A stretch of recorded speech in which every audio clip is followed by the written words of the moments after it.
The Senate will come to order. The chaplain, Dr. Black, will lead the Senate in prayer.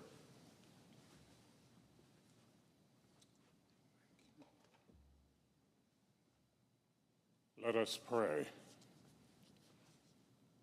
Divine Master, you are our stronghold and the pioneer of our future. Teach us to work with greater faithfulness. May pleasing you become our primary focus as you place a song in our hearts for each burden on our shoulders. Guide our lawmakers today. Lead them to your fortress of love, patience, and kindness. Lord, remind them that any success alien to your way is worse than failure, and that any failure in your spirit is better than gold. And Lord, please be with our faithful pages as they prepare for tomorrow's graduation. In all of their tomorrows, do for them more than they can ask or imagine. We pray in your wonderful name. Amen. Would you please join me as we recite the pledge? I pledge allegiance to the flag of the United States of America and to the republic for which it stands, one nation under God, indivisible, with liberty and justice for all.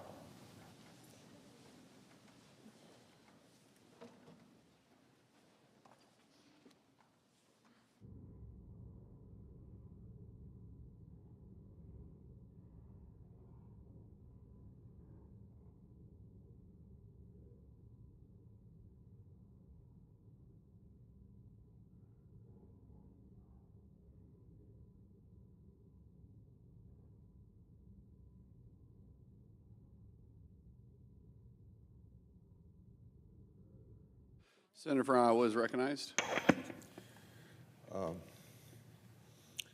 Today marks 5 years since the Robinson family of Iowa City, Iowa, has been matched with their adopted child way over in China. Sadly, this is not a celebratory anniversary of that date, as the Robinson family, along with 300 other American families, have yet to be unified with their adopted children, many with unique medical needs. You see, in August of 2024, China very abruptly ended its inter-country adoption program without even clarifying what that would mean for the families already matched with their child. The Chinese embassy cited that cross-border adoption has fulfilled its mission for the country, as now many more Chinese families have stronger will and capacity to adopt the orphans in China. Well, that's good news for those orphans. The country's made a commitment to American families that's not being kept. China still hasn't given a straight answer on whether these match cases will be completed. I've been told families from other countries have been invited to travel to complete their adoptions, but not Americans. And why not Americans? It's been 5 years since families like the Robinsons have prepared their homes to welcome these adoptive children. 5 years of a developed familiar relationship. I hope that President Trump and the incoming administration see that these matched adoption cases be completed, and President Trump talks about wanting to meet with Xi, have more friendly relationships with President Xi. Hopefully this is an environment that can bring the Robinson and their child together. China made a commitment, and I think, and everybody thinks, China ought to admit its commission, and China ought to do that for no reason other than they want the respect of the world, and they seem to be working to get that respect. And when people question that respect, they get very uptight about it. Now, Mr. President, on another issue, I want to talk about a 30-year anniversary of a piece of legislation that I've been involved with. A lot has happened during the first week of the second Trump administration. Within just 3 days in the White House, President Trump has put a pedal to the metal, delivering on the mandate voters expected when they went to the polls on November the 5th. Now, thinking of history, it brings to mind a message that the voters delivered 30 years ago. Some of my colleagues will remember what's called a contract with America. And that was a platform, if you remember, engineered by former Speaker of the House, Newt Gingrich, that led to what was called the Republican Revolution of 1994. In fact, it was so much of a resolution that I remember in President Clinton's State of the Union message, he said and opened his statement with this few words: "The era of big government is over." That's how much the Gingrich contract rattled Washington, D.C. So, the American people expressed that they were fed up with government knows best and a Washington mindset that applied rules for thee, but not for me. Sounds familiar, doesn't it? 30 years later with the Trump mandate. So I come to the Senate floor today to talk about one particular issue that still comes up at my county meetings. For years, Iowans have asked me, quote, something like this: why doesn't Congress have to follow the same laws as we have to follow? That used to be true until we passed the Congressional Accountability Act. In fact, that law became law of the land 30 years ago today. Prior to 1995, Congress was exempt from about a dozen workplace laws that applied to the private sector, but not to us in the Congress. I want to revisit how it came about. In 1994, the American people delivered a landslide victory to Republicans. We gained majority control of the U.S. House of Representatives and the U.S. Senate. It was an epic victory considering that Democrats had run the House of Representatives for all but 4 years, going way back to 1931. The best approach to good leadership is to keep an ear to the ground and a finger to the pulse of the American people, much like our 45th and 47th president has done since 2015. Throughout my public service, that's how this U.S. Senator has worked to represent Iowans, by listening, by keeping in touch, and by going home every chance I get. I hold myself accountable to the people. This year, I'll start my 45th consecutive year holding meetings with Iowans, meaning Q&A meetings in each of Iowa's 99 counties. Now, for a basis for keeping in touch and keeping government responsible, let's look at Federalist 57.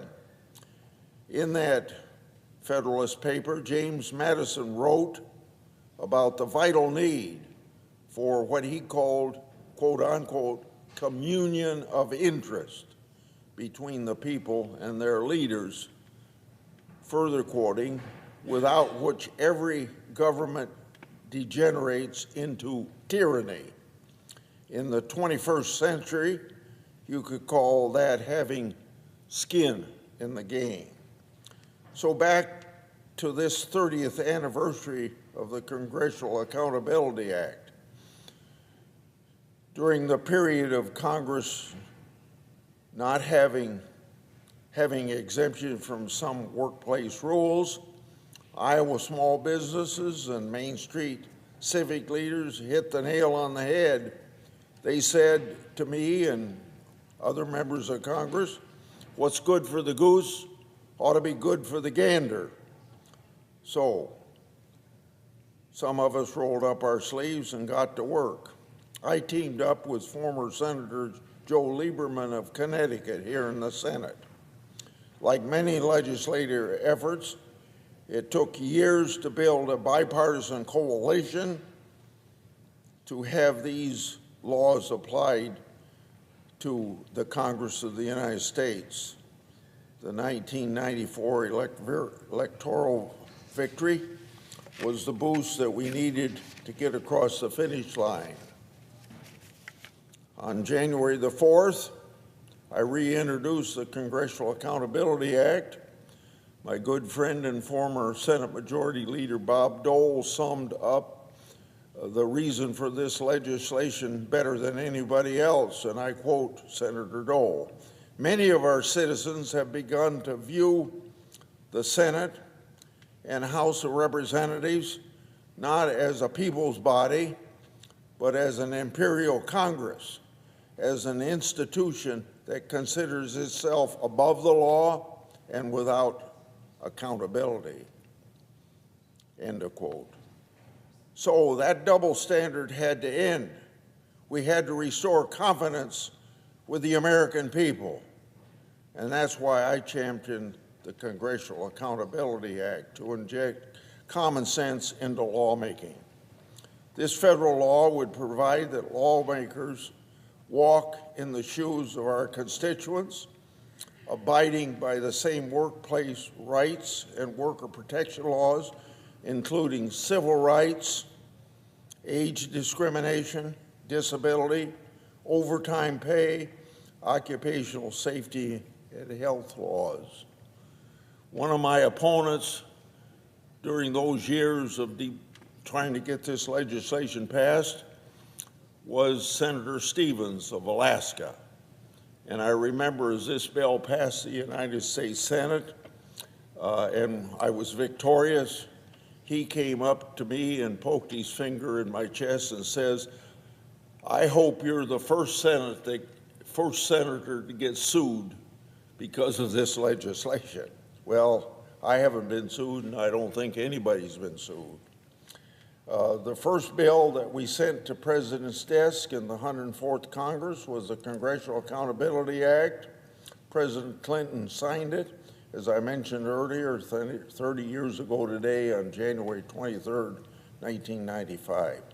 Since then, I've led reforms to expand whistleblower protections to employees in the legislative and executive branches. And in 2018, President Trump signed into law reforms to the law's reporting and resolution process for workplace harassment claims.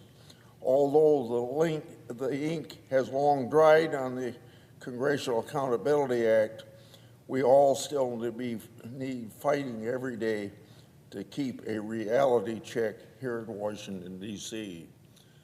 I'm going to finish with this ironic statement.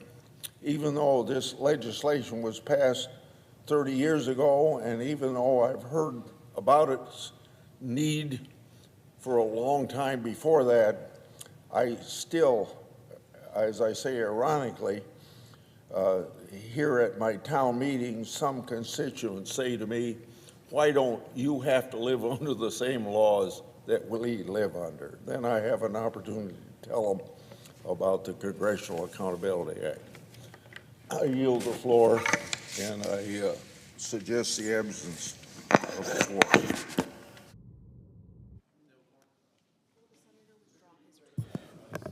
Will the senator withdraw his request? I'm sorry. Under the previous order, the leadership time is reserved. Under the previous order, the Senate will end this in a period of morning business, with the senators permitted to speak therein for up to 10 minutes each.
Majority Leader is recognized. Thank you, Mr. President. Mr. President, Senate and quorum call. We are. I would ask unanimous I consent said not. that the quorum call. We're not? Okay, thank you. Mr. President, I think we all remember the situation just a few short months ago in the lead up to the election. Democrat senators and Senate candidates were declaring their commitment to eliminating the filibuster or creating carve-outs that would render it meaningless.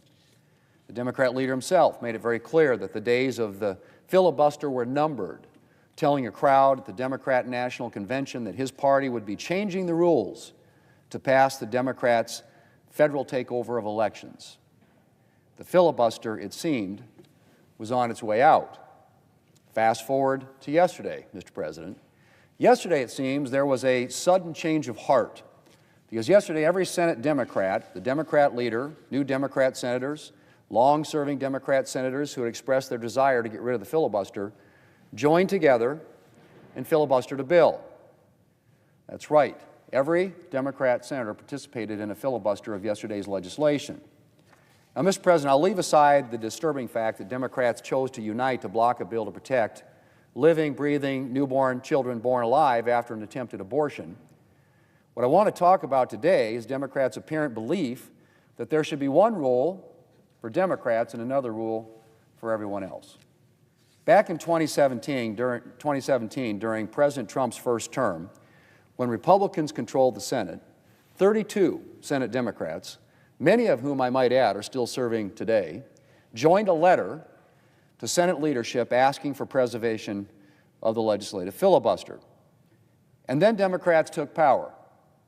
And all of a sudden, Democrats started to find the legislative filibuster a major inconvenience.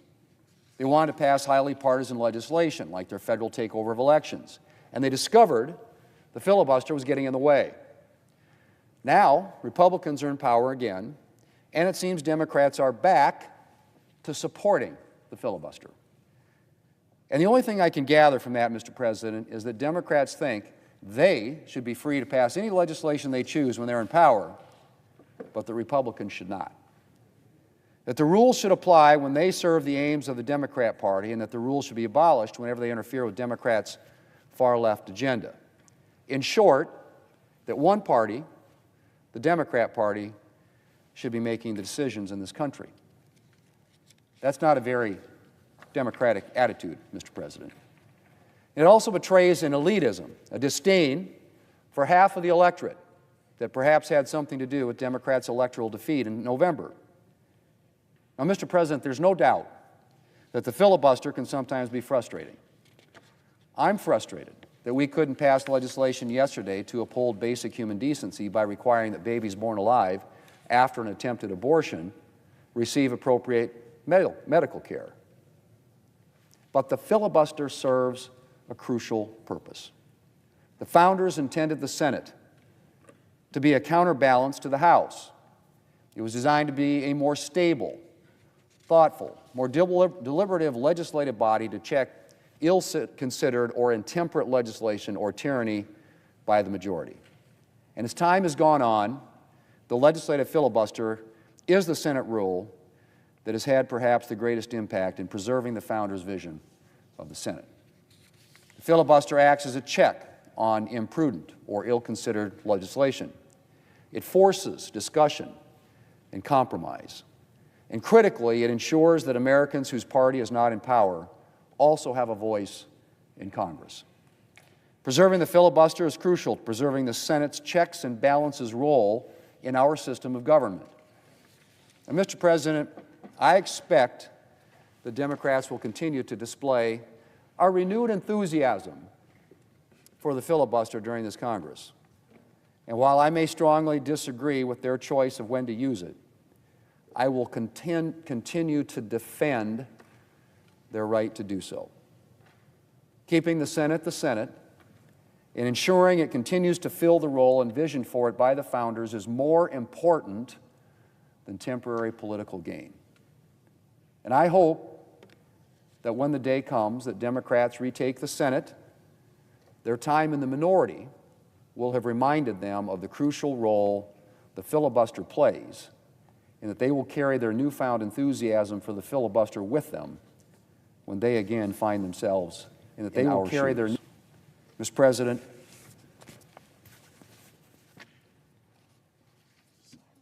okay. Do I ask?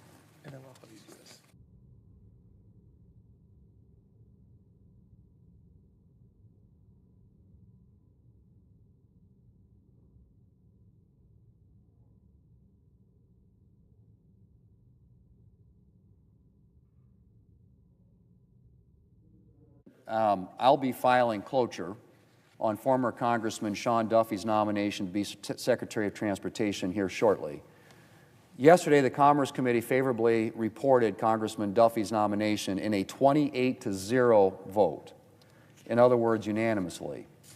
And I hope we will be able to move this nominee quickly, as we did with Secretary Rubio, who was also unanimously reported out of committee. Congressman Duffy is highly qualified for this position. He served 5 terms in the U.S. House of Representatives. As the co-chair of the Great Lakes Task Force, he played a role in advancing a number of transportation and infrastructure projects. And at his hearing last week, he demonstrated his knowledge of the issues that will be his responsibility in this role. Our colleague, Senator Baldwin, said that he is, and I quote, the right person for this job. There's no reason to delay this uncontroversial and qualified nominee. If Democrats want to spend their nights and weekends taking votes on uncontroversial nominees, we can do it that way. But one way or the other, these nominees will be confirmed. So, Mr. President, I move to proceed to executive session to consider calendar number 6. The question is on the motion. All those in favor say aye. Aye. All opposed, no. The ayes appear to have it. The ayes do have it. The motion is agreed to. The clerk will appoint or report the nomination. Nomination, Department of Transportation, Sean Duffy of Wisconsin to be Secretary. Mr. President, I send a cloture motion to the desk. The clerk will report. Cloture motion. We, the undersigned senators, in accordance with the provisions of Rule 22 of the Standing Rules of the Senate, do hereby move to bring to a close debate on the nomination of Sean Duffy of Wisconsin to be Secretary of Transportation, signed by 17 senators as follows. Mr. President, I ask consent the reading of the names be waived, Without objection. and I move to proceed to legislative session. The question is on the motion. All those in favor say aye. Aye. All opposed, no. The ayes appear to have it. The ayes do have it. The motion is agreed to. Mr. President, I move to proceed to calendar number 3, H.R. 23. The clerk will report. Motion to proceed to calendar number 3, H.R. 23, an act to impose sanctions with respect to the International Criminal Court engaged in any effort to investigate, arrest, detain, or prosecute any protected person of the United States and its allies. Mr. President, I send a cloture motion to the desk for the motion to proceed. The clerk will report. Cloture motion. We, the undersigned senators, in accordance with the provisions of Rule 22 of the Standing Rules of the Senate, do hereby move to bring to a close debate on the motion to proceed to calendar number 3, H.R. 23, an act to impose sanctions with respect to the International Criminal Court engaged in any effort to investigate, arrest, detain, or prosecute any protected person of the United States and its allies, signed by 17 senators as follows. President, I ask consent the reading of the names be waived. Without objection. Mr. President, I yield the floor.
Mr. President, The Democrat leader is recognized.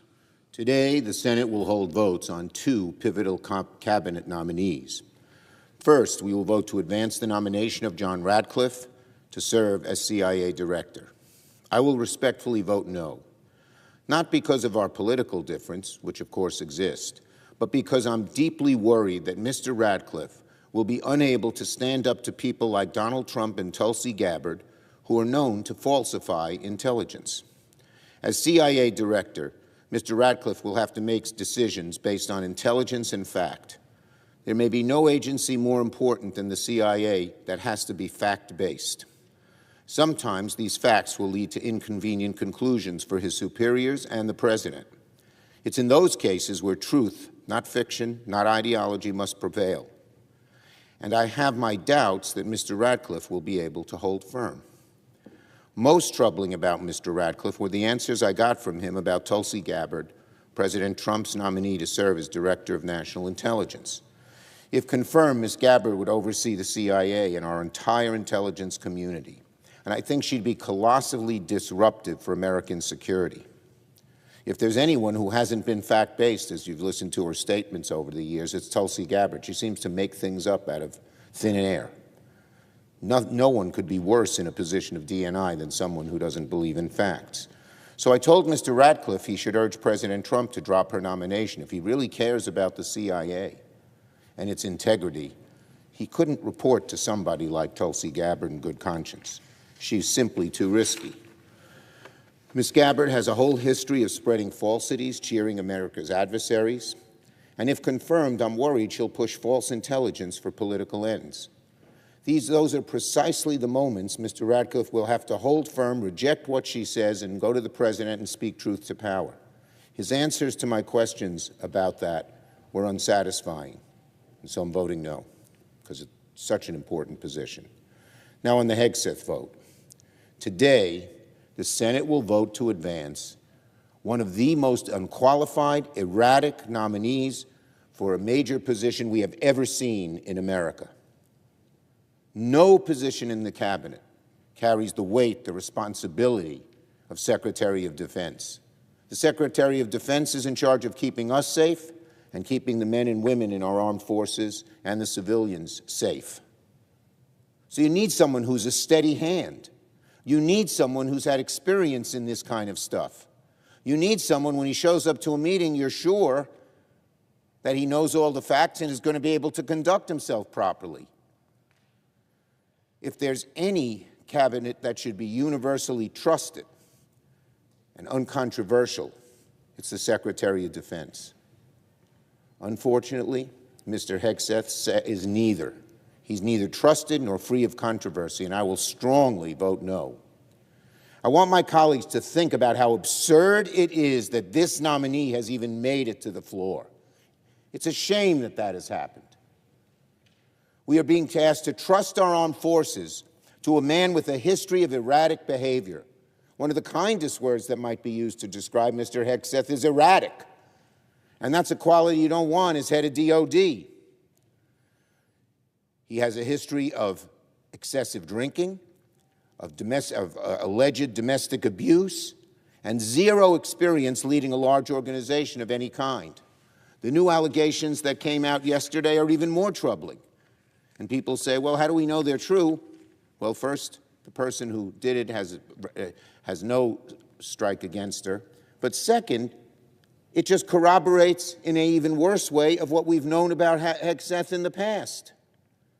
He has a clear problem of judgment, as you've seen by his statements. It's like saying your heart surgeon has twitchy hands, but I'll let him do surgery on me. No one would do that. How on earth can America entrust our safety and security to a man who has allegedly shown up to work and other events inebriated? What if he shows up inebriated during a crisis? What's going to happen? This is dangerous.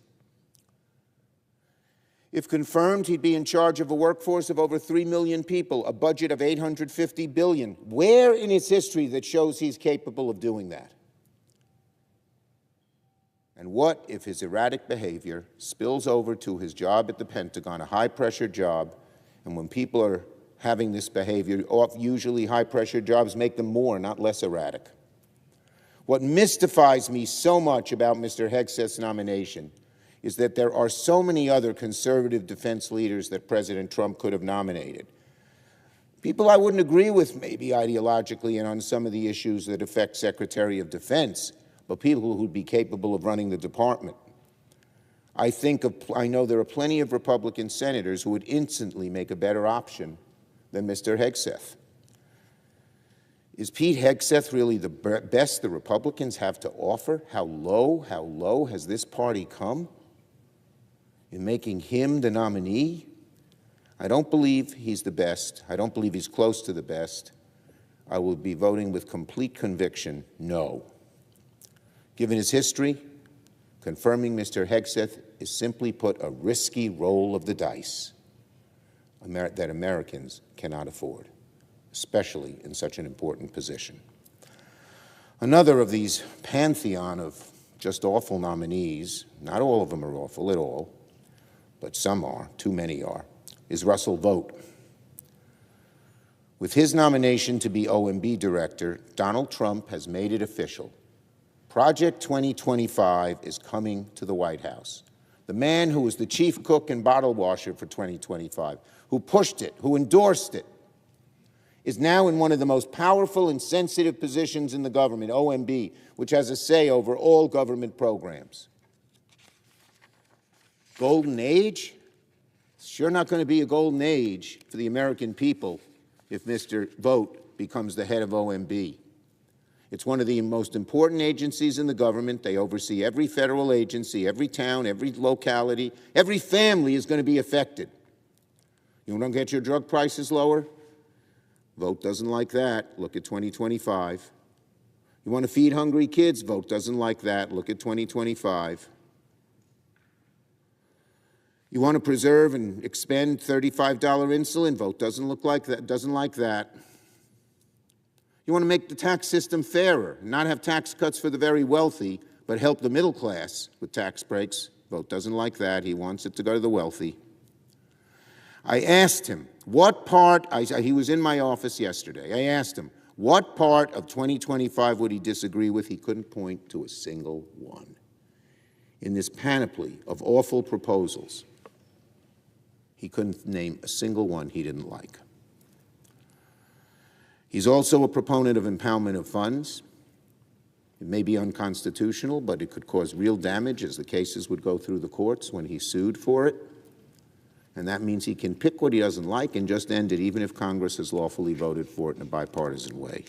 So this man would be devastating to the families of America if he got into office. I hope my Republican colleagues will look at his record and vote against him. Nobody can claim to be pro-worker and then vote for Russell Vought.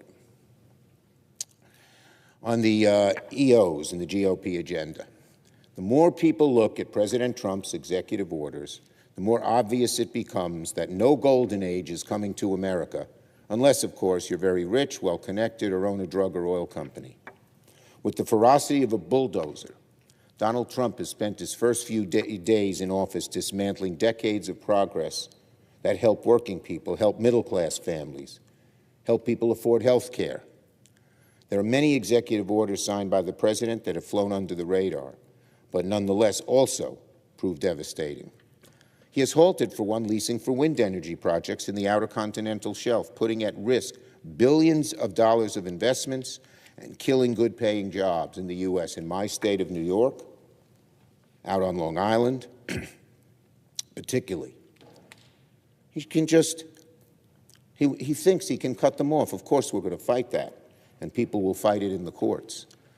But President Trump yesterday was out there touting a new program, a new proposal by some foreign investor to create more energy because we need it. But as EOs, he says no clean energy, no offshore wind.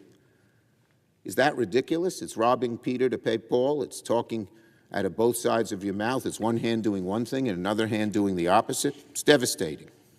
Devastating. And we're going to fight that proposal tooth and nail, because it's so important to New York, to Long Island, to America. He's repealed the Biden-era policies that make it easier for Americans to enroll in the ACA. 20 million Americans pay less for health care. That's in the executive orders. Get rid of it. And in his first week in office, he's killed policies that provide a year of postpartum care for low-income moms in Medicaid. How is that the idea of a golden age? Here in Congress, it's the same story with our congressional Republicans. They continue to dedicate the lion's share of their energy into fighting the best ways to pass their multi-trillion-dollar tax cuts for the ultra-rich. But I want to leave my Republican colleagues who are now talking about budget and debt ceiling and all of that with a thought, food for thought. All this planning and agonizing about one bill or two bills is a sideshow. Eventually, it's going to be clear they can't pass anything without Democratic help. Republicans have spent their entire time talking among themselves about tax breaks and radical budget cuts, when they should be spending more time with Democrats talking about bipartisan policies that do not prioritize the ultra-wealthy. But thus far, at least, Republicans haven't even pretended to be bipartisan.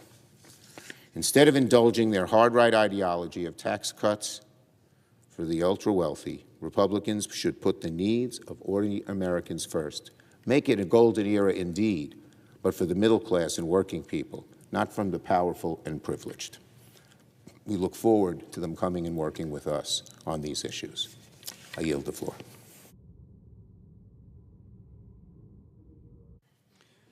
Majority Whip. Mr. President, first I ask unanimous consent that Senator Durbin and I be allowed to speak for up to 15 minutes each prior to the scheduled roll call vote. Without objection. And, Mr. President, I ask unanimous consent also that the mandatory quorum call in relation to the Ratcliffe nomination be waived. Without objection. Thank you, Mr. President. Mr. President, today, this Senate will confirm John Ratcliffe to be the director of the Central Intelligence Agency. This is a win for our national security.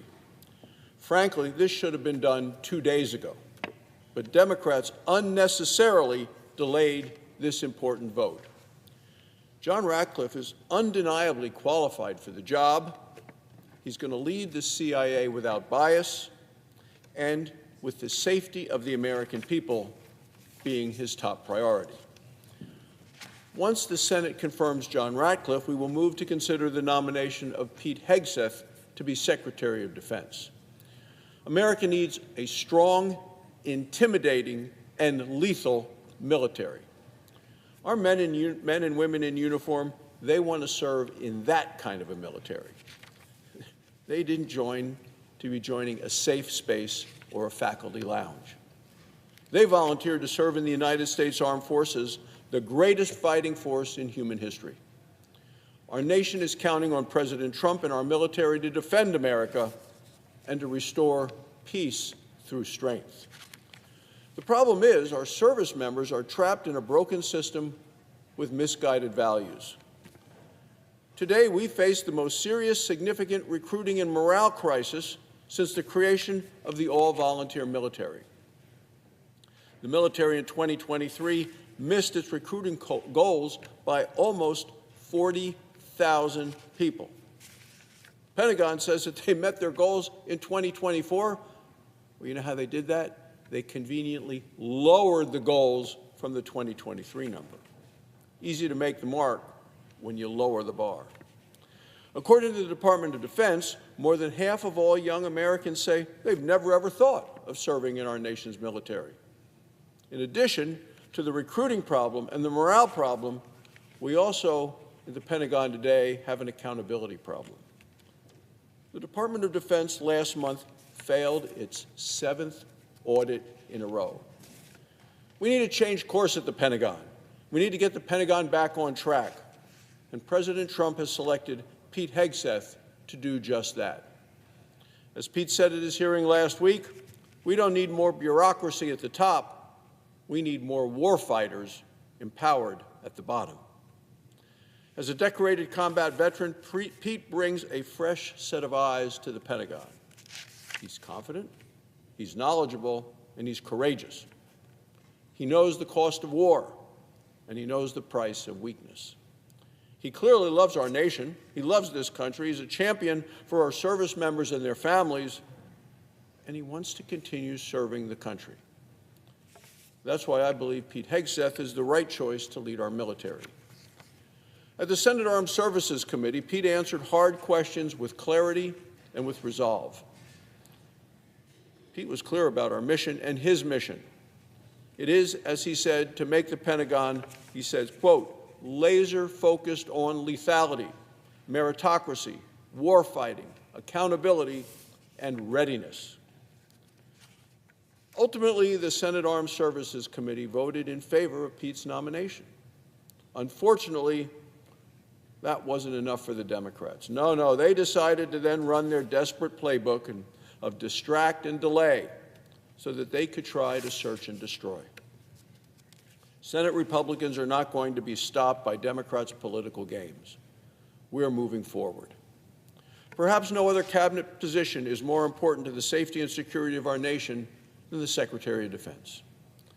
The American people deserve to have a Secretary of Defense in place and on the job.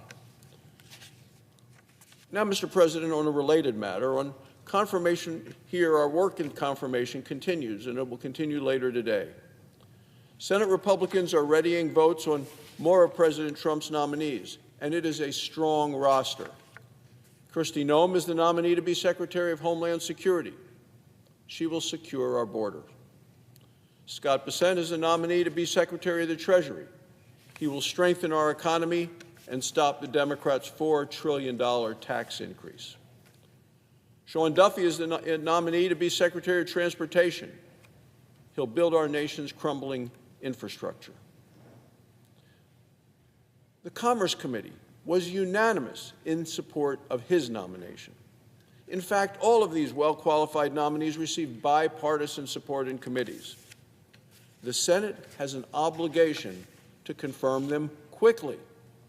To deny a president his cabinet is wrong, especially when we're talking about the national security team. Any delay denies our nation a Homeland Security Secretary when open borders endanger every community in America. It denies the country a Treasury Secretary at a time when painfully high prices are hurting families and hurting small businesses. It denies the country a Secretary of Transportation when our ports and our airlines need urgent attention. The President deserves to have his team in place, and Senate Republicans will overcome the roadblocks, and we will confirm them. The choice for Democrats is simple: the easy way or the hard way. Mr. President, we are going to get them confirmed. Thank you, Mr. President. I yield the floor. President. Democrat Whip. Mr. President, the U.S. continues to face a host of serious challenges around the world that demand serious leaders. This is recognized by members of both political parties, where country rises above party politics. In fact, over the last 3 decades alone, every single Senate-confirmed Secretary of Defense but one has received broad bipartisan support. So I'd like to take a moment to share my reservations about the nomination of Pete Hegseth to serve as our next Secretary of Defense. From the outset, he has failed to position himself as someone with a strategic plan to face the threats of our nation, to equip our warfighters with the technologies of the future, or to support them and their families with the benefits they've earned and deserve. Aside from serving in the National Guard for some years, Mr. Hegseth lacks the necessary qualifications to lead the Department of Defense. Imagine the size of that responsibility. More than 3.5 million service members and civilian employees, a budget of $900 billion a year, and hundreds of thousands of platforms and assets. He has, over the years, and even during his confirmation hearing, disparaged women serving in the military and questioned their right to adequate health care. He advocated for pardons for war criminals and questioned the rules of engagement that are designed to protect civilians from harm. And he exhibited a stunning lack of basic knowledge on the threats our country faces. This is to say nothing of the numerous troubling personal allegations against him relating to the use of alcohol, personal misconduct, financial mismanagement, and more, all of which raises questions about his fitness and vulnerability to serve in this high position. This is an unusual situation. I would say the Armed Services Committee and the Department of Defense are two of the most bipartisan efforts I've seen in my time in Washington. It is customary to have both political parties in lockstep together, working for the defense of this nation as they should. But for some reason, Mr. Hegseth has decided that he would break with tradition and not meet with the Democratic members of the Armed Services Committee, aside from the ranking member, Jack Reed, of the state of Rhode Island. That is unfortunate. The bipartisanship should be honored, even if it's difficult and challenging. Unfortunately, Mr. Hegseth did not agree with that position. It is for these reasons that every Democrat on the Senate Armed Services Committee voted against advancing his nomination, and I will oppose him on the floor. Mr. President, on a separate topic, as President Trump begins his second term, I'm concerned about his immigration policy, pardons for violent insurrectionists of January 6th, and the grifters seeping into the White House. In each of these areas, I'm prepared to fight with every tool at my disposal to stop abuses and harm that harm Americans. But I also believe we must find areas of agreement where we can. And one of those areas could be addressing the astronomical cost of prescription drugs, a real-life issue facing American families. Thankfully, last week, President Biden announced 15 new drugs that Medicare will now bargain for to lower prices for seniors across America. Remember, those savings are only possible because of the passage of the Inflation Reduction Act, which did not receive a single Republican vote. There's more work to do, though. On average, patients in the United States of America pay four times more than people in similar countries for the exact same drugs. What's going on here? The drug is made in America and sold at 4 times the cost in America as is charged by the same companies overseas. Why is the United States such an outlier? One reason is advertising. Have you noticed any ads for drugs on television lately? If you haven't, you don't have a TV. The United States is one of only 2 industrialized countries in the world that allows pharmaceutical companies to advertise on television. What is the other country that allows this? New Zealand. The United States and New Zealand. You know these ads that I'm talking about: catchy jingles, flashy images, patients rock climbing, swimming, dancing. Big Pharma spends, get this now, $6 billion every year to flood the airways about the latest wonder drug. Why do they spend so darn much money on drug ads? Because it increases their profits. Big Pharma thinks if they can pummel you with enough ads, not only will you be able to spell Xarelto, you'll be able to tell your doctor that this is the blood thinner you've been waiting for. Don't take my word for it. Here's what the American Medical Association says about these ads that we are inundated with every single darn day on our television. Quote, direct-to-consumer advertising inflates demand for new and expensive drugs, even when these drugs may not be appropriate. So when President Biden announced a list of 15 drugs that will be negotiated for discounts, I imagine most Americans already recognize many of their names: Ozempic, Trelegy, Ibrance, Otezla. Manufacturers spend hundreds of millions of dollars encouraging you to just ask your doctor about these drugs. The result? Medicare spends $22 billion last year on those very same 4 drugs that were heavily advertised medications. A recent headline in the New York Times read, and I quote, Robert F. Kennedy wants to ban drug ads on TV. It wouldn't be easy. It discussed the First Amendment challenges that pharma would raise as a result of that.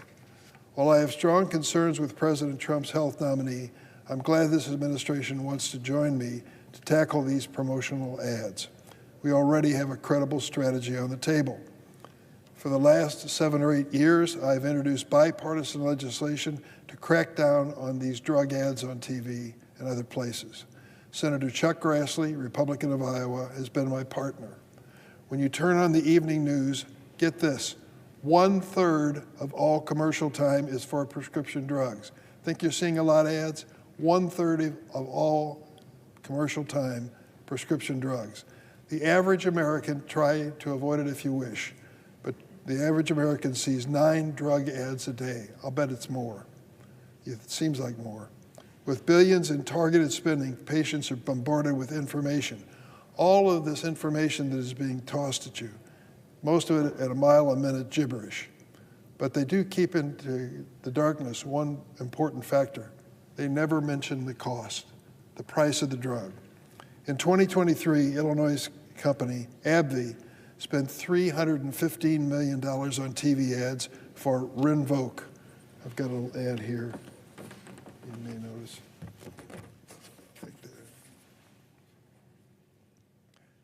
Rinvoq is an eczema and arthritis drugs.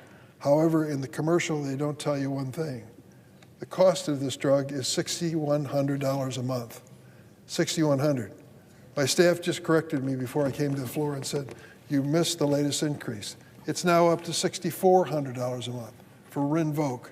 Hang on, I'm sure you're going to see one of those ads in no time at all.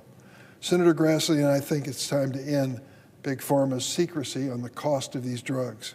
If they're going to advertise a drug and rattle off gibberish, I love the one that says, don't take Otezla if you're allergic to Otezla. That never would have dawned on me.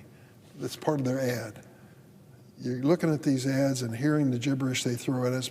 They tell you everything under God's green earth except the basic, honest issue. How much does it cost?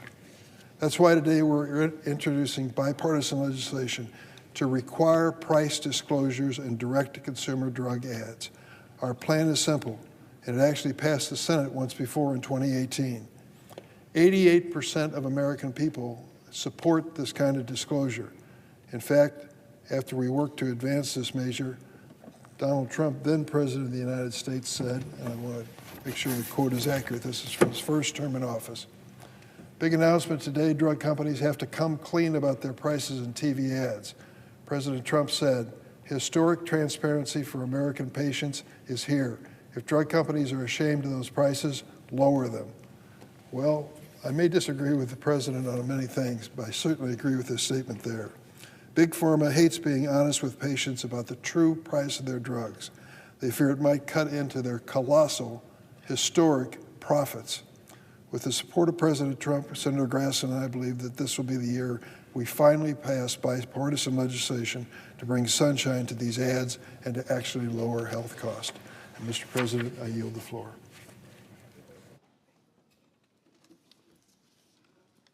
Clerk will report the motion and vote cloture. Cloture motion. We, the undersigned senators, in accordance with the provisions of Rule 22 of the Standing Rules of the Senate, do hereby move to bring to a close the debate on the nomination of John Ratcliffe of Texas to be Director of the Central Intelligence Agency, signed by 17 senators. By unanimous consent, the mandatory quorum call has been waived. The question is it the sense of the Senate that debate on the nomination of John Ratcliffe of Texas to be Director of the Central Intelligence Agency shall be brought to a close? The yeas and nays are mandatory under the rule. The clerk will call the roll. Ms. Also-Brooks, Ms. Baldwin, Mr. Banks, Mr. Barrasso, Mr. Bennett, Mrs. Blackburn, Mr. Blumenthal, Ms. Blunt Rochester, Mr. Booker, Mr. Bozeman, Mrs. Britt, Mr. Budd, Ms. Cantwell, Mrs. Capito, Mr. Cassidy, Ms. Collins, Mr. Coons, Mr. Cornyn, Ms. Cortez Masto, Mr. Cotton, Mr. Kramer, Mr. Crapo, Mr. Cruz, Mr. Curtis, Mr. Daines, Ms. Duckworth, Mr. Durbin.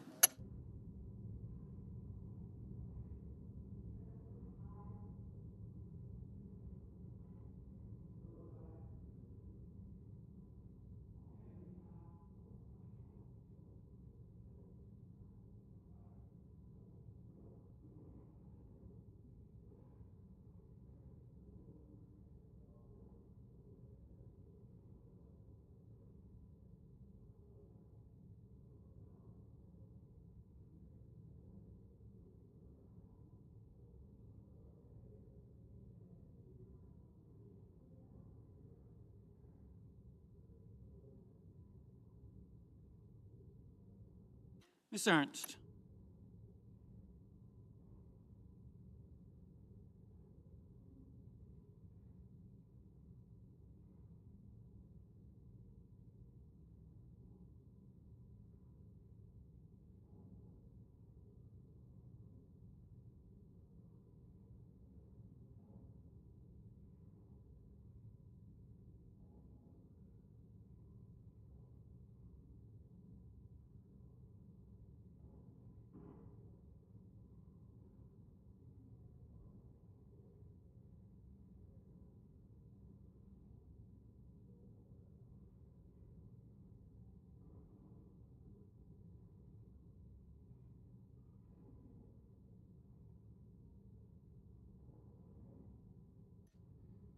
Mr. Fetterman,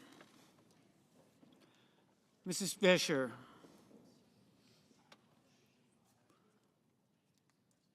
Mr. Gallego,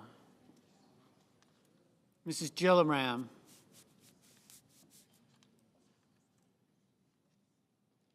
Mr. Graham, Mr. Grassley,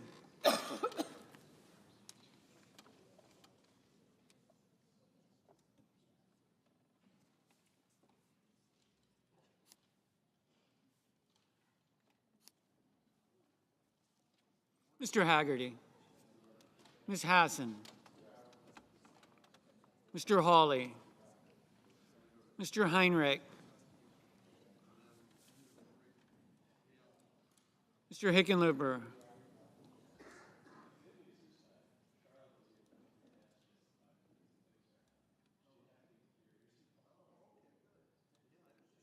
Ms. Arono,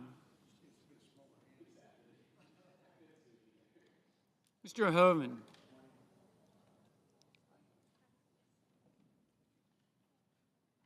Mr. Husted,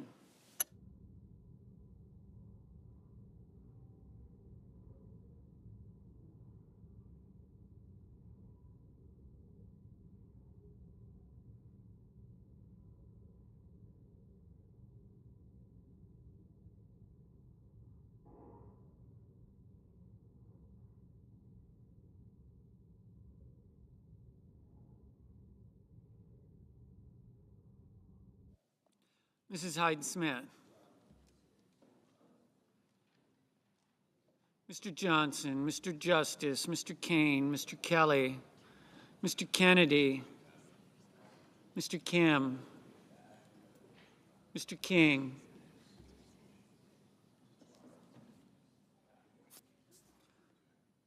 Ms. Klobuchar,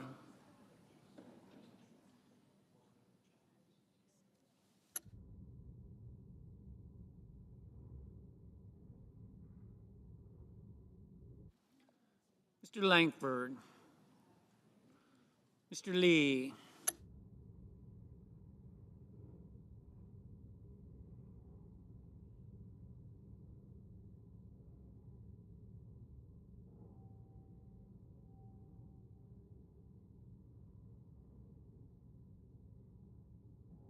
Mr. Lujan,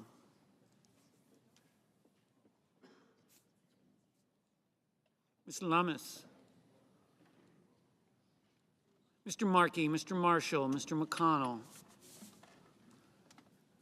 Mr. McCormick, Mr. Merkley, Mrs. Moody, Mr. Moran, Mr. Moreno, Mr. Mullen, Ms. Markowski, Mr. Murphy,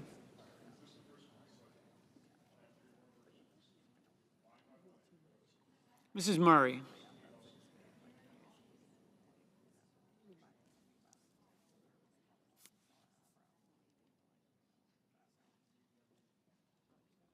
Mr. Ossoff, Mr. Padilla, Mr. Paul, Mr. Peters, Mr. Reed,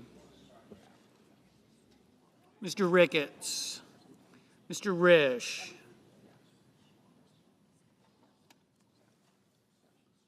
Ms. Rosen, Mr. Rounds,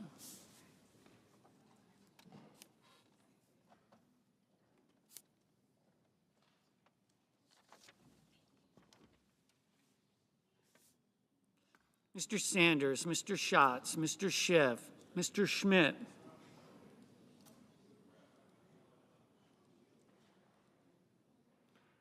Mr. Schumer,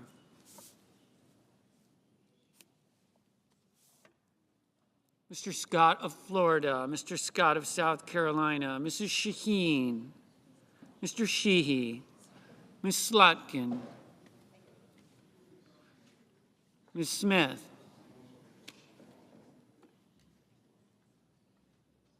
Mr. Sullivan, Mr. Thune, Mr. Tillis. Mr. Tuberville, Mr. Van Hollen, Mr. Warner, Mr. Warnock, Ms. Warren.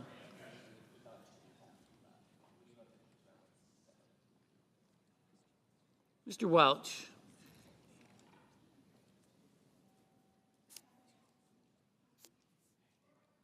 Mr. Whitehouse.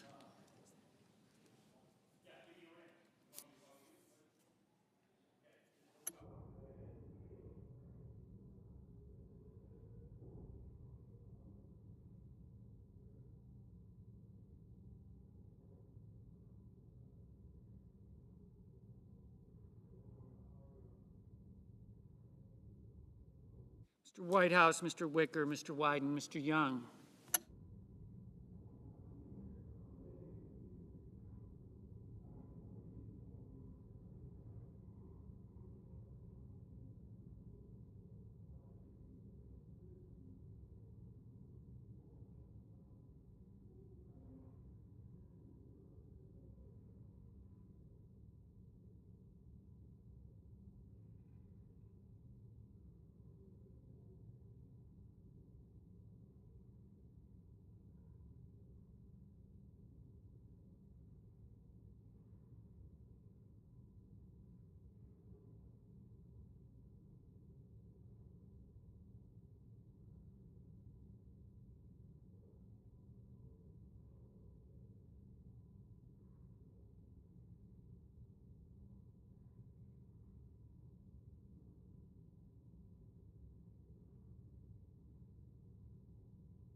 Senators voting in the affirmative: Barrasso, Bennett, Cassidy, Cornyn, Crapo, Durbin, Fisher, Grassley, Husted, Hyde-Smith, Johnson, Kelly, Kennedy, Langford, Marshall, McConnell, McCormick, Moody, Sheehy, Tillis, Tuberville, Young.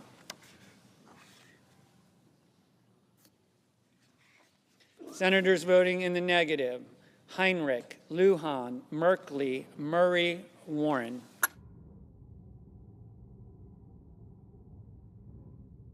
Ms. Duckworth. Ms. Duckworth, no.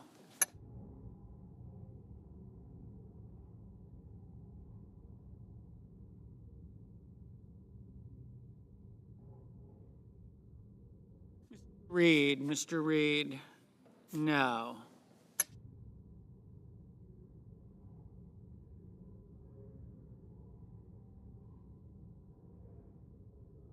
Mr. Rounds, aye.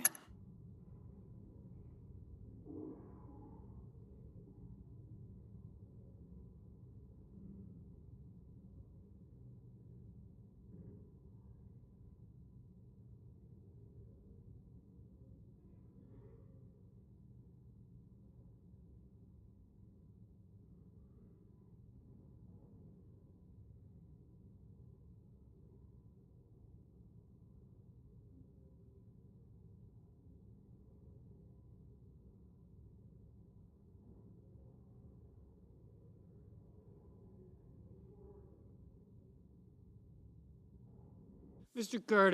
Curtis, aye. Mr. Lee, aye. Mr. Bozeman, aye. Mr. Wyden, no. Mr. Kim, aye. Mr. Thune, aye.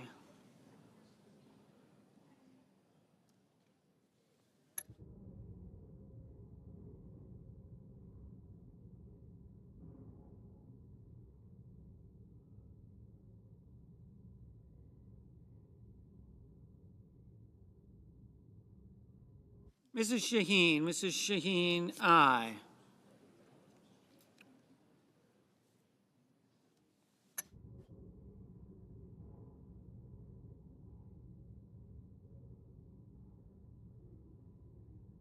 Mr. Welch, no.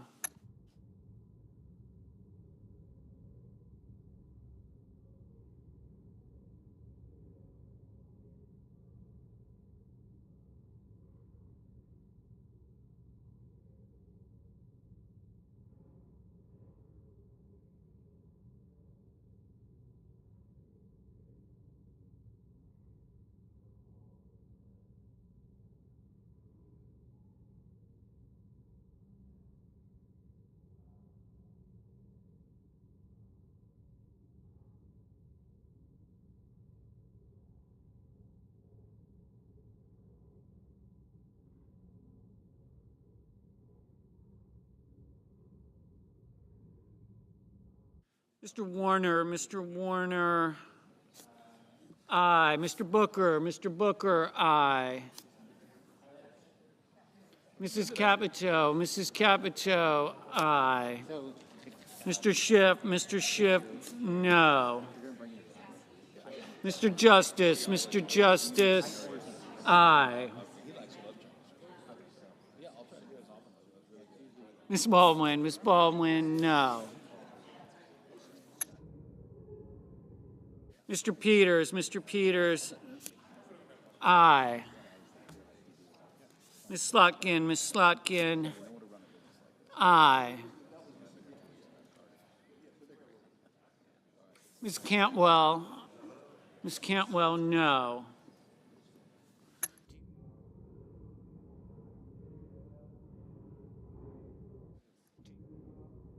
Mr. Wicker, aye. Mr. Cotton, aye. Mr. Scott of Florida, aye.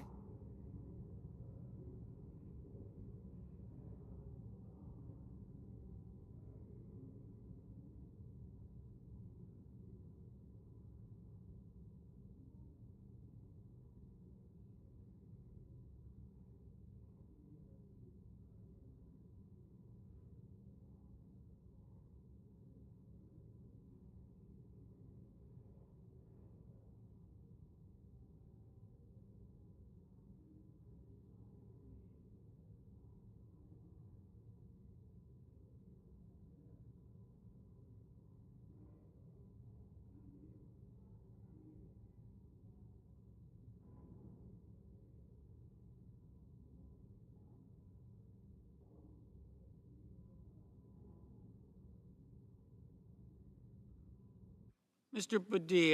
Padilla, no.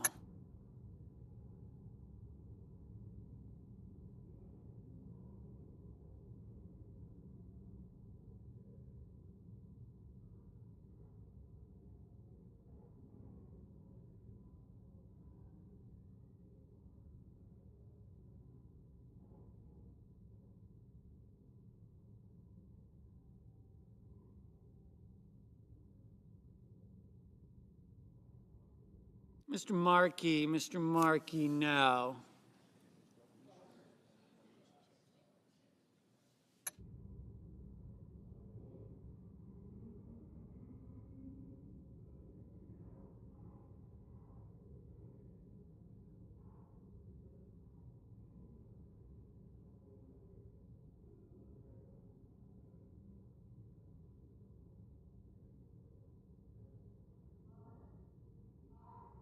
Ms. Lummis, aye. Mr. Gallego, aye.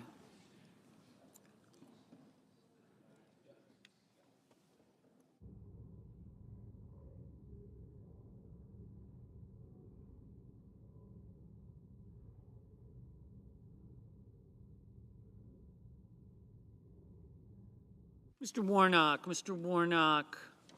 no.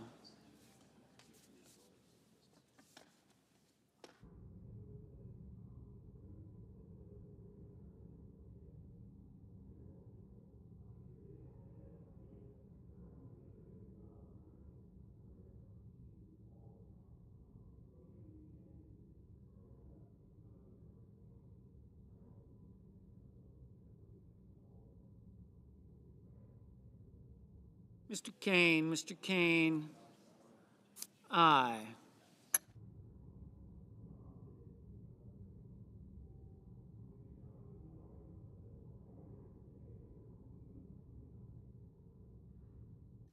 Mr. Whitehouse, aye. Mr. Daines, aye.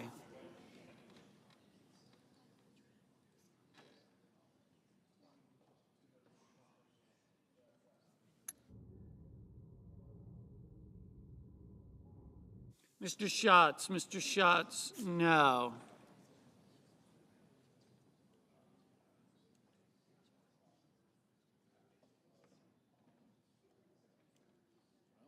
Mr. Sanders, no.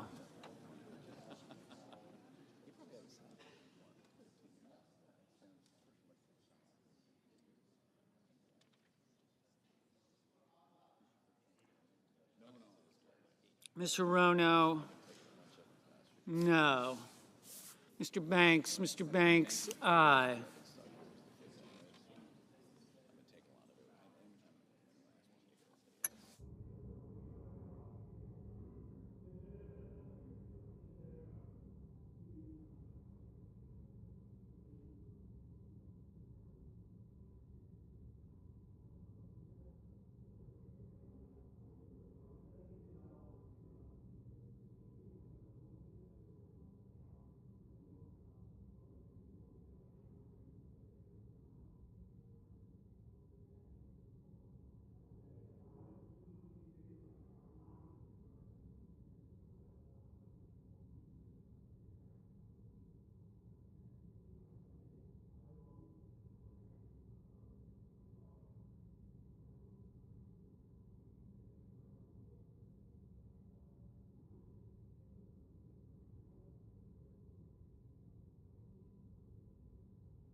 Mrs. Brett, aye.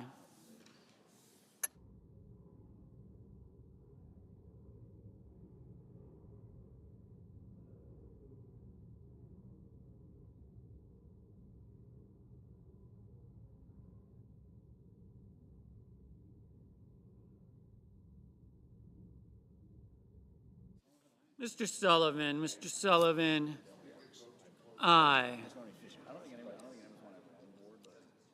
Ms. Cortez Masto, no. Ms. Smith, no. Mr. Ossoff, no. Mr. Murphy, no.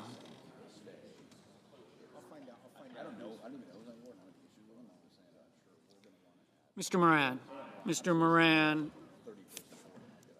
aye. Mr. Budd, aye.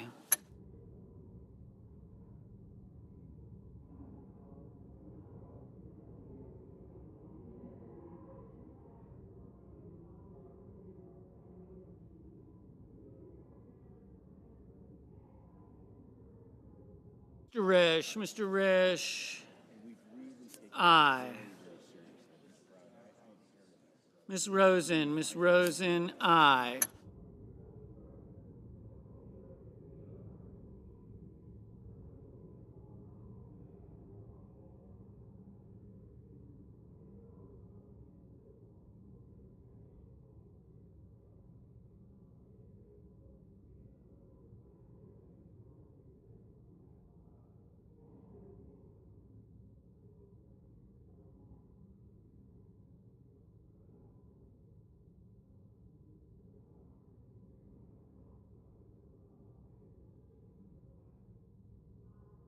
Mrs. Blackburn, aye.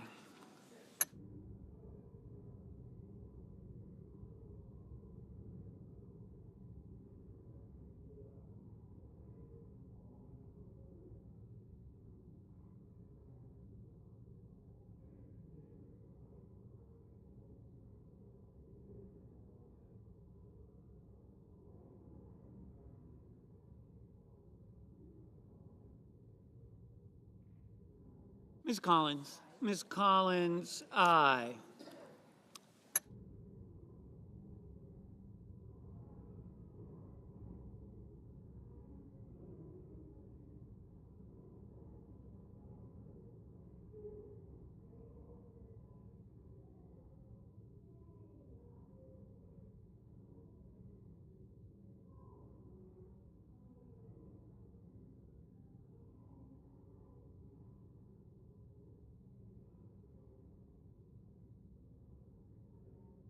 Ms. Markowski. Ms. Markowski, aye.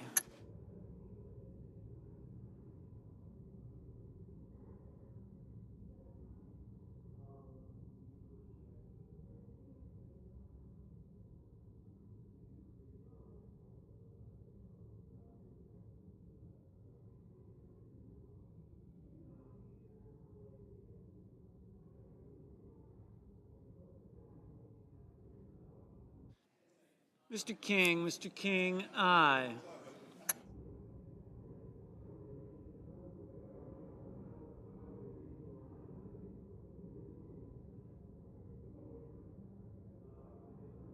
Mr. Ricketts, aye.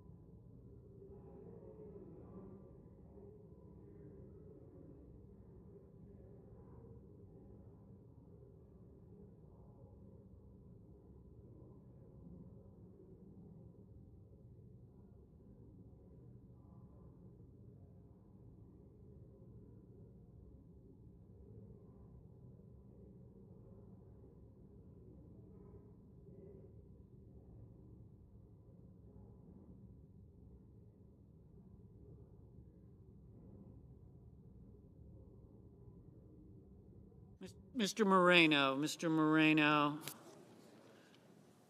aye.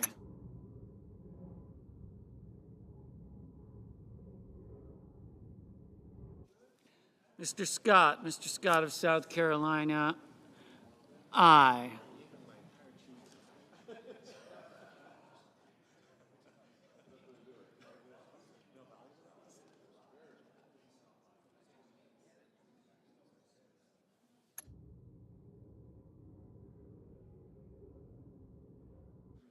Mr. Schumer, no.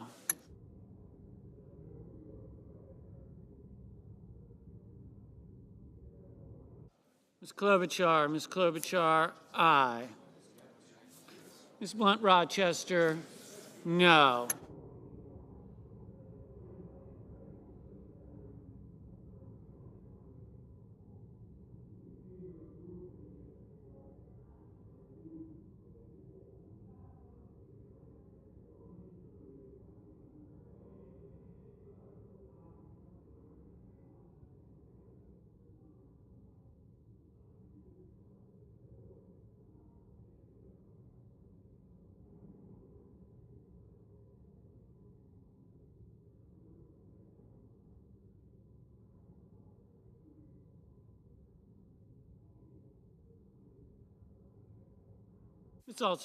Ms. Also Brooks, aye.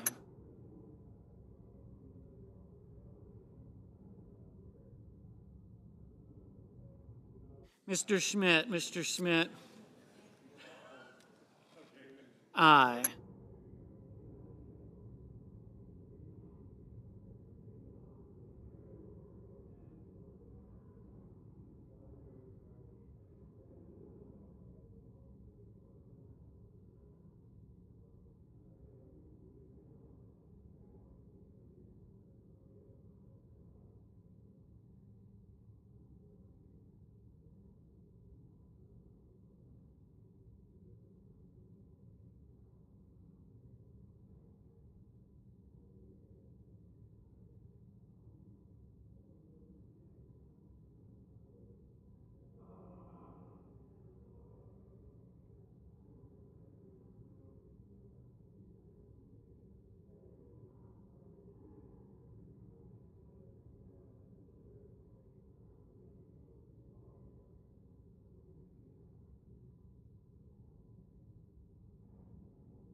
Mr. Kramer, aye.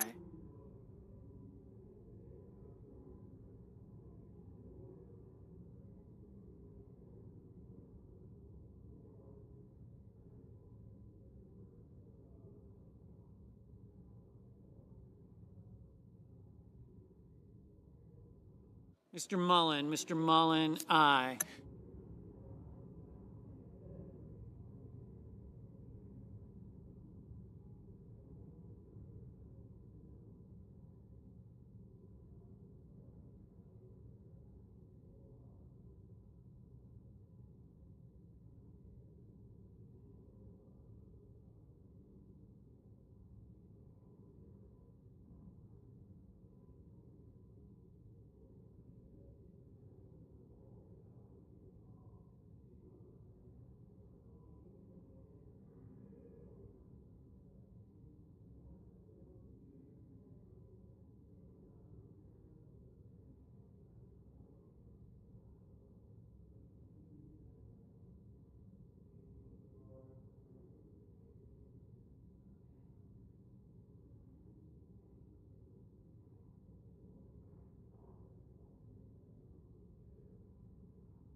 Ms. Ernst, aye.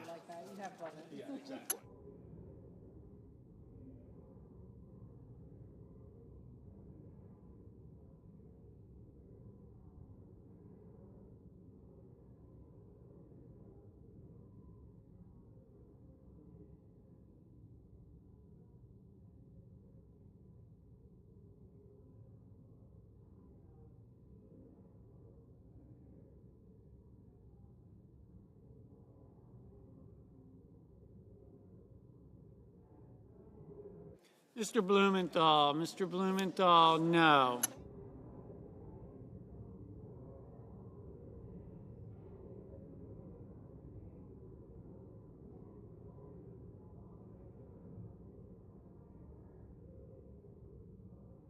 Mr. Graham, aye.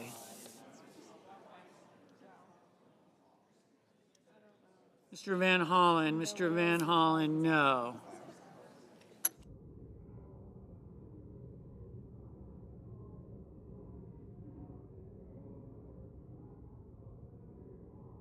Mr. Hawley, aye.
Mr.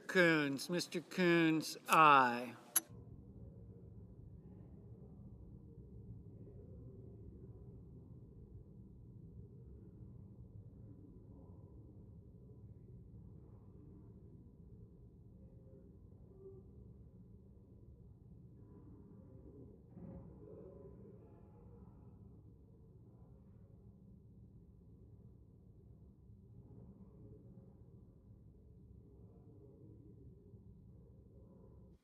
Ms. Hassan, aye.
Mrs. Gillibrand, aye.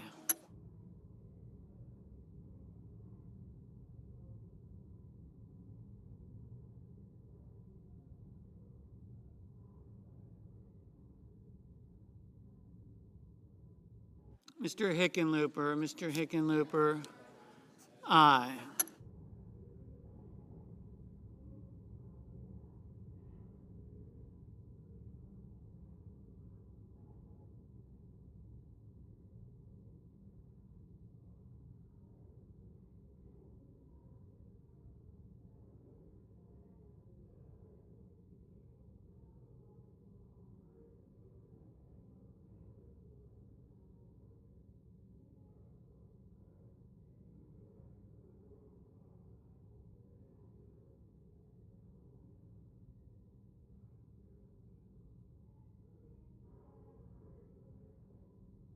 Mr. Cruz,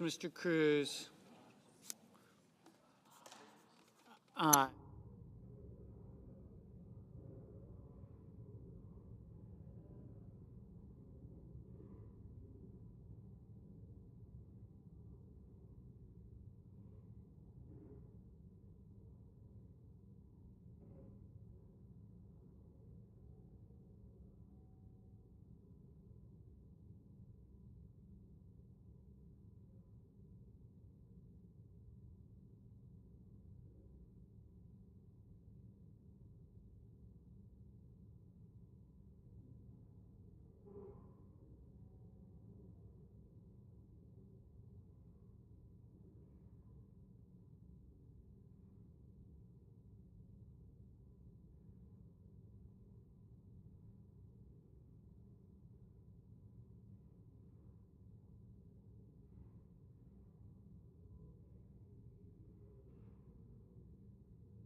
Mr. Hoven, aye.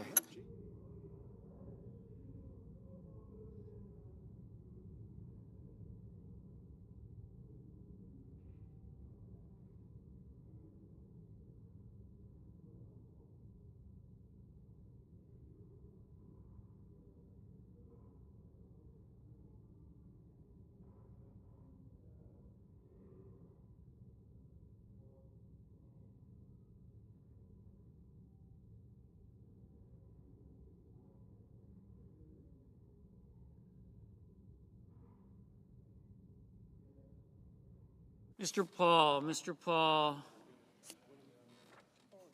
aye.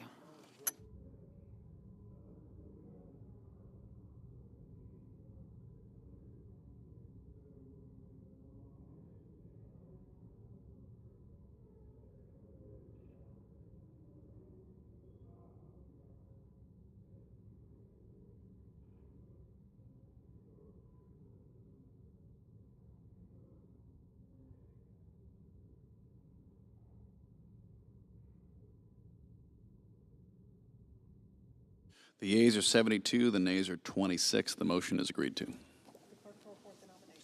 Clerk will report the nomination. Nomination, Central Intelligence Agency, John Ratcliffe of Texas to be director.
Mr. President.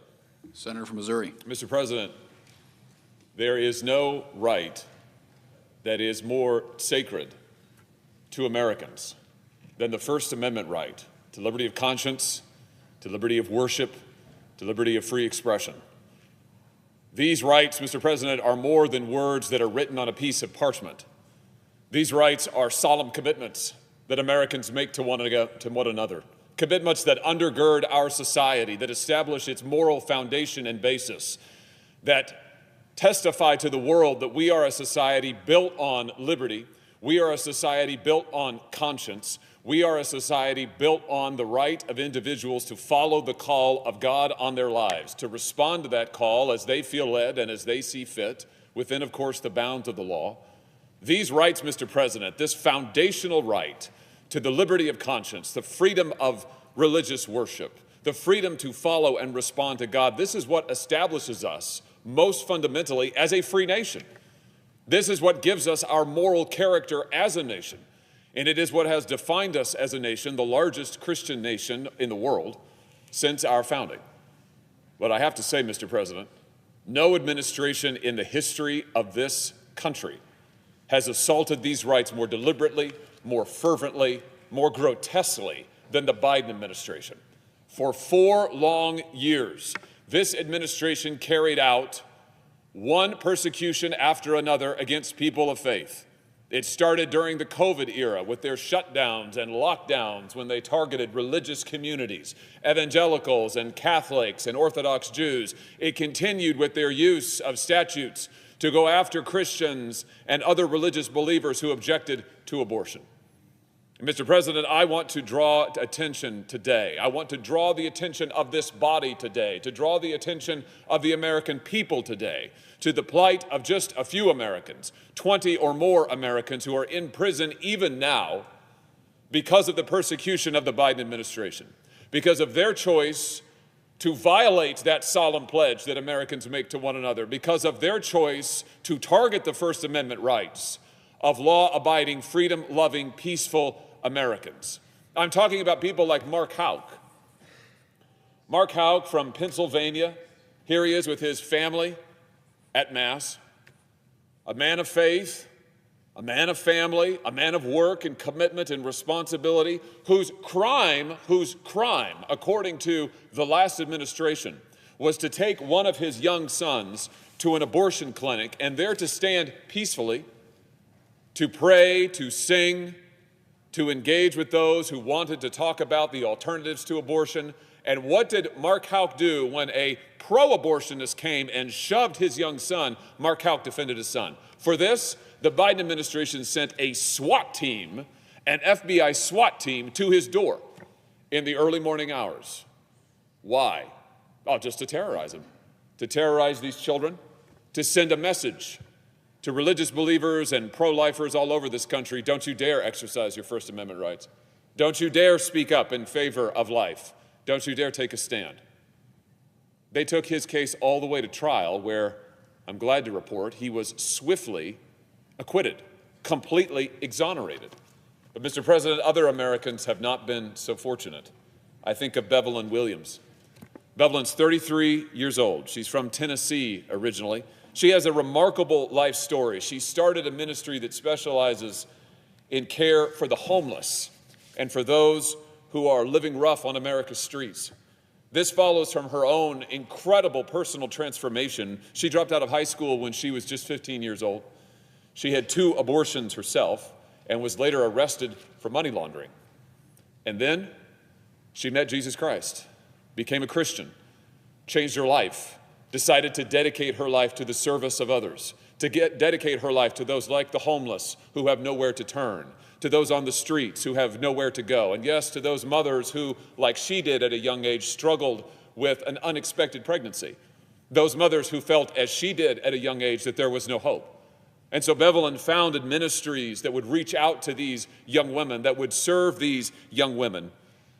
And what did the Biden administration do to her? Because she had the temerity to exercise her First Amendment rights, because she went to an abortion clinic and there sang and prayed and worshiped, because she there told women who were coming into the clinic that there really were alternatives, that life didn't have to be this way, because she told her own personal story. She was prosecuted by a federal court and sentenced to 41 months in prison. And what was her supposed crime? She leaned on a doorway in a manner that hurt the hand of a staff member. Let me say that again. She leaned on a doorway in a manner that hurt the hand of a staff member. For this, Mr. President, this amazing African-American woman was sentenced to 41 months in prison. 41 months. I think of Lauren Handy. She's 31 years old. She's from Alexandria, Virginia. Lauren was one of 2 individuals who in 2022 discovered a box of 115 fetal remains here in Washington, D.C. 115 pieces of remains of aborted babies, a number of them late-term abortions, not permitted to happen under federal law, babies who had come to term and had been killed, and whose remains had then been put into boxes and discarded like so much common trash. They came to be known as the DC-5. Lauren helped discover them. Lauren also dedicated her life at even her young age to serving mothers in need, to helping those who had no hope. And what was she given in return? In August of 2023, she was prosecuted under the so-called FACE Act. She was sentenced to 57 months in federal prison. 57 months, the longest prison sentence of anyone under this federal statute ever. I think of Jean Marshall, 77 years old, Mr. President, nurse, lifelong nurse from Boston, Massachusetts. In her 30s, she began a ministry using her nursing skills of reaching out to mothers who were dealing with unexpected pregnancies, who did not know where to turn. She took to sidewalk counseling, volunteering her time, standing along sidewalks outside of abortion clinics, peacefully talking to mothers who wanted to talk, helping them find resources, helping them find alternative medical care. She was prosecuted by this last administration for exercising her First Amendment rights for nothing more, Mr. President, than trying to save the lives of unborn children, for calling out, for fulfilling her duty as a nurse to help those in need, for doing what she had been doing for 40 long years. This administration, the Biden administration, took her to court, prosecuted her, and sentenced her to 24 months in prison. 24 months, Mr. President. There's Jonathan Darnell, 42 years old, from Kentucky. He's a former U.S. Army officer. He's a veteran of Operation Iraqi Freedom.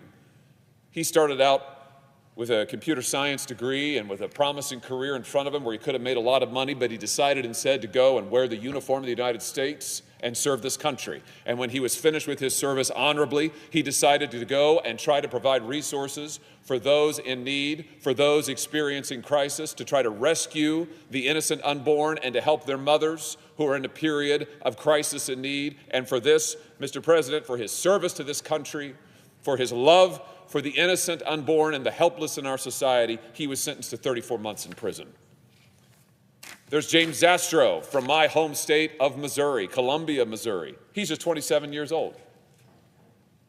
He was protesting peacefully outside of a Nashville clinic alongside his sister and alongside others, again offering the women who were there alternatives, asking them if they could help in any way. He was given 3 months in prison, followed by 3 years of house arrest and probation. And then there's Eva Adel.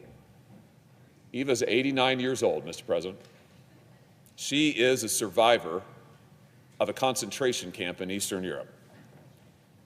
Her mother was kidnapped by the Soviets right after the Second World War, and then she and her siblings were sent to a communist concentration camp in Yugoslavia. Amazingly, Mr. President, they endured.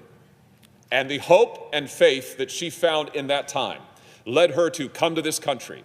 It led her once here to begin to minister to women who are in crisis. It gave her a passion for the voiceless, a passion for the innocent, a passion for those who had no one to defend them, and none more than the innocent unborn. And so she began years and years of faithful witness to the value of life, to the hope of life, and faithful work in trying to provide for mothers in crisis help and alternatives in medical care. Here's what she was doing when she was arrested. She was singing hymns in a clinic hallway from a wheelchair. That's right. She was arrested for singing hymns in a clinic hallway from a wheelchair. This concentration camp survivor, 89 years old, immigrant to this country, was put in prison, federal prison, by the last administration because she sang hymns from a wheelchair. Mr. President, I cannot begin to express, words do not capture the injustice of what this administration has done. And when you consider who the Biden administration saw fit to pardon, while they were prosecuting and persecuting these good Americans, Joe Biden, on his final days in office, commuted the death sentence of one Jorge Alvera Torres, who was convicted of strangling a naval officer in her barracks while he was serving as a Marine in Arlington. He pled guilty later to sexual assault and murder of Laura Hobbs, age 8, of Crystal Tobias, age 9. This is who Joe Biden saw fit to give pardon to. This is who he saw fit to waive the rule of law for. Or there's Caboni Savage, a Philadelphia drug lord who was convicted of killing 12 people, including 4 children. When you look at the disparity, Mr. President, between those this last administration chose to reward and those it chose to persecute, it is hard not to feel anger. To be honest, Mr. President, it is hard not to feel rage. This is a grotesque abuse of the conscience of this country. This is a grotesque assault on the principles of this country. And that is why, Mr. President, I have urged President Donald Trump to pardon all of these pro-life prisoners, unjustly persecuted, unjustly targeted, unjustly imprisoned by the corrupt Biden administration. And I do mean corrupt. From a man who used his power illegitimately to pardon his own family, to pardon his own son, to excuse his own kin of wrongful, willful illegalities, who protected drug lords and killers and murderers and kingpins and yet sent concentration camp survivors to prison because they spoke up for life.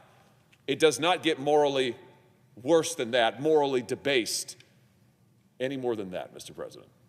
And so, this is a time to turn the page. But more than that, this is a time to right a wrong. President Trump can turn the chapter on this dark period of our history. He can right the wrongs that this last administration perpetrated. He can begin to restore the requirements that the conscience of our country puts in front of us. Mr. President, he can again renew the commitment that is found right there in our Constitution, that commitment to honor liberty of conscience, to honor the right to follow God, to live out our faith peaceably, which is exactly what these pro-life prisoners, still prisoners, were doing. And so I urge President Trump, now from this floor, to pardon these Americans unjustly persecuted, unjustly prosecuted, unjustly condemned. I urge him to pardon them and to provide once again the moral clarity and moral leadership for which this country is known, and to provide that moral clarity and moral leadership without which we cannot hope to lead the free world. Mr. President, I yield the floor.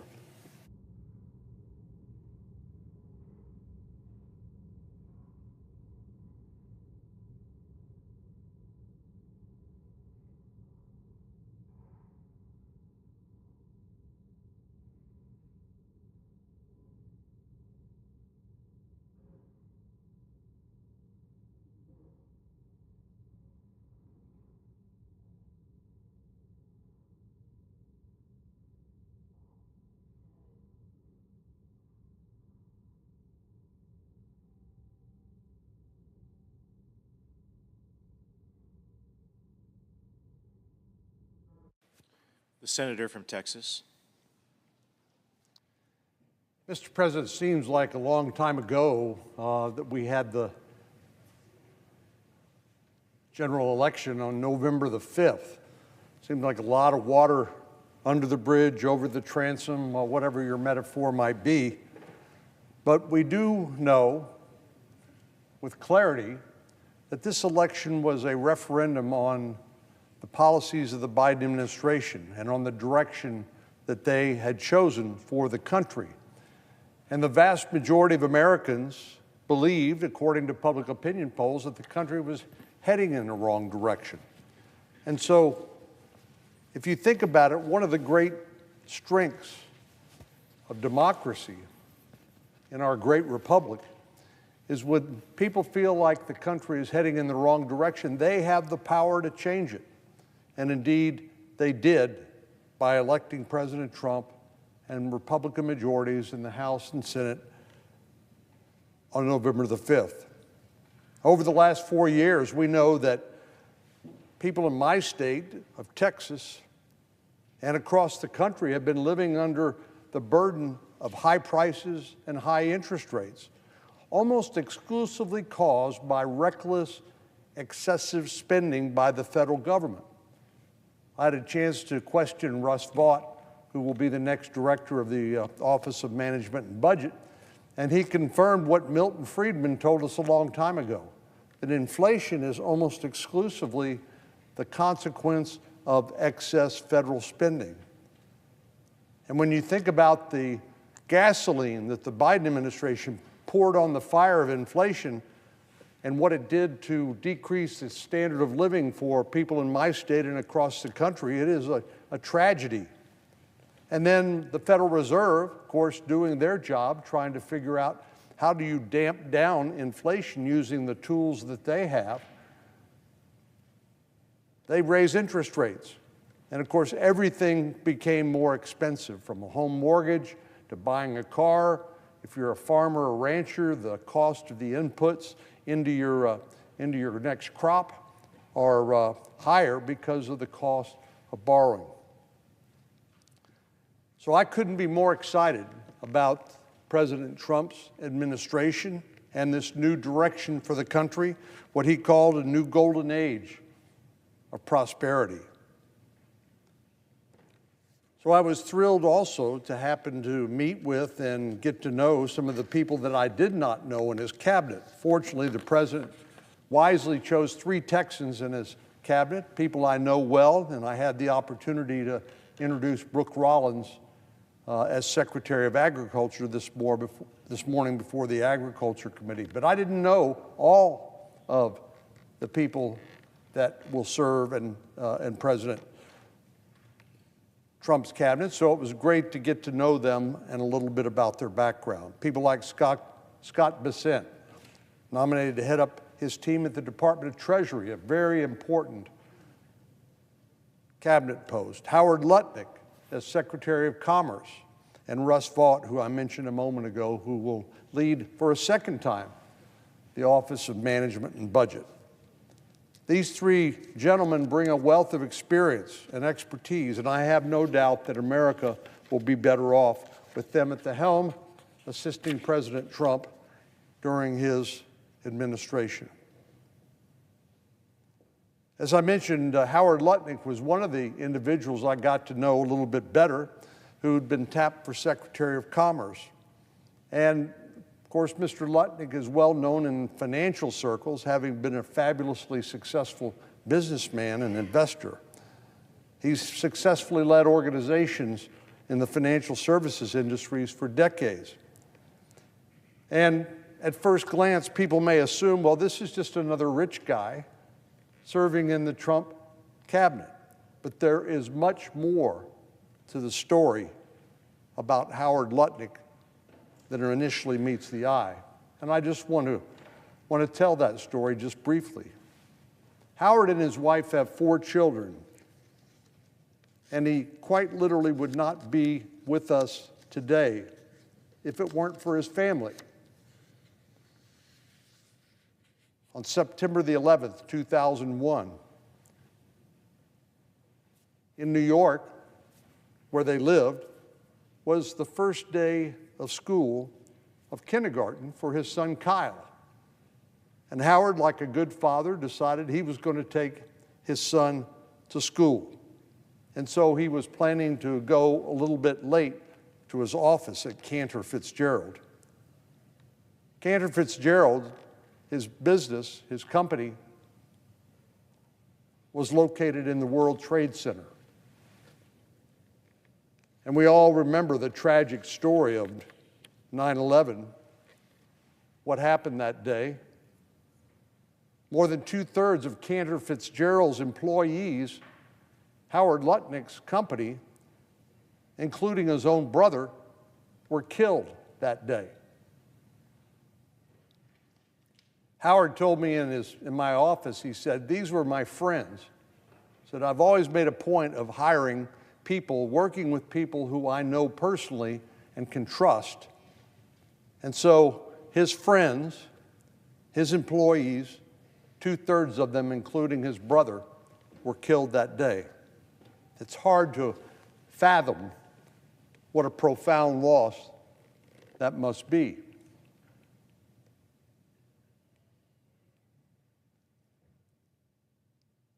As anybody can imagine, this company, now having lost 2/3 of its employees, was in a vulnerable state, and many people expected it to close shop.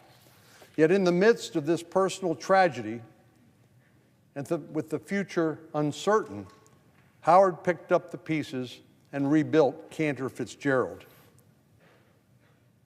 This is a man, unlike most men, a person of heroic character. There's no doubt in my mind that Howard Lutnick will be well suited to help rebuild the American economy and help put the country back on track.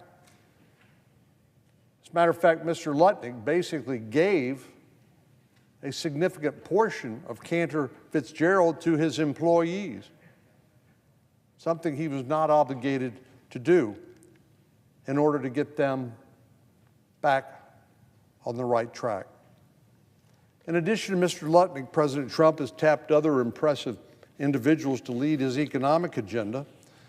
Last week, I had the pleasure of speaking with Scott Bessent in the Senate Finance Committee, in which I serve. One of the issues we discussed during the hearing was something we all care about, which is the threat of the Chinese Communist Party.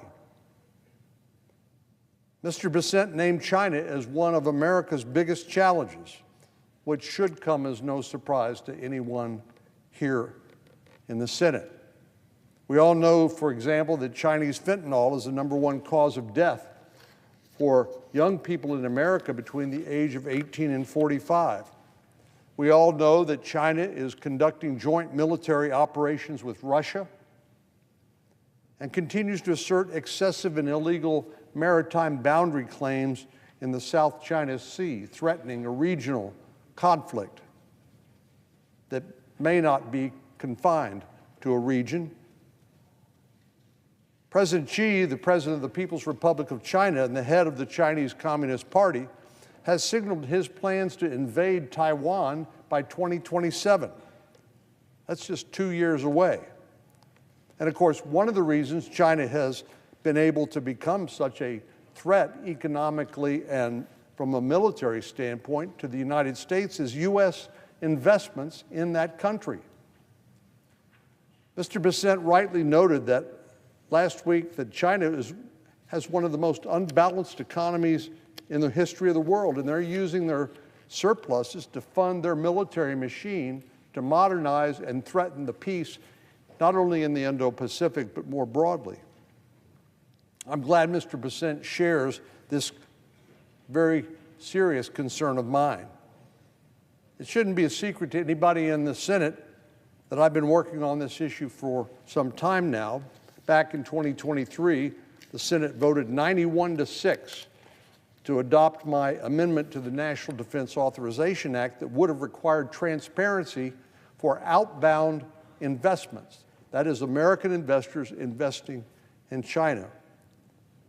But then, unfortunately, that provision did not make its way into the final version of the National Defense Authorization Act. We came very close to passing provisions to address outbound investment in the continuing resolution at the end of the year.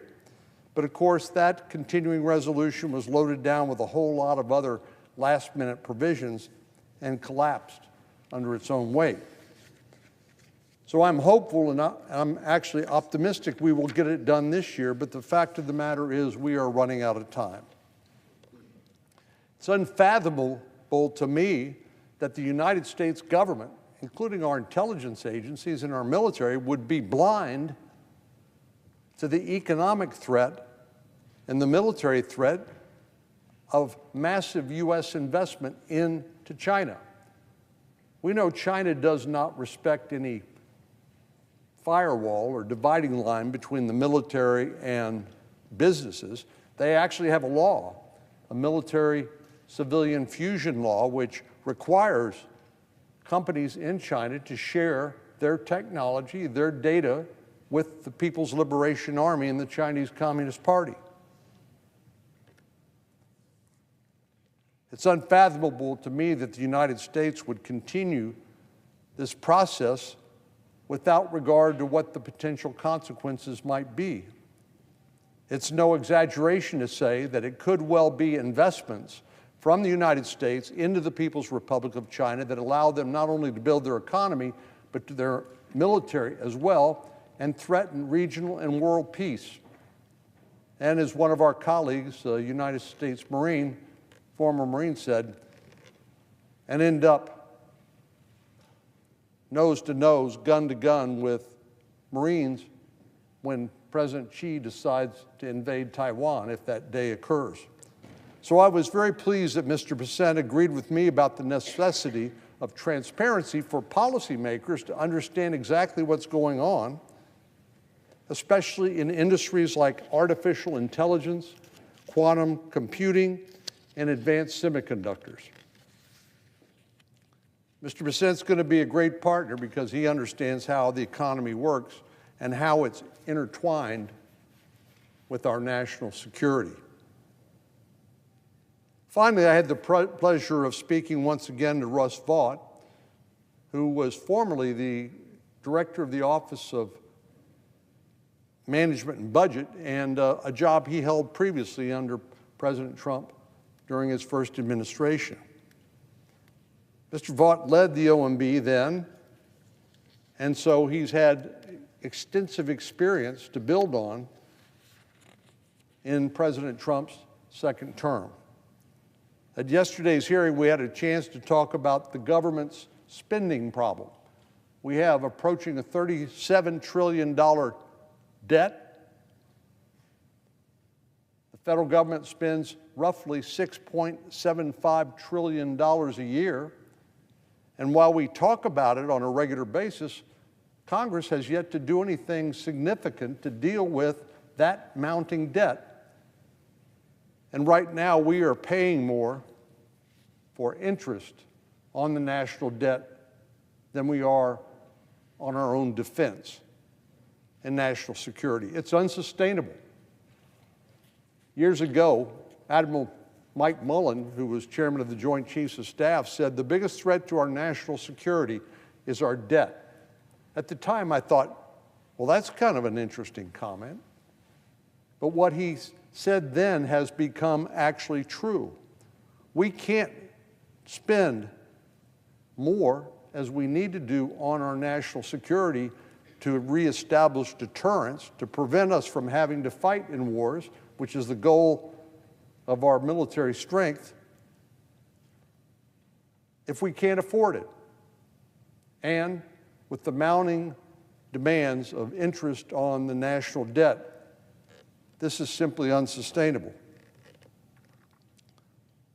I believe we have a historic opportunity with President Trump's second term and with Republicans in the majority in the House and the Senate to look at mandatory spending programs.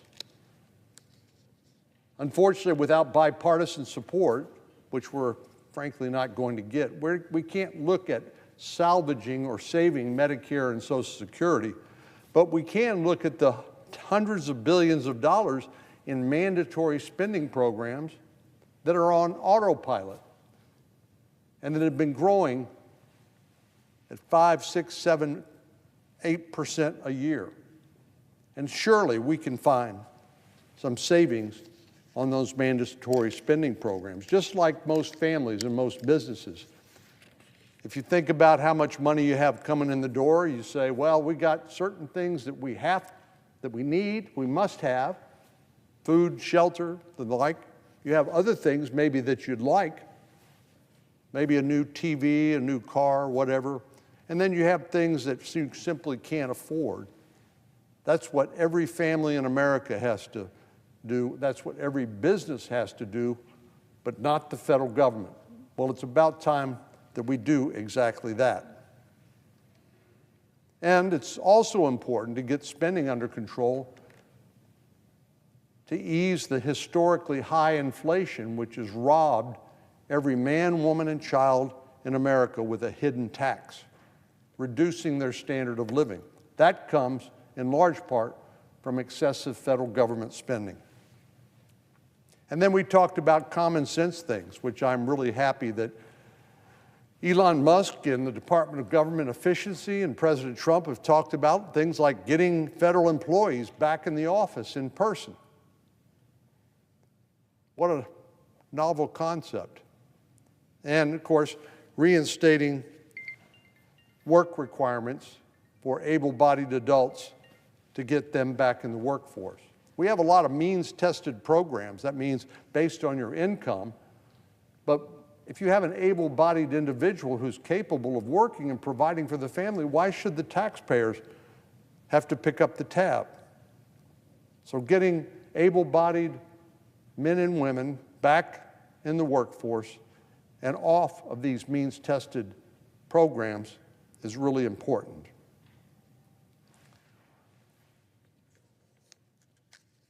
There's no secret that the American people were profoundly disappointed at the Biden administration's handling of the U.S. economy.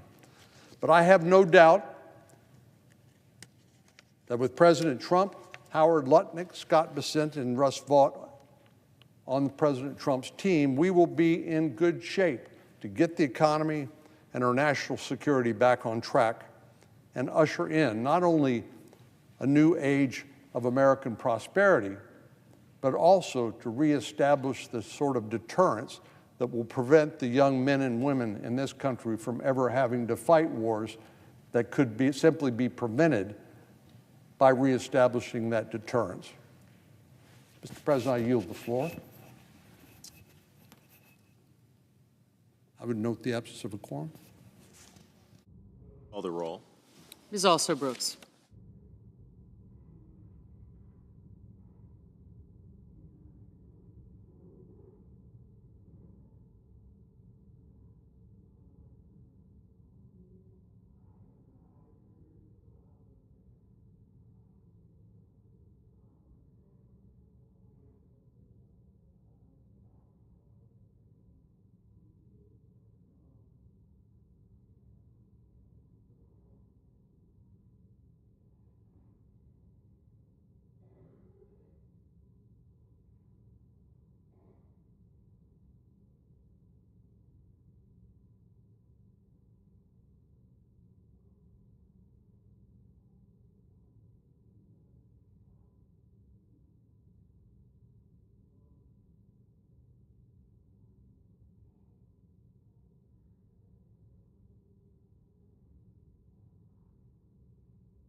The senator from New Hampshire. Mr. President, I ask that the quorum call be lifted. Without objection. Thank you. I come to the floor today to address some of my concerns about the qualifications of the President's nominee to lead the Department of Defense, Mr. Pete Hegseth.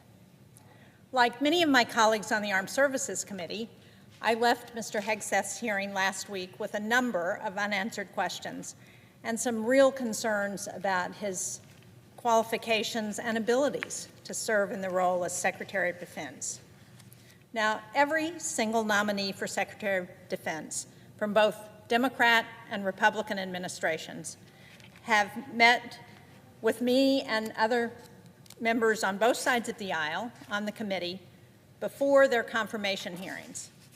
And I voted for every one of those nominees in both Democrat and Republican administrations, Secretaries Panetta, Hagel, Carter, Mattis, Esper, and Austin. I didn't always agree with their views or their policies, but I thought they all had the qualifications and the temperament to be the Secretary of Defense, so I supported their nominations. But Mr. Hegseth chose not to meet with me or any other Senate Democrats except the ranking member, Jack Reed. And he broke with strong, long-standing tradition to ensure that our work on national security remains free from partisanship. And I think that's the important point. We are stronger as senators, as Congress, as a nation, if we are acting together. The committee, unfortunately, was not afforded the opportunity to ask a number of rounds of questions, and so there were a number of questions about his views, particularly regarding foreign policy and military policy, that we did not get an answer to. I've become the ranking member on the Foreign Relations Committee, and so I'm very concerned about the role of the United States in the world.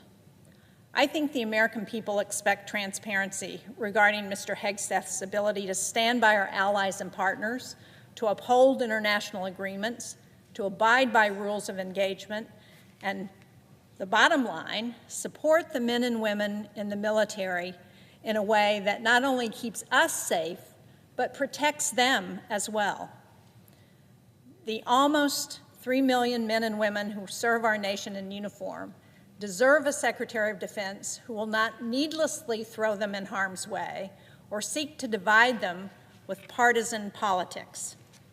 So I'd like to address a few issues now that we were not able to get to at the hearing because we were not able to ask more than one round of questions. And I want to start with the role that our alliances and that our allies and partners play in our own national security. I believe, and we've seen it many times from the start of this nation, that we are stronger and safer when we lead together with our allies.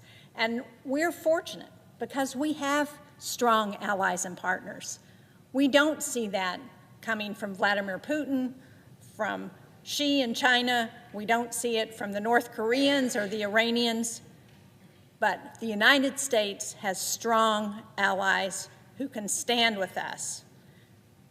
The most important security agreement we've had, I think, any time in our nation's history is NATO. It is a critical, indispensable part of our national security. And yet the President's nominee for Secretary of Defense wrote in his book, American Crusade, that NATO is, quote, a relic, and, quote, that it should be scrapped. Now, since his nomination, Mr. Hegseth has tried to walk back his opposition to one of our key international alliances, to NATO. And in advanced policy questions for the committee, he calls NATO a, quote, vital U.S. interest in defending Europe and American interests from Russia and Vladimir Putin. Now, the sudden reversal is welcome, because I think it's very important that our Secretary of Defense understand how critical NATO is and that it's stronger now than it was any time in the last, since it was formed, probably. We now have 32 members of NATO. But Mr. Hegseth's 11th hour conversion to understanding the importance of our allies and partners raises questions about what he really believes. We ask on our questions for the record about NATO, and we didn't get much of a response.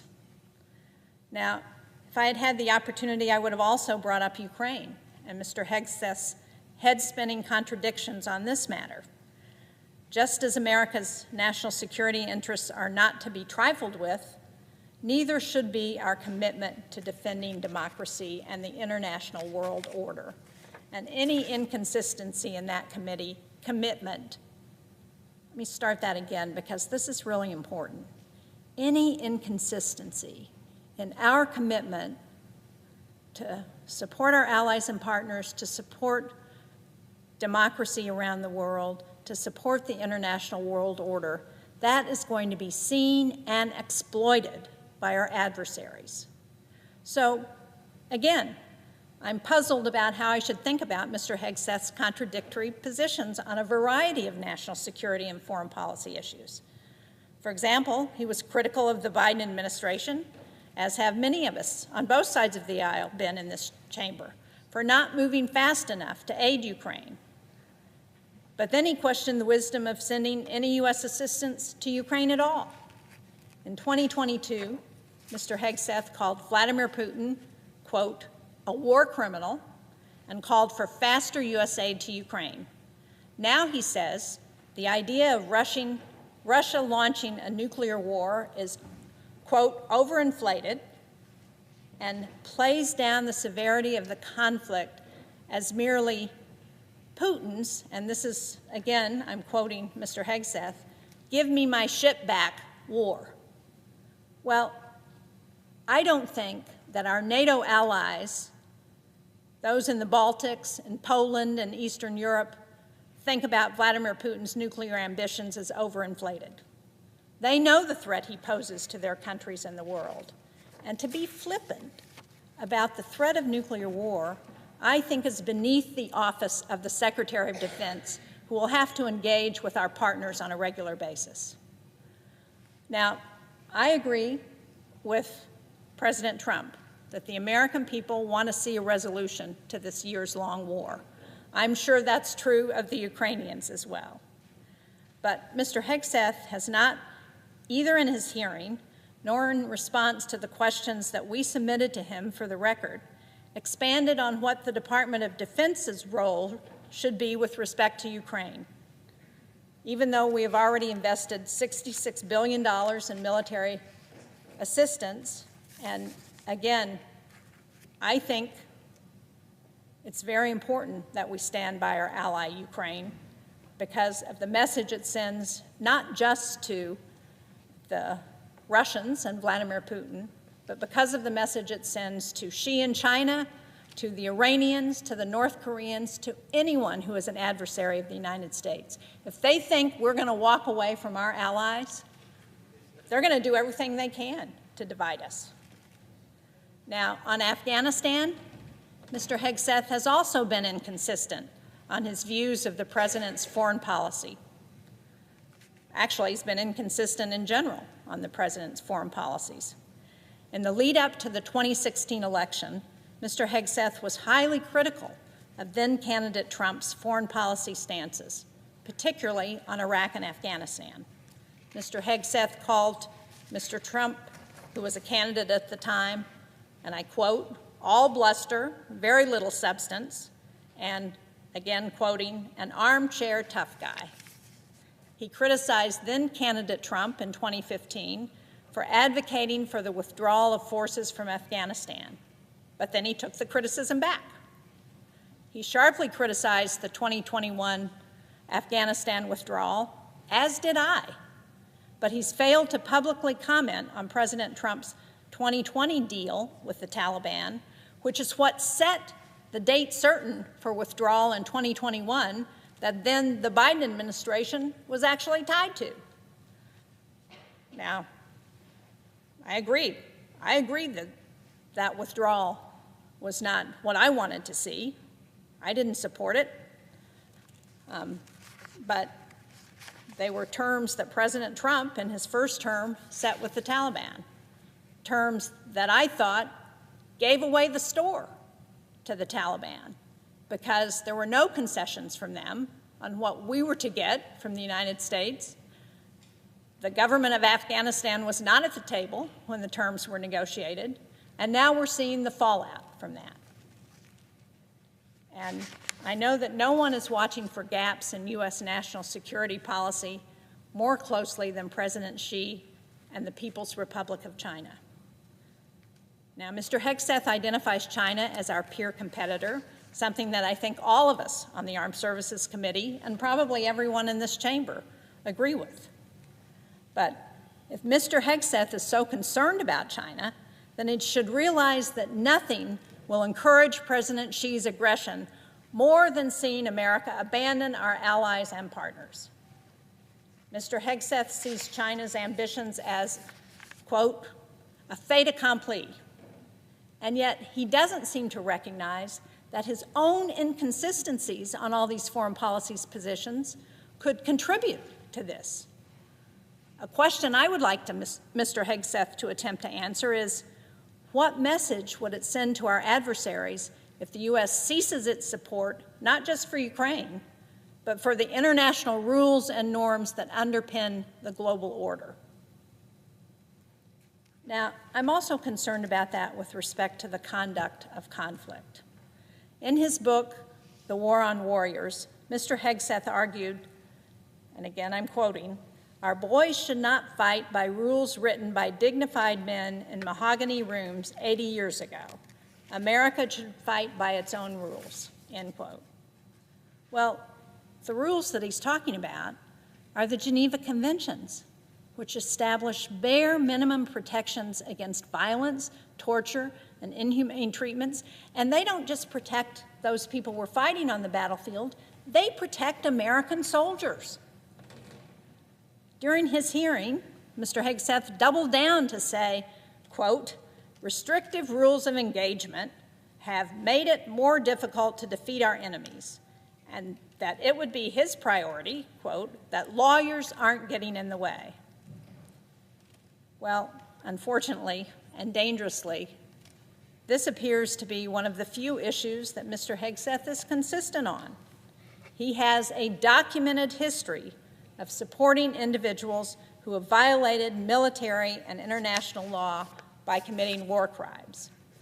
These are individuals who were turned in not by our enemies, but by members of their own units who were convicted of crimes by our own military juries, individuals for whom Mr. Hegseth lobbied to get pardons.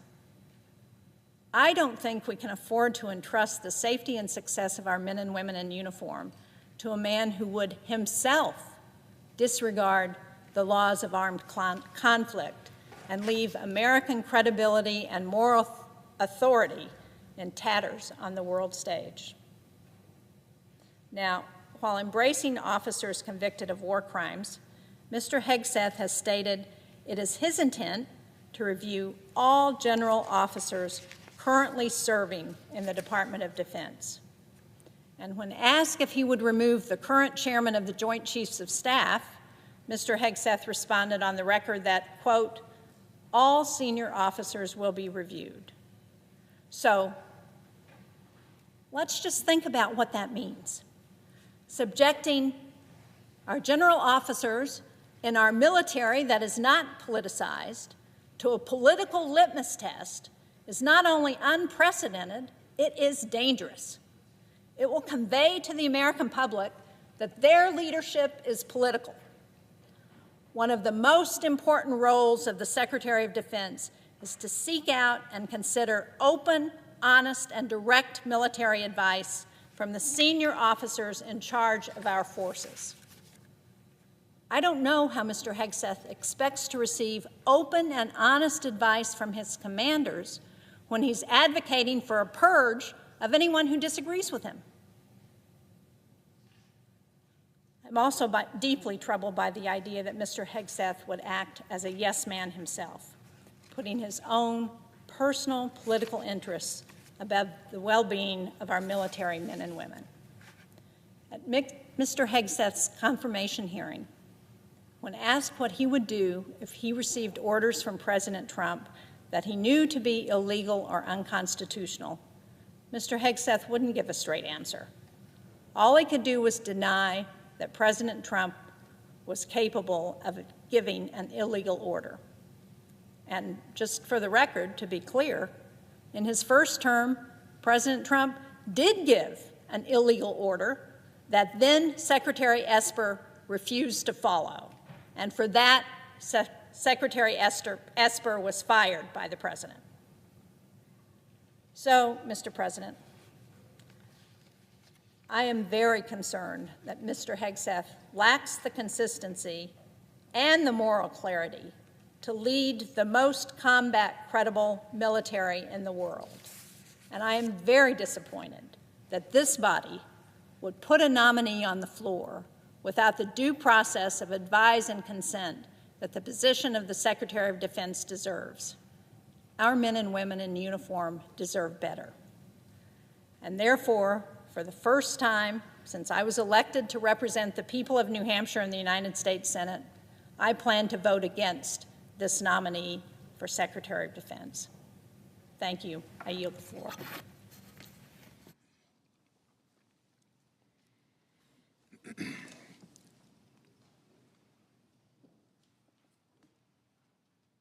The senator from Rhode Island is recognized.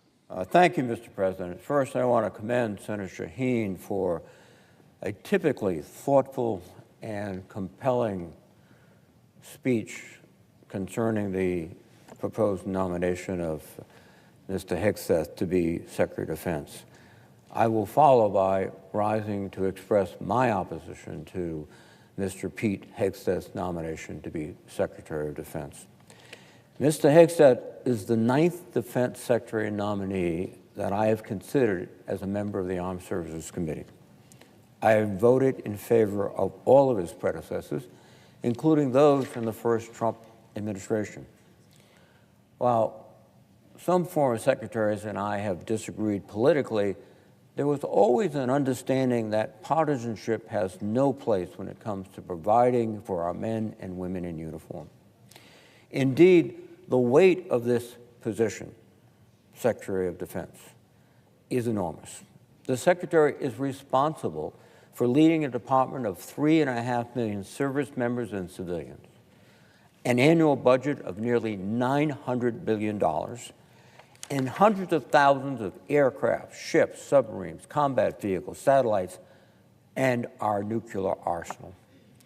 They also play a powerful role with allies, partners, and adversaries abroad, having to meet, communicate, and coordinate with a whole range of individuals from many different ethnic groups, many different religious groups. That's part of the role of Secretary of Defense. At a bare minimum, former Secretaries of Defense have had the experience, wisdom, and character to do that job. Mr. Hegseth, however, is simply not qualified to meet the overwhelming demands to be Secretary of Defense. Last week, the Armed Services Committee held a nomination hearing for Mr. Hegseth. During the hearing, my colleagues and I raised a number of concerning reports about him. A variety of sources, including his own writings, implicate him with disregarding the laws of war, financial mismanagement, racist and sexist remarks about men and women in uniform, alcohol abuse, sexual assault, sexual harassment, and other troubling issues. Instead of addressing these reports, many of which are documented and on the record, he dodged and deferred. He did not attempt to alleviate the fears that my colleagues and I have that there is material and a pattern of abuse in his personal history that could be used by adversaries to try to influence him, to try to deflect him from his sworn obligations and duties to the United States, and frankly, to embarrass him as Secretary of Defense. These reports are unlike anything we have seen for a nominee of this importance. And if they are confirmed, they would undermine his ability to be an effective leader. As I have said for months, it is critical that the FBI and the Trump transition team carry out an exhaustive background investigation on Mr. Hegseth. In that regard, I must say that I am extremely disappointed by the investigation process. Before Mr. Hegseth's hearing, I was briefed by a transition team on the findings of the background check. I was alarmed that investigators had neglected to contact critical witnesses and whistleblowers, and I urged them to reopen the investigation. During my experience on the Armed Services Committee, it is unprecedented that the FBI has returned to my office 2 more times, as recently as last night, to provide additional information on the nominee. Frankly, I still do not believe the background investigation is complete. Last week, after the hearing, I was made aware that an individual with disturbing information about Mr. Hegseth has been interviewed by the FBI in December as part of the background investigation. However, their testimony was not adequately included in the briefing provided by the Trump transition team. As such, I asked this individual to recount to me directly the testimony that she had provided to the FBI. I was disturbed by what I received. Earlier this week, the Armed Services Committee received a sworn affidavit from Pete Hegseth's former sister-in-law that alleges specific incidents of Mr. Hegseth's alcohol abuse, threatening and abusive behavior toward his second wife, and a repeated pattern of offensive public misconduct. The affidavit was signed and sworn under penalty of perjury, and it has been made available to all senators to review, and I hope that you do. I will share a few examples from her sworn testimony, which she gave to FBI investigators. Once, while drunk in uniform, which is a violation of military law, Mr. Hegseth was so inebriated that his brother had to carry him out of a Minneapolis strip club.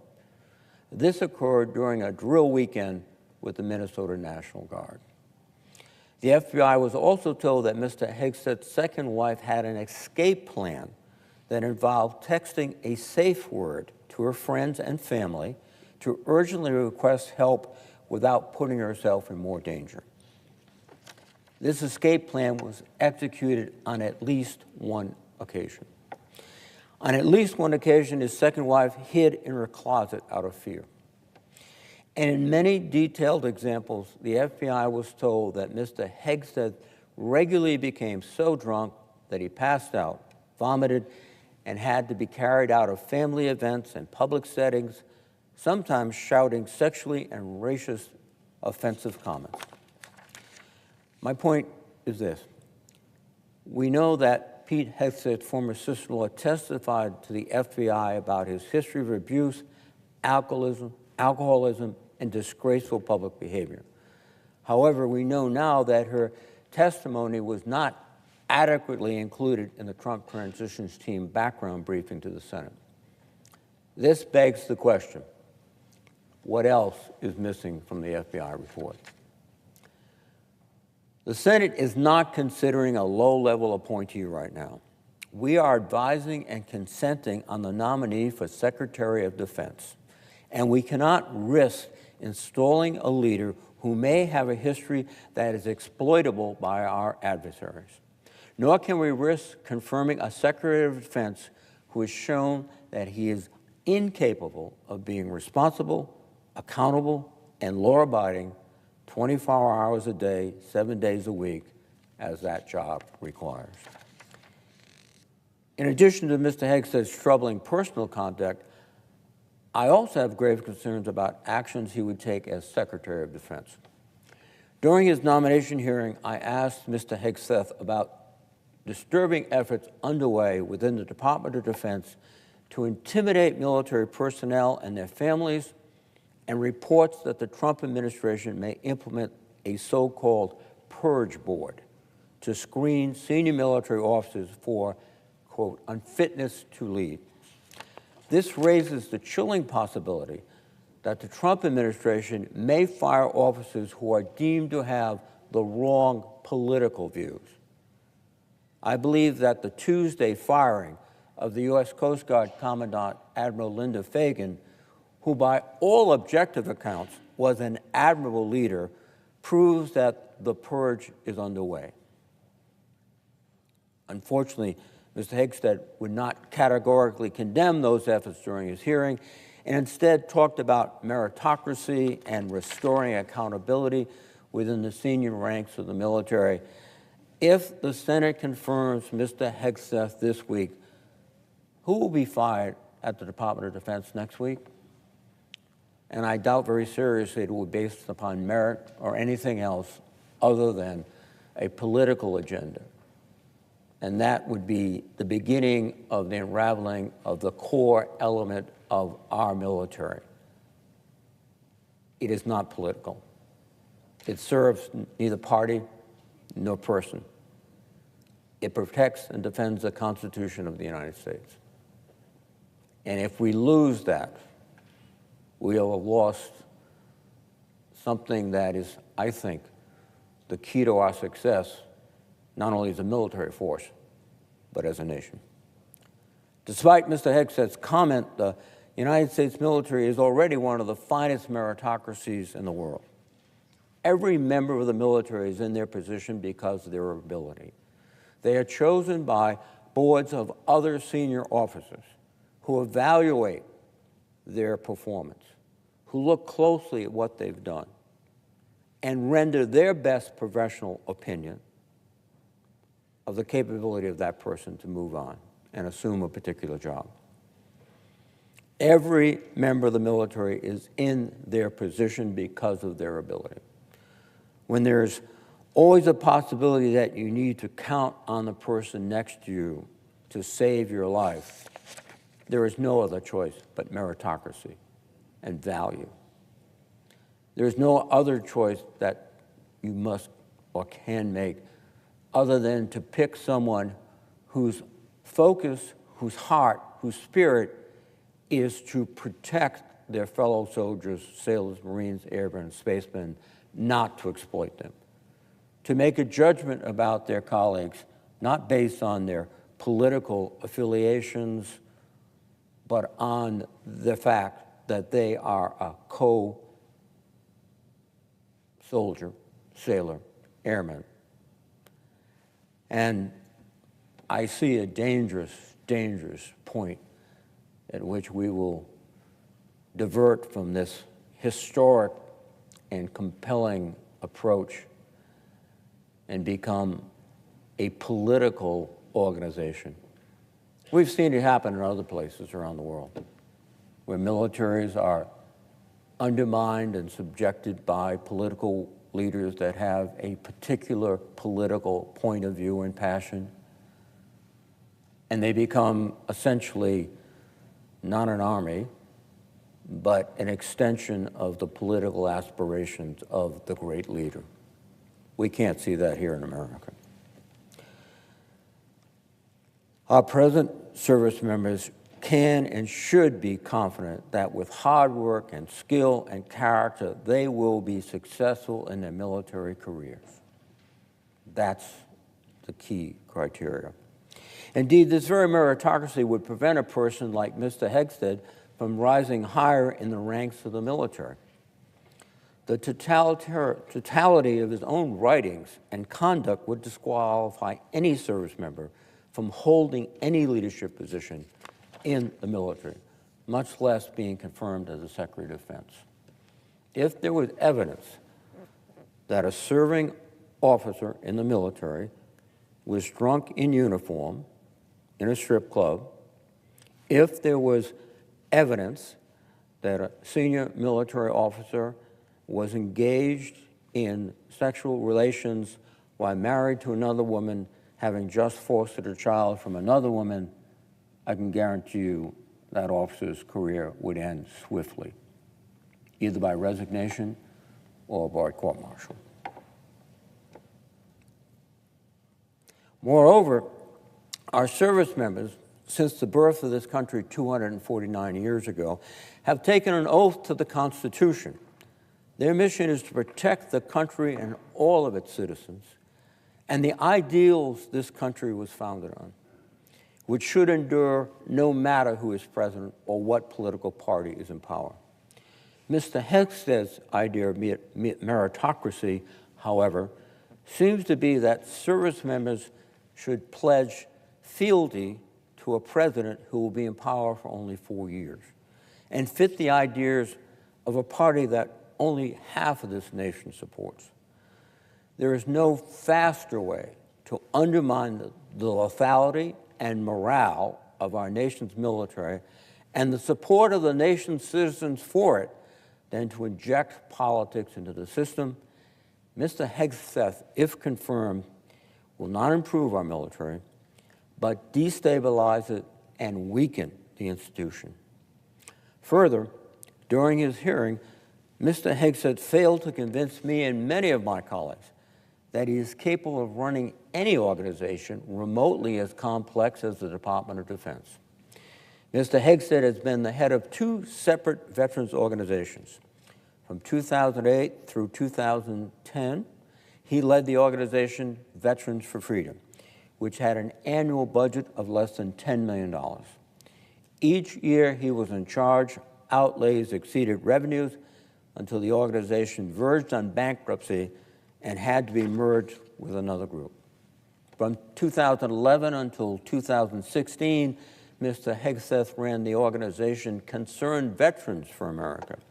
During each of those 5 years, tax records show that the organization spent more than it raised.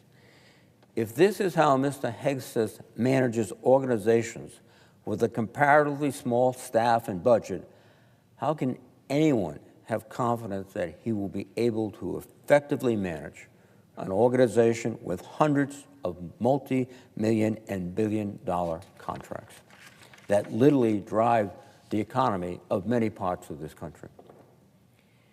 If confirmed, Mr. Hegseth would be the leader of millions of men and women of every race, religion, and political belief. He can only be an effective leader of an effective fighting force if he has respect for those he leads and they trust he supports them. Unfortunately, Mr. Hegseth has shown disdain and outright hostility for many he would lead. His writings and speeches make clear his opposition to diversity initiatives. He has said, "Diversity is not our strength, unity is." On a recent podcast, he said, "I'm straight up just saying we should not have women in combat now roles." Mr. Hegseth has also written, "The other side, the left, is not our friend. We are not esteemed colleagues, nor mere political opponents. We are foes. Either we win or they win. We agree on nothing else." That is not the spirit to bring to lead the men and women of our military forces. When I joined the Army as a young officer in the 1970s, the U.S. military was rife with racial tension. Women were prohibited from serving in most roles. Gay service members were banned, and we relied on a national draft to fill our ranks. The soldiers I served with were proud to do so, but it was certainly not the nation's most capable military by any standard. We have made great progress since then. Today, the Department of Defense is fully integrated. Every race and religion is accepted. Women serve in all combat roles and leadership positions. Sexual orientation is irrelevant to service, and the all-volunteer force visibly reflects the nation it protects. Our military is more diverse than it has ever been, but more importantly, it is more lethal than it has ever been. This is not a coincidence. This diversity and nonpartisanship is the bedrock of our military power, but Mr. Hegseth seeks to destroy that. One of the strengths of the U.S. military, which has made us respected around the world, is the adherence to the rule of law and clear standards on the battlefield to protect civilians and treat prisoners with humanity. Once again, this nominee for Secretary of Defense, if confirmed, will and put that principle in doubt. Mr. Hegseth has championed the pardoning of military members who were turned in by their fellow soldiers and SEALs, as well as military contractors convicted of killing 14 Iraqi civilians without cause. He has advocated for the reinstitution of interrogation methods like waterboarding that have been defined as torture, and has belittled the advice and counsel of the Judge Advocates General while on deployment. In his book, The War on Warriors, he wrote, quote, "Should we follow the Geneva Conventions? If our warriors are forced to follow rules arbitrarily and asked to sacrifice more lives so that international tribunals feel better about themselves, aren't we just better off in winning our wars according to our own rules? How can our military personnel trust each other and the partners and allies we need in this dangerous world trust the United States if such rules and conventions are tossed aside? What a bounty this would give our adversaries.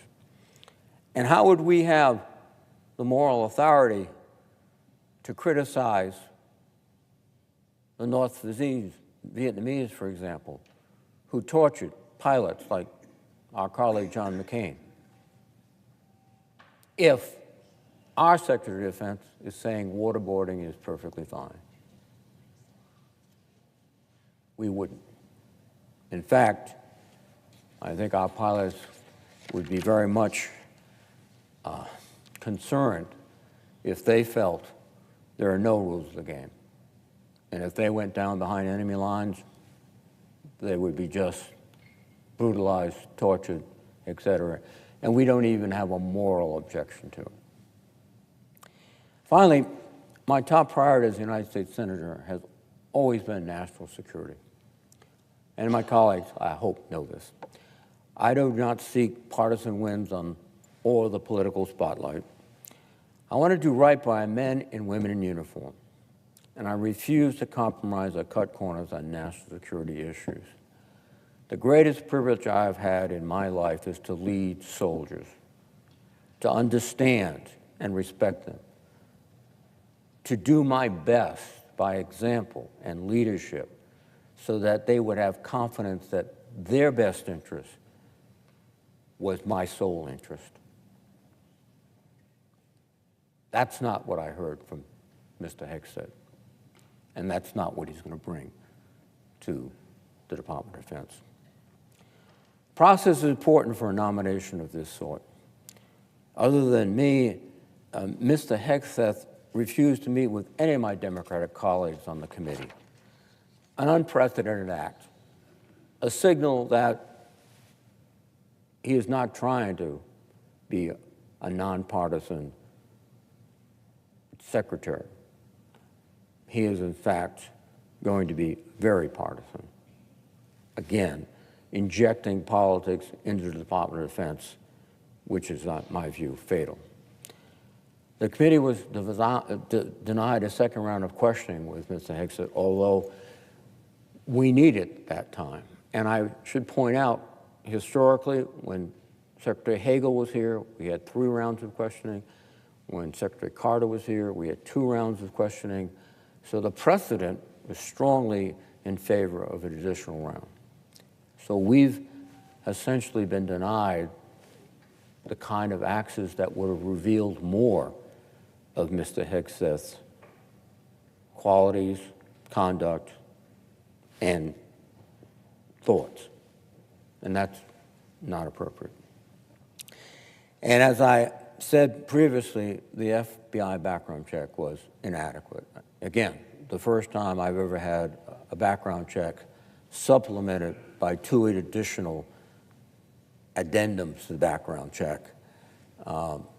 That's not the way I've experienced business. So I would hope my colleagues are a bit alarmed, that have asked themselves, does this individual have the character and the competence and the composure to be Secretary of Defense? I frankly am not convinced. And stunned in many respects the lack of scrutiny which too many of my colleagues are using to consider this nomination. The lives of thousands and thousands of men and women in uniform, the security of our nation, and indeed the world is at stake. I hope we will all take time to reflect on whether we are ready to confirm Mr. Hegseth to be Secretary of Defense. I will personally urge my colleagues to vote against the nominee. And with that, Mr. President, I yield the floor.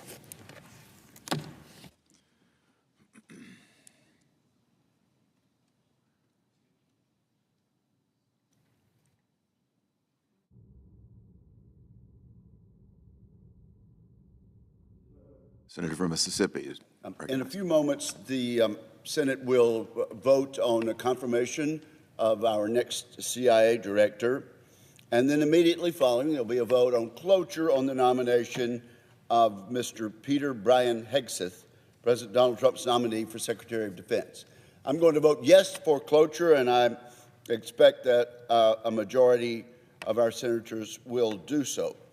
3 months ago, 77 million Americans voted for change in the United States, and they sent President Trump back to the White House. It was a decisive victory and a clear mandate to focus this nation on prosperity and peace. That work begins at the Pentagon, where we must return to a policy of peace through strength. We're facing the most complex and dangerous global security environment since World War II. The next few years will shape the direction for the remainder of the 21st century. It could be led by the United States, a future which would lead to freedom and prosperity for all Americans in the absence of armed conflict. Or it could be led by despots. The Chinese Communist Party is working against us. Its dictator, Xi Jinping, uses military force and economic coercion to try to reshape the world order with the help of his junior partner, Kim Jong-un of North Korea. At the same time, the despot Vladimir Putin remains intent on territorial expansion. Iran, Hamas, Hezbollah, the Houthis, and their like continue to attack Israel and the United States, and ISIS remains set on killing Americans every day, every day. Unfortunately, the Biden administration wasted precious time and significant resources pursuing divisive social policies at DOD. For instance, we just spent months arguing with the administration over whether the Defense Department should pay for hormone therapies or puberty blockers for minors out of taxpayer dollars. 71% of Americans oppose that policy, including more than half of Democrats. So I'm glad we're going to abandon that type of policy. I could go on, but let me now turn to focusing on the future. Together, Congress and the President have a lot to do, and we don't have much time to do it. We have a broken shipbuilding industrial base to fix. We have defense manufacturing jobs to build up and munitions lines to expand. We have an ossified budgeting system to update, and we've got an audit to finish for the first time in decades. And we have a resourcing problem that needs attention. On his way out the door, Secretary Austin now tells us we need to spend a lot more on national security. Well, thank you, Secretary Austin. It is an admission 4 years too late, Mr. President. We're simply falling behind our adversaries in too many ways. So President Trump seeks to reverse this trend and bring much-needed change to the Pentagon. And he's chosen a man to lead the Pentagon. His choice to spearhead these efforts is Pete Hegseth, a retired major and combat veteran in the Army National Guard. Admittedly, this nomination is unconventional. The nominee himself is unconventional, just like that New York developer who rode down the escalator in 2015 to announce his candidacy for president. That may be what makes Mr. Hegseth a good choice. He's not beholden to the status quo, and he's open to new ideas. He's intent on lethality and readiness, and shouldn't we all be? His experience in the line of fire and his service member advocacy make at least one thing clear.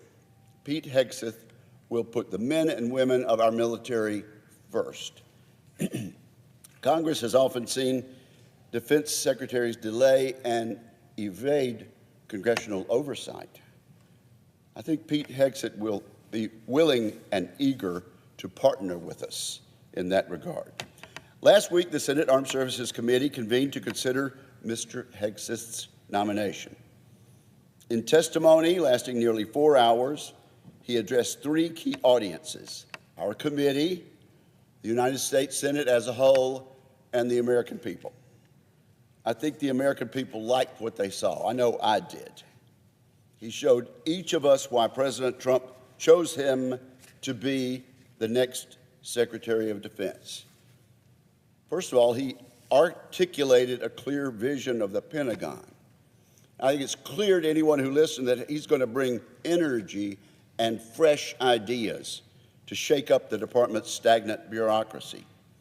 He will restore a warfighting ethos and relentlessly focus on the military's core mission to deter conflict and, if necessary, to win a war. Mr. Hegseth committed to bringing a swift end to the corrosive social policies that serve to divide our service members rather than unite them. And as I pointed out earlier, the American people are behind him in this regard overwhelmingly. He correctly stated that we need to change the way the Pentagon does business. He will restore a culture of accountability by cutting red tape, incentivizing innovation, and rebuilding the defense industrial base. He affirmed his intent to tackle the hardest systemic problems that plague the Pentagon, challenges that previous secretaries have proven unable to fix. And I mentioned that audit. I sincerely believe we'll get an audit done under his oversight. And importantly, he agreed that maintaining the inadequate Biden-era defense budget levels would be dangerous to our national security. And we hear, as I said, the outgoing secretary admitting that very thing. In his testimony before our committee, Mr. Hegseth said this: "My only special interest is the warfighter, deterring wars, and have called upon winning wars by ensuring our warriors never enter a fair fight. We let them win, and then we bring them home." Unquote. Well put, Major Hegseth. I'm confident Mr. Hegseth, supported by a team of experienced top officials, will do exactly that. Pete and his family have endured numerous smears and false news stories. Less reported is the outpouring of support this nominee has received. Pete Hegseth has devoted his career to fighting for his fellow soldiers, and his fellow soldiers, men and women, are now speaking out in his behalf. In the past few months, a host of flag officers signed an open letter enthusiastically commending Mr. Hegseth. I thank these generals and admirals for doing so. The Armed Services Committee has received letters from female soldiers who support Pete. We received messages from those who served alongside him on the battlefield, including a moving statement from a Medal of Honor recipient who backs Pete Hegseth to the hilt. These men and women uniformly vouch for Pete Hegseth's leadership, tenacity, and passion for supporting the warfighter. On the day of his hearing, 100 Navy SEALs marched from the Vietnam Veterans Memorial to the Senate office buildings. They marched together that distance, and rows of Mr. Hegseth's fellow soldiers sat behind him in solidarity for the entire 4-hour-long hearing. These patriotic Americans were willing to step forward and declare their support for Mr. Hegseth publicly. In stark contrast, I might add, to the anonymous attacks we've heard about. Mr. President, in this critical moment for our national security, I believe we have the right man for the job. I urge my colleagues to continue in their support of Mr. Hegseth's nomination to be our next Secretary of Defense. Thank you, Mr. President.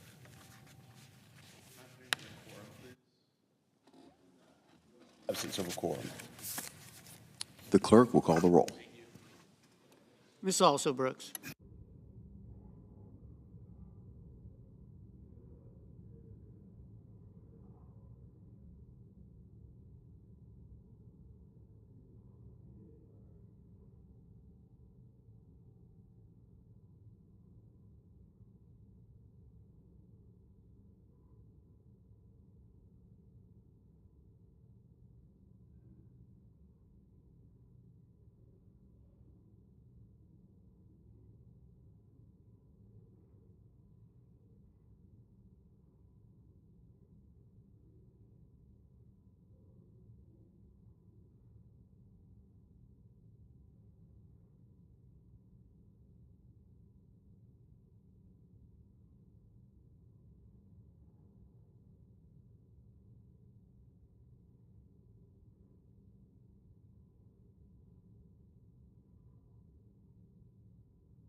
Mississippi is recognized. I suggest that the quorum call be vitiated. by Without unanimous objection. consent.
Is there a sufficient second?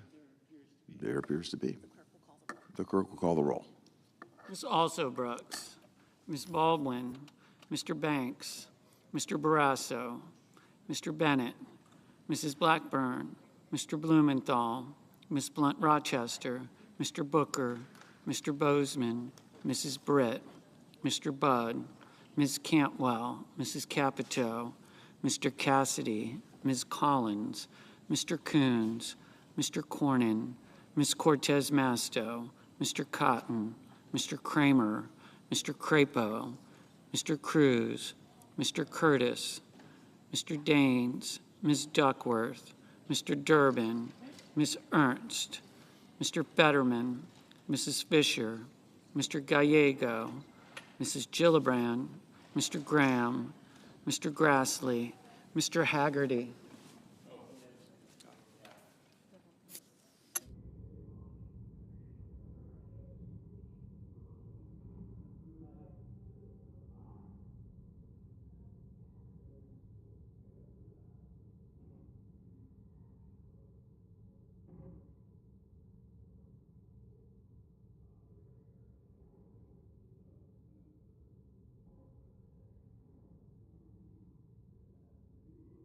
Ms. Hassan.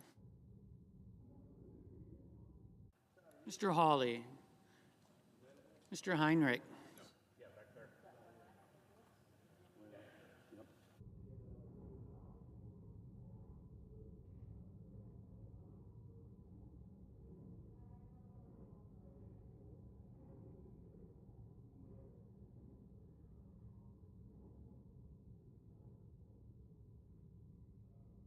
Mr. Hickenlooper. Ms. Arono.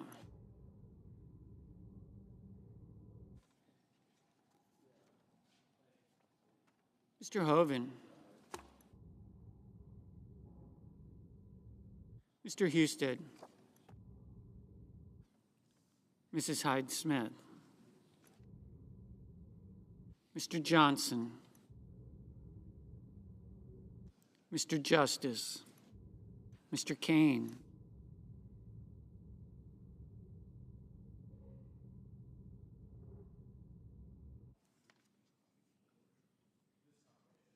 Mr. Kelly. Mr. Kennedy. Mr. Kim.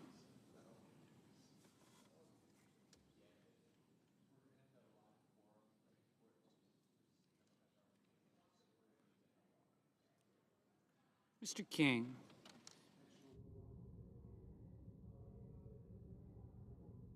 Ms. Klobuchar. Mr. Langford. Mr. Lee. Mr. Lujan.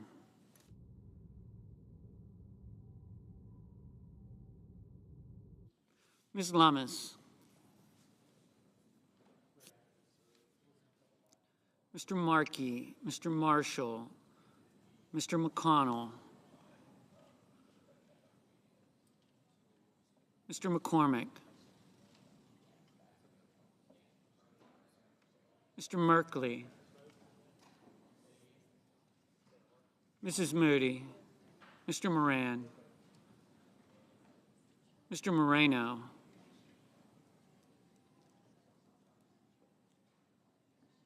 Mr. Mullen, Ms. Murkowski, Mr. Murphy, Mrs. Murray, Mr. Ossoff, Mr. Padilla, Mr. Paul, Mr. Peters, Mr. Reed,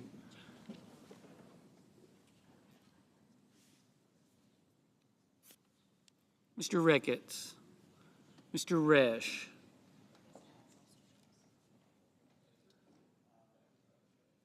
Ms. Rosen,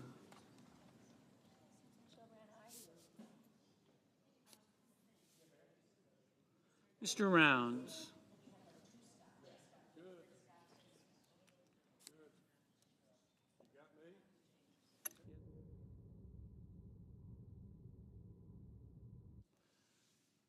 Mr. Sanders, Mr. Schatz, Mr. Schiff, Mr. Schmidt,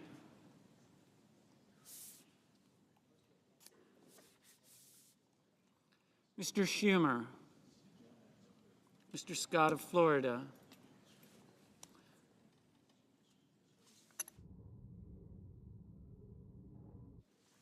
Mr. Scott of South Carolina,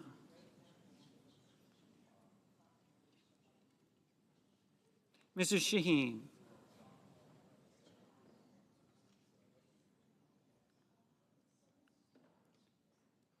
Mr. Sheehy, Ms. Slotkin, Ms. Smith, Mr. Sullivan, Mr. Thune, Mr. Tillis,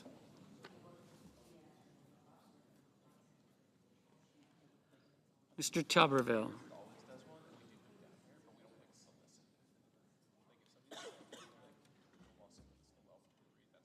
Mr. Van Hollen, Mr. Warner, Mr. Warnock, Ms. Warren, Mr. Welch, Mr. Whitehouse, Mr. Wicker, Mr. Wyden, Mr. Young.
Senators voting in the affirmative: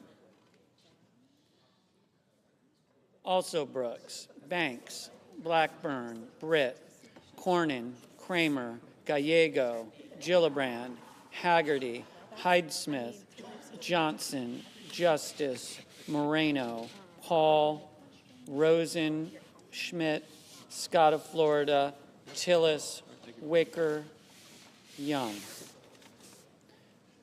Senators voting in the negative: Duckworth, Heinrich, Sanders, Van Hollen.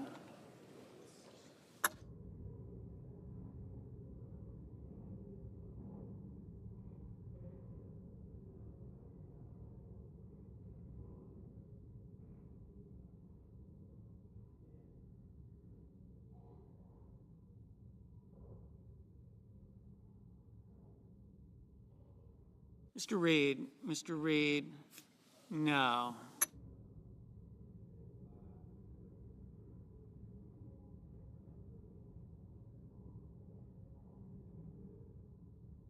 Ms. Ernst, aye.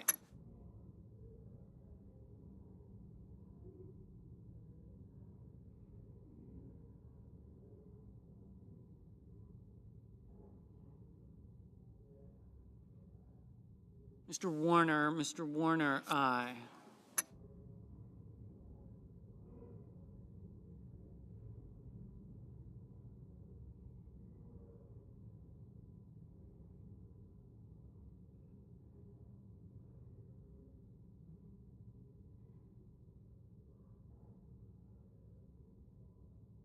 Mr. Moran, aye.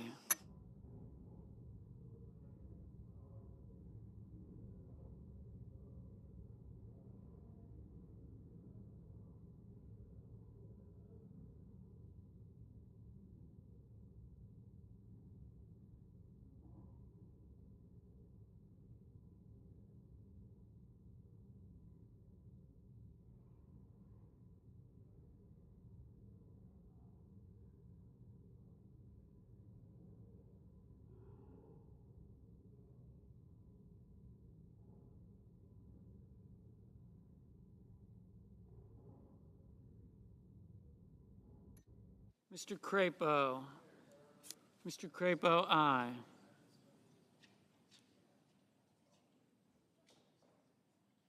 Mr. Coons, aye.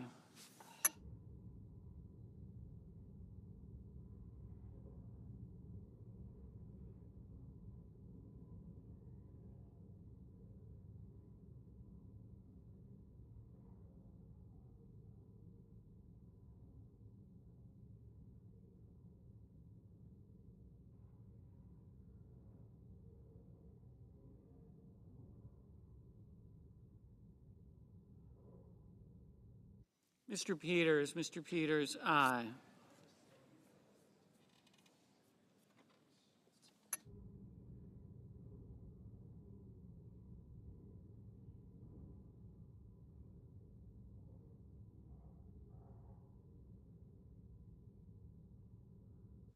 Mr. Blumenthal, no. Mr. Lujan, no.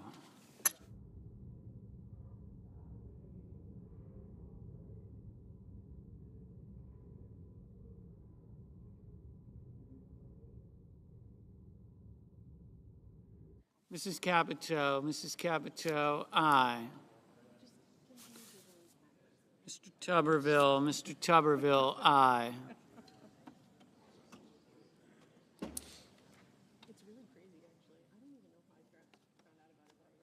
Mr. Grassley, aye.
Mr. King, Mr. King.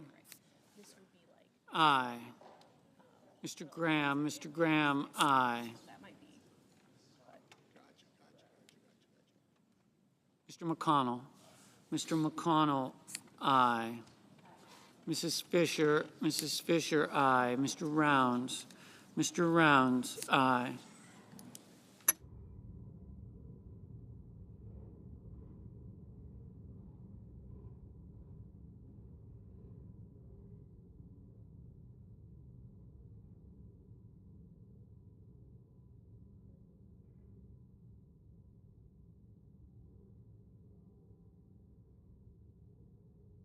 Mr. Curtis, aye.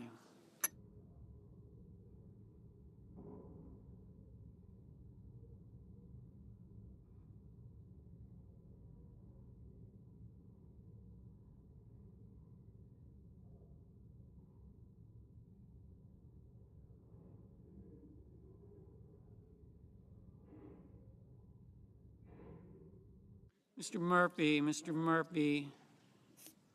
no. Mr. Langford, aye. Mr. McCormick, aye.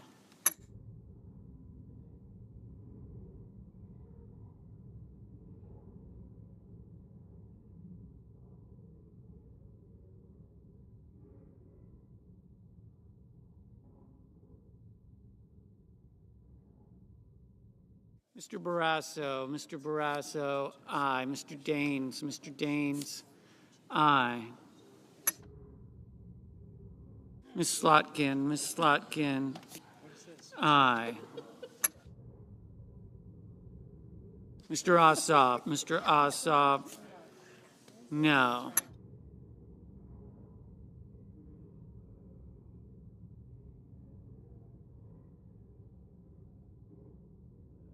Mr. Cassidy, aye. Ms. Murkowski, aye.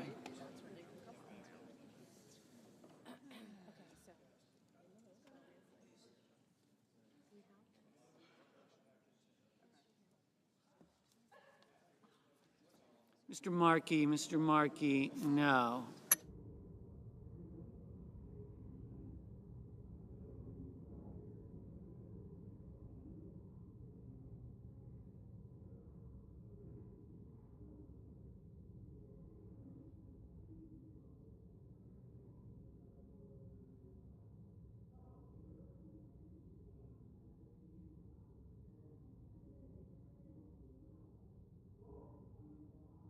Mr. Budd, aye. Ms. Collins, aye. Mr. Durbin, aye.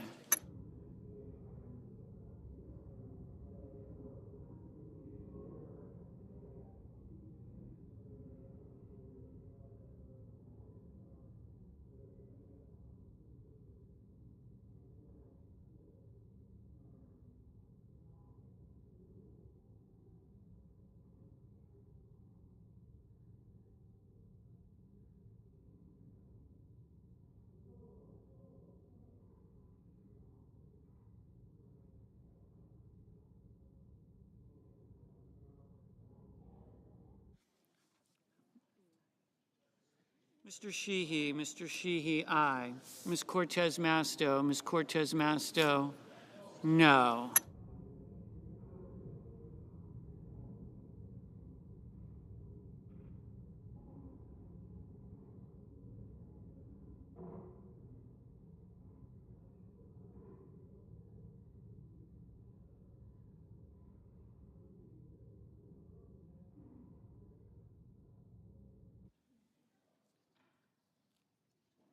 Mr. Ricketts, aye.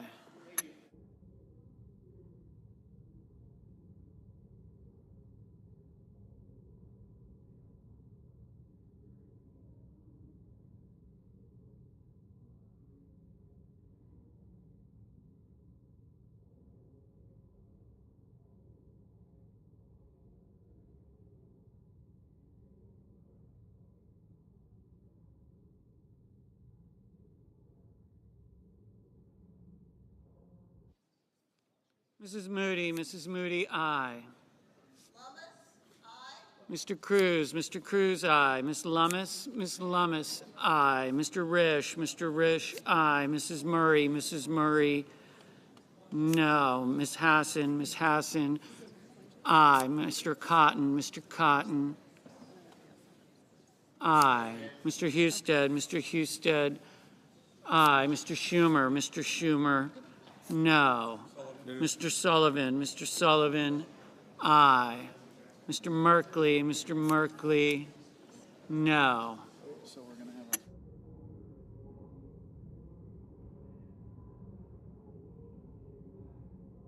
Ms. Baldwin, no.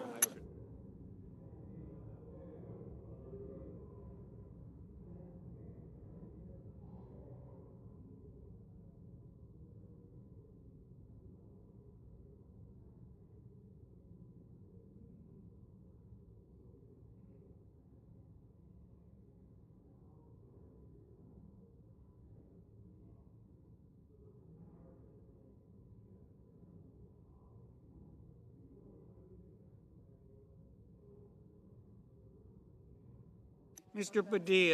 Padilla, no. Mr. Hoven, aye. Mr. Lee, aye. Mr. Marshall, aye. Mr. Schiff, no. Ms. Warren, no. Ms. Blunt Rochester, no. Mr. Wyden, no. Mr. Kane, aye. Mr. Kim, aye.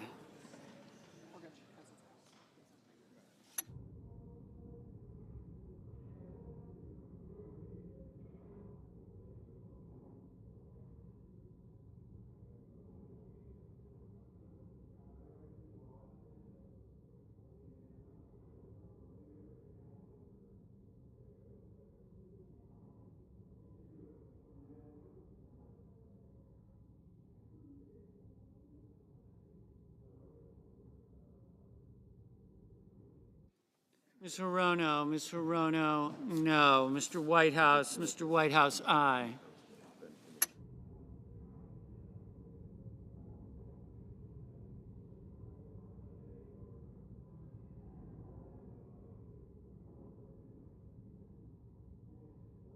Mr. Bozeman, aye. Mr. Booker, aye.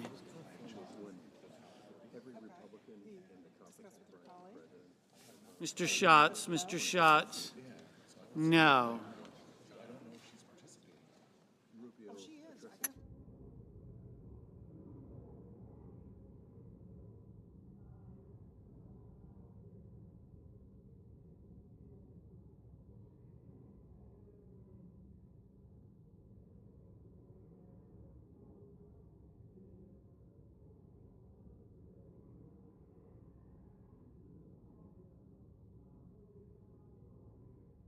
Mr.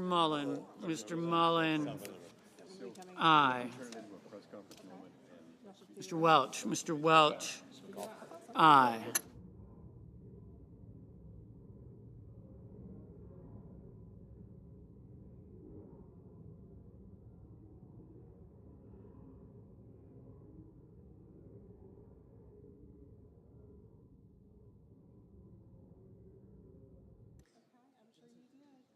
Ms. Smith, no.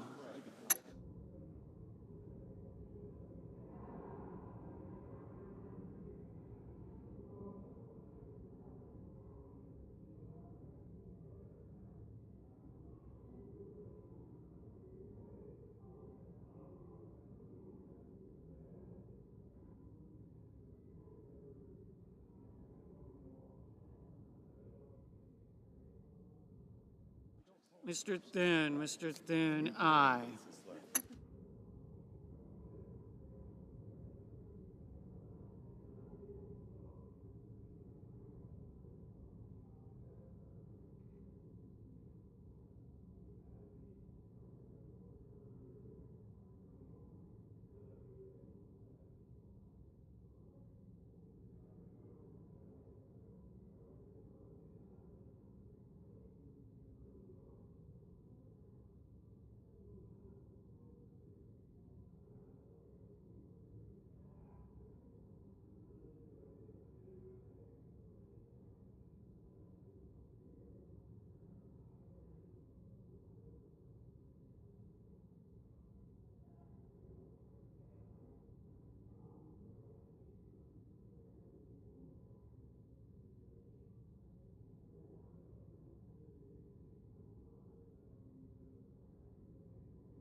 Mr. Hickenlooper, aye.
Mr. Bennett, aye.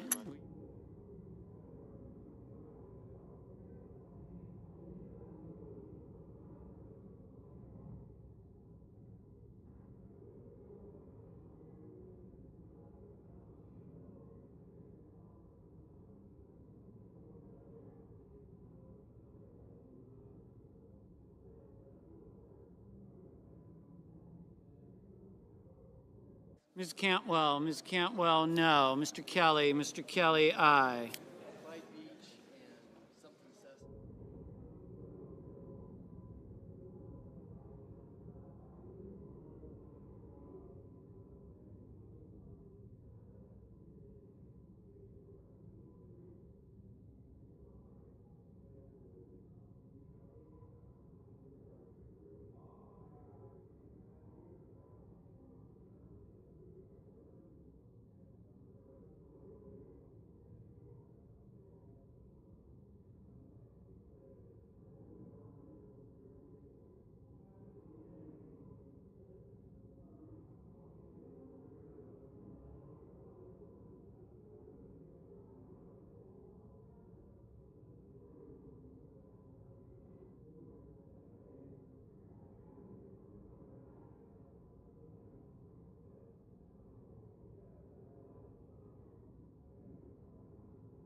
Mrs. Shaheen,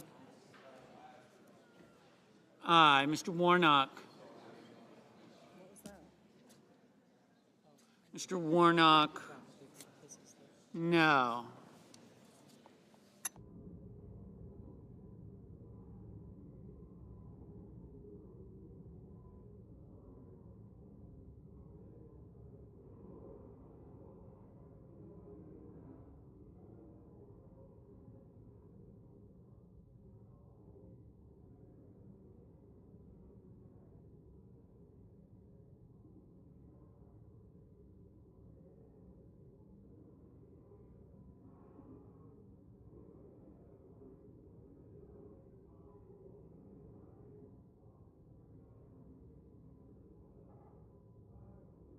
Mr. Scott of South Carolina, aye.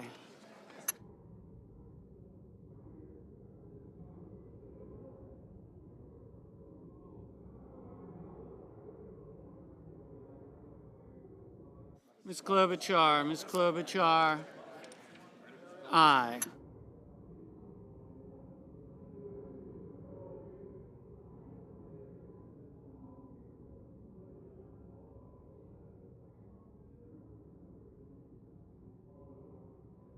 Mr. Hawley, Mr. Hawley. Aye.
Mr. Kennedy, Mr. Kennedy.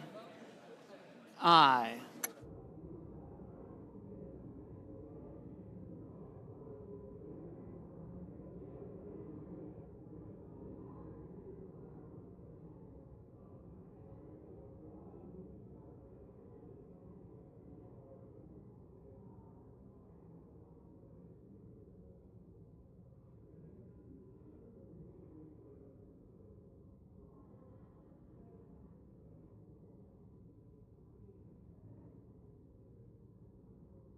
So the yeas are 74, the nays are 25. The nomination is confirmed. Now recognize the Majority Leader. Thank you. I ask unanimous consent that with respect to the Radcliffe nomination, the motion to reconsider be considered made and laid upon the table, and the President be immediately notified of the Senate's action. Is there objection? Without objection. Mr. President. Mr. President. The Democrat Leader. Mr. President, if there was one word that should never, ever describe a Secretary of Defense, it is erratic. But that is the one word that describes Mr. Hegseth best. Advancing a Secretary of Defense is one of the most important votes senators are going to take all year. This man has lives in his hand, lives of citizens, lives of people of the world, and lives of the brave men and women in our armed forces. So I want my colleagues to think carefully of all the people we could have as Secretary of Defense. Is Pete Hegseth really the best one we've got? Come on, you know he isn't. You know he's not even close. Is this the best man we have to lead the greatest military in the world? Is this man, with a known history of excessive drinking, the guy you want at the other end of the phone at 2 a.m. in a crisis? In control of the nuclear codes? Who are we kidding? Who are we kidding? Is this the man with a mile-long list of allegations of abusing, degrading, and harassing women who you want to be leading our men and women in battle? Is this the man with a track record of erratic behavior, the best you think the members of our military deserve as a leader? Is this the man with a truly horrific and devastating lack of judgment, the best you think our country, our fighting men and women deserve? Pete Hegseth has proven to lack the necessary morality, sense, judgment. So I plead with some of my Republican colleagues just to answer me this. Do you think this is the best person for the job? Do you think this is the best person we have to lead the best military in the world? I yield the floor.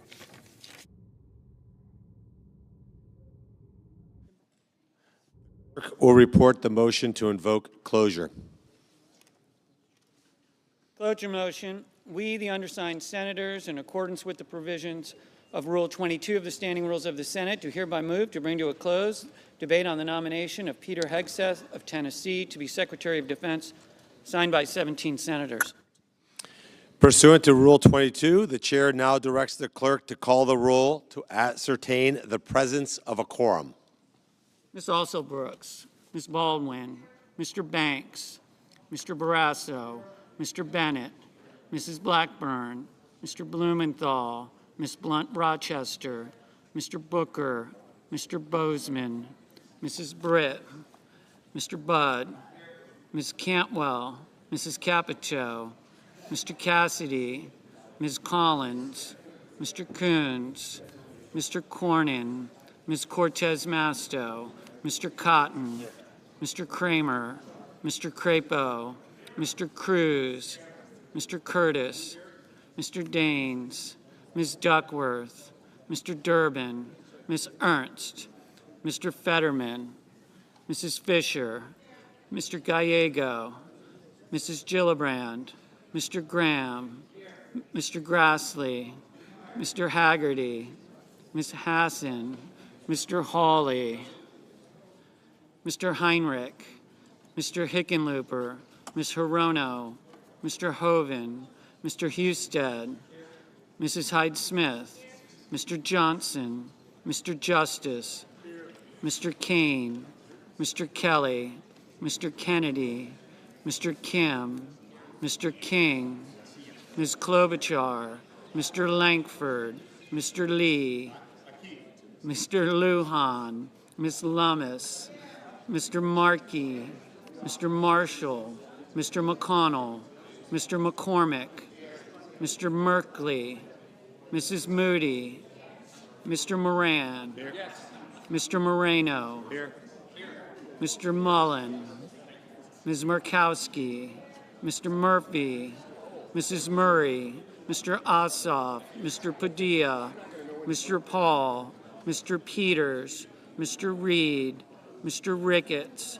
Mr. Risch, Ms. Rosen, Mr. Rounds, Mr. Sanders, Mr. Schatz, Mr. Schiff, Mr. Schmidt, Mr. Schumer, Mr. Scott of Florida, Mr. Scott of South Carolina, Mrs. Shaheen, Mr. Sheehy, Ms. Slotkin, Ms. Smith, Mr. Sullivan, Mr. Thune, Mr. Tillis, Mr. Tuberville, Mr. Van Hollen, Mr. Warner, Mr. Warnock, Ms. Warren, Mr. Welch, Mr. Whitehouse, Mr. Wicker, Mr. Wyden.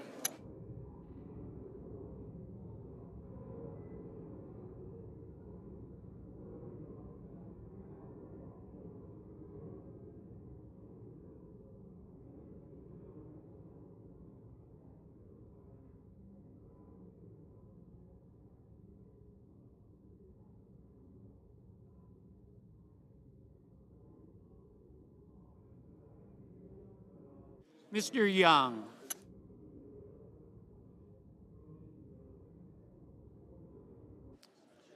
A quorum is present. The question is it the sense of the Senate that debate on the nomination of Peter Hegseth of Tennessee to be the Secretary of Defense shall be brought to a close? The yeas and nays are mandatory under the rule. The clerk will now call the roll. Ms. Also Brooks. Ms. Baldwin. Mr. Banks.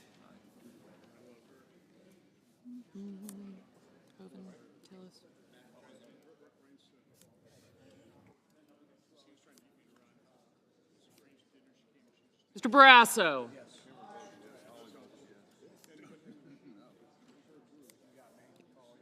Yes. Mr. Bennett. Mrs. Blackburn. Thanks, yes.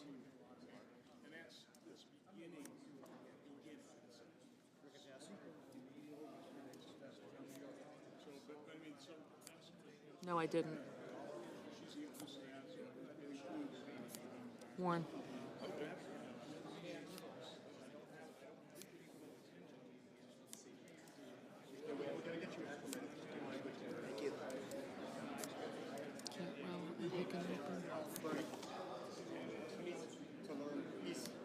Mr. Blumenthal.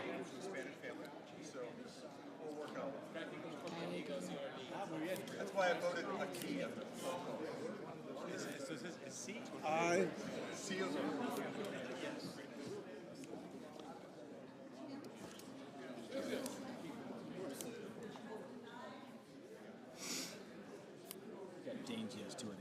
I did. Ms. Blunt Rochester. Mr. Booker. I did. You were a no.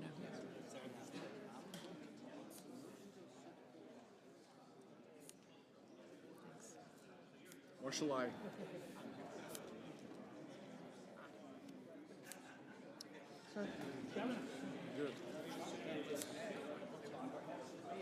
You're an aye.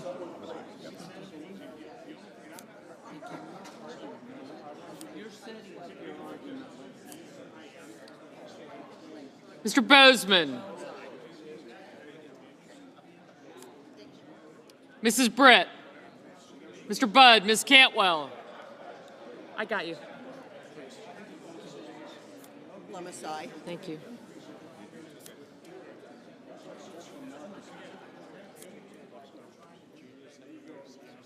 Mrs. Capito.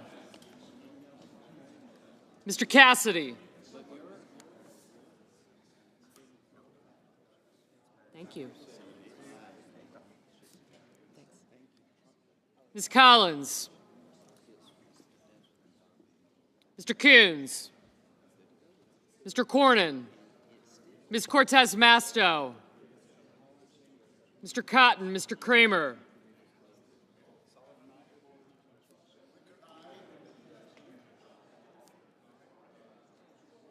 Mr. Cruz, Mr. Curtis, Mr. Daines, Ms. Duckworth.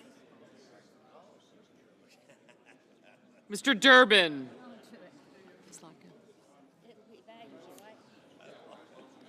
Ms. Ernst.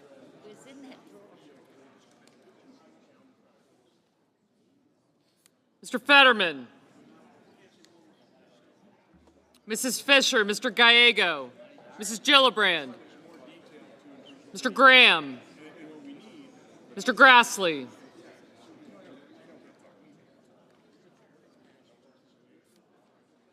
Mr. Haggerty. Ms. Hassan. Mr. Hawley. Mr. Heinrich. Mr. Hickenlooper, Ms. Hirono. Mr. Hoven. Mr. Husted. Mrs. Hyde-Smith. Mr. Johnson. Mr. Justice. Mr. Kane. Mr. Kelly.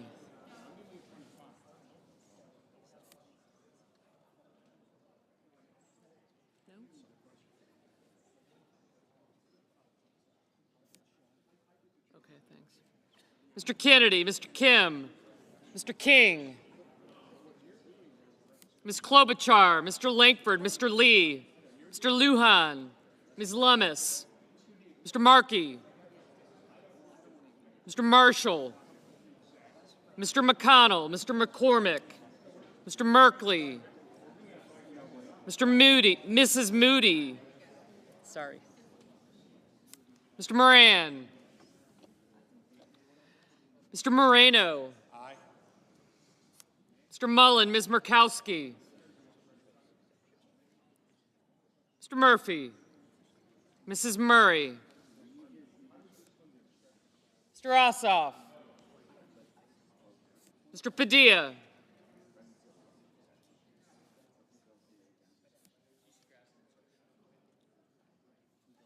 I got him. Mr. Paul, Mr. Peters, Mr. Reed, Mr. Ricketts, Mr. Risch,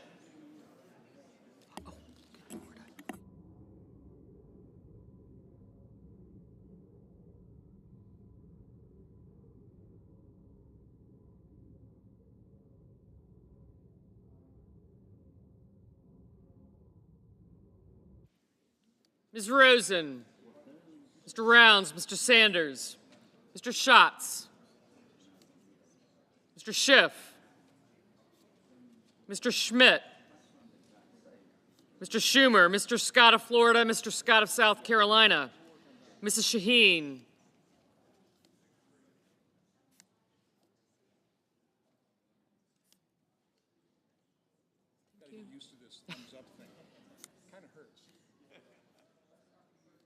Mr. Sheehy, Ms. Slotkin, Ms. Smith, Mr. Sullivan, Mr. Thune,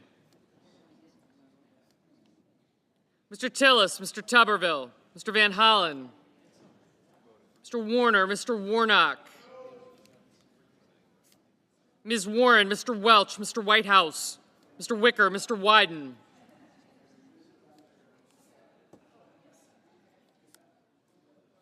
Mr. Young,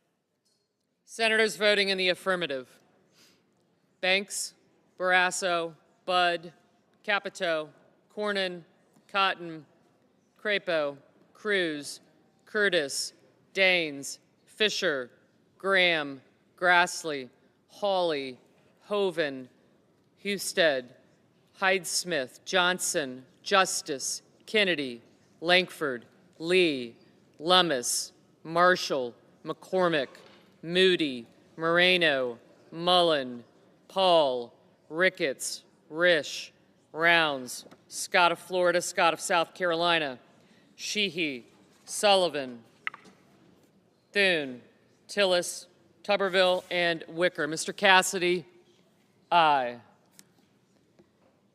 Senators voting in the negative: Baldwin, Bennett, Blunt Rochester, Booker, Cantwell, Collins, Coons, Fetterman, Gallego, Hassan, Hickenlooper, Kane, Kim, King, Klobuchar, Lujan, Murray, Ossoff, Peters, Reed, Sanders, Schumer, Shaheen, Slotkin, Smith, Warnock, Warren, Welch, Whitehouse, and Wyden. Mr. Merkley, no.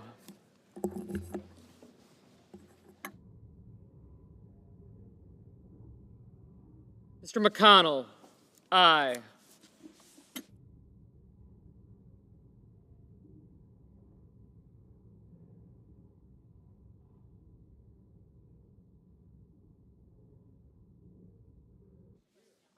Ms. Murkowski, no.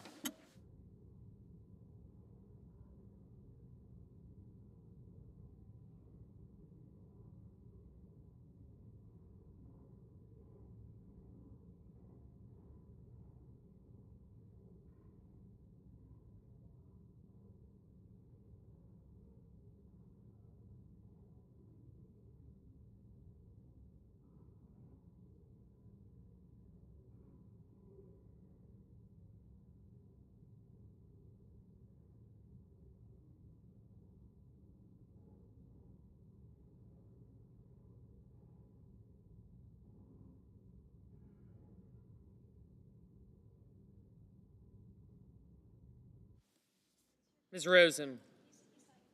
No.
Mrs. Blackburn?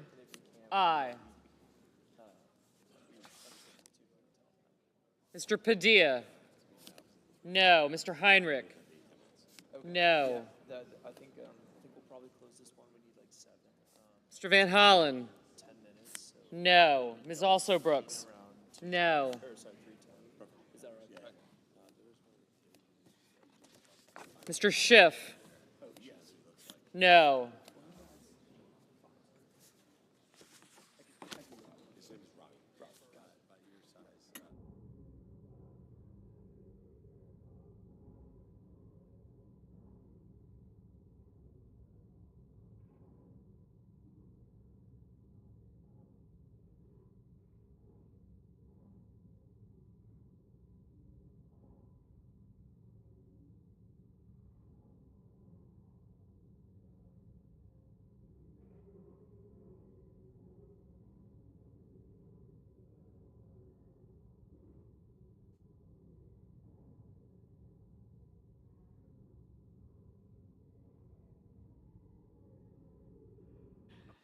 Ms. Cortez Masto? No.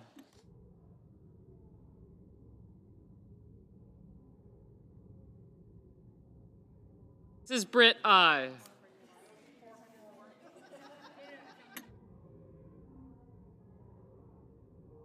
Mr. Schmidt? Aye.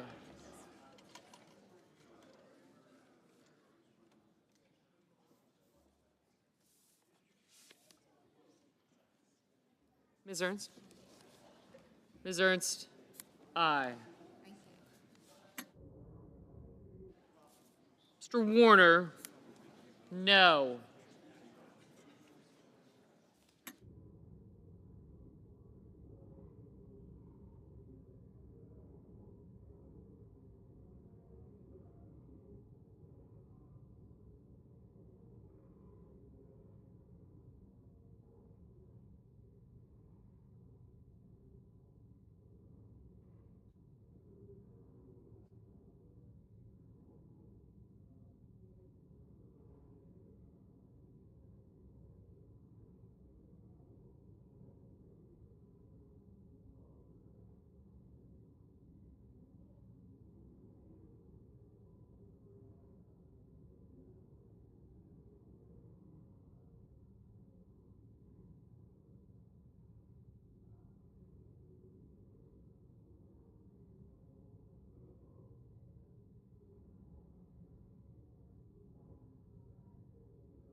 Ms. Hirono? No.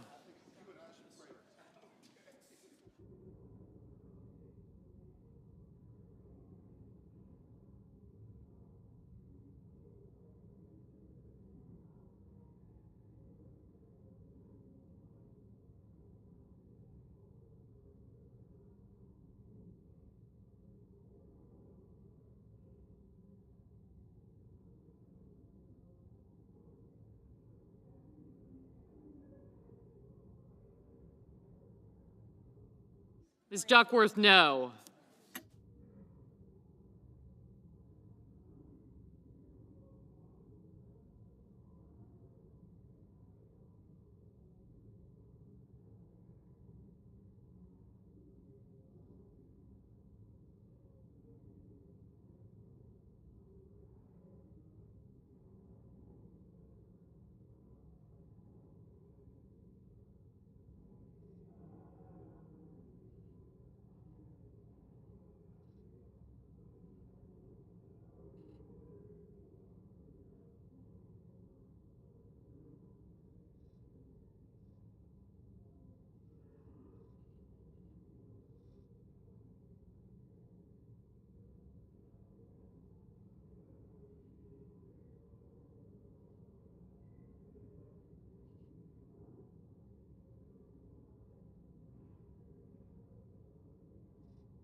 Mr. Markey? No. Mr. Schatz? No.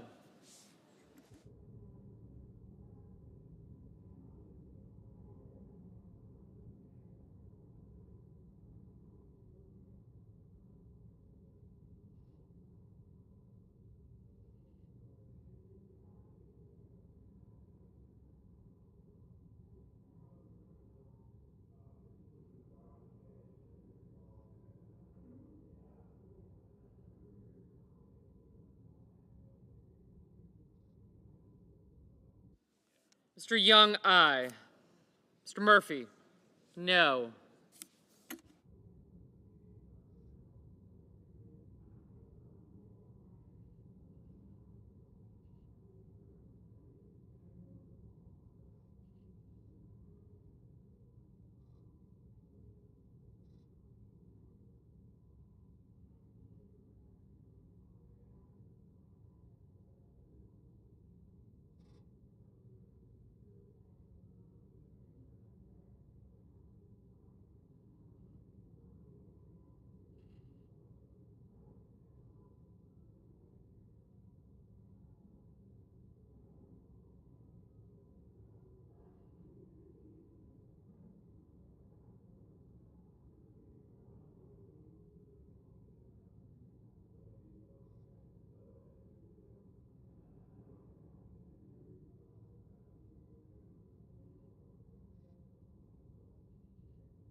Mr. Haggerty, aye.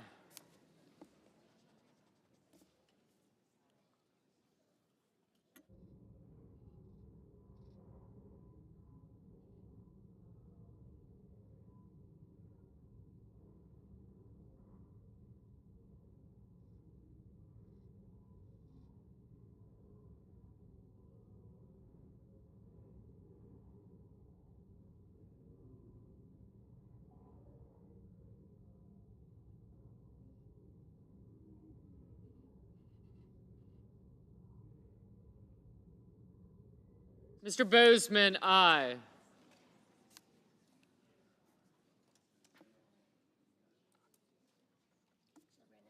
Mrs. Gillibrand, no.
Mr. Kelly, no.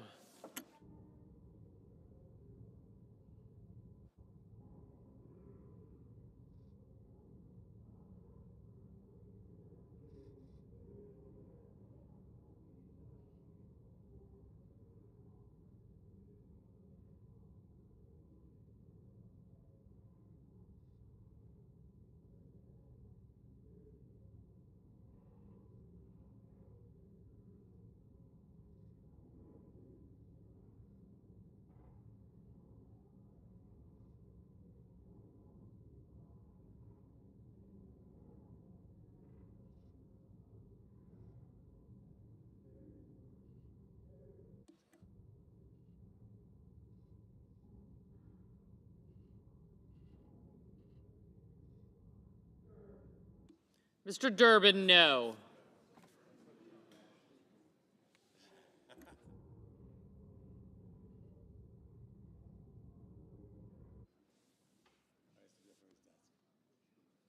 Mr. Moran?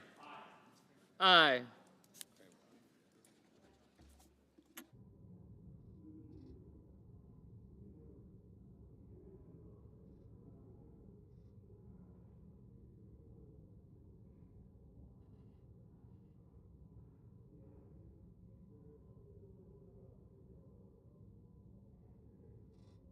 Mr. Blumenthal? No.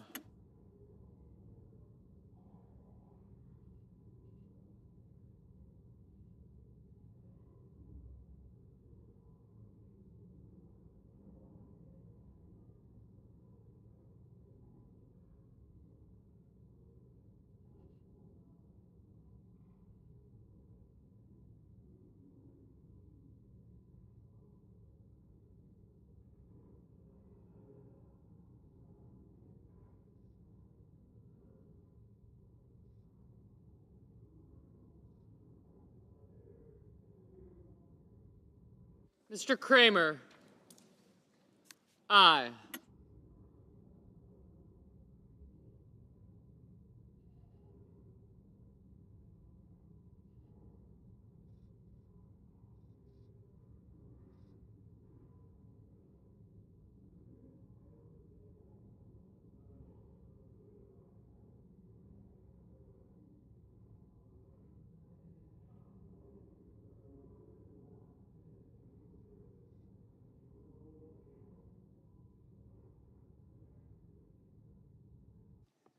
On this vote, the yeas are 51, the nays are 49. The motion passes. Nomination. Department of Defense, Peter Hegseth of Tennessee to be Secretary.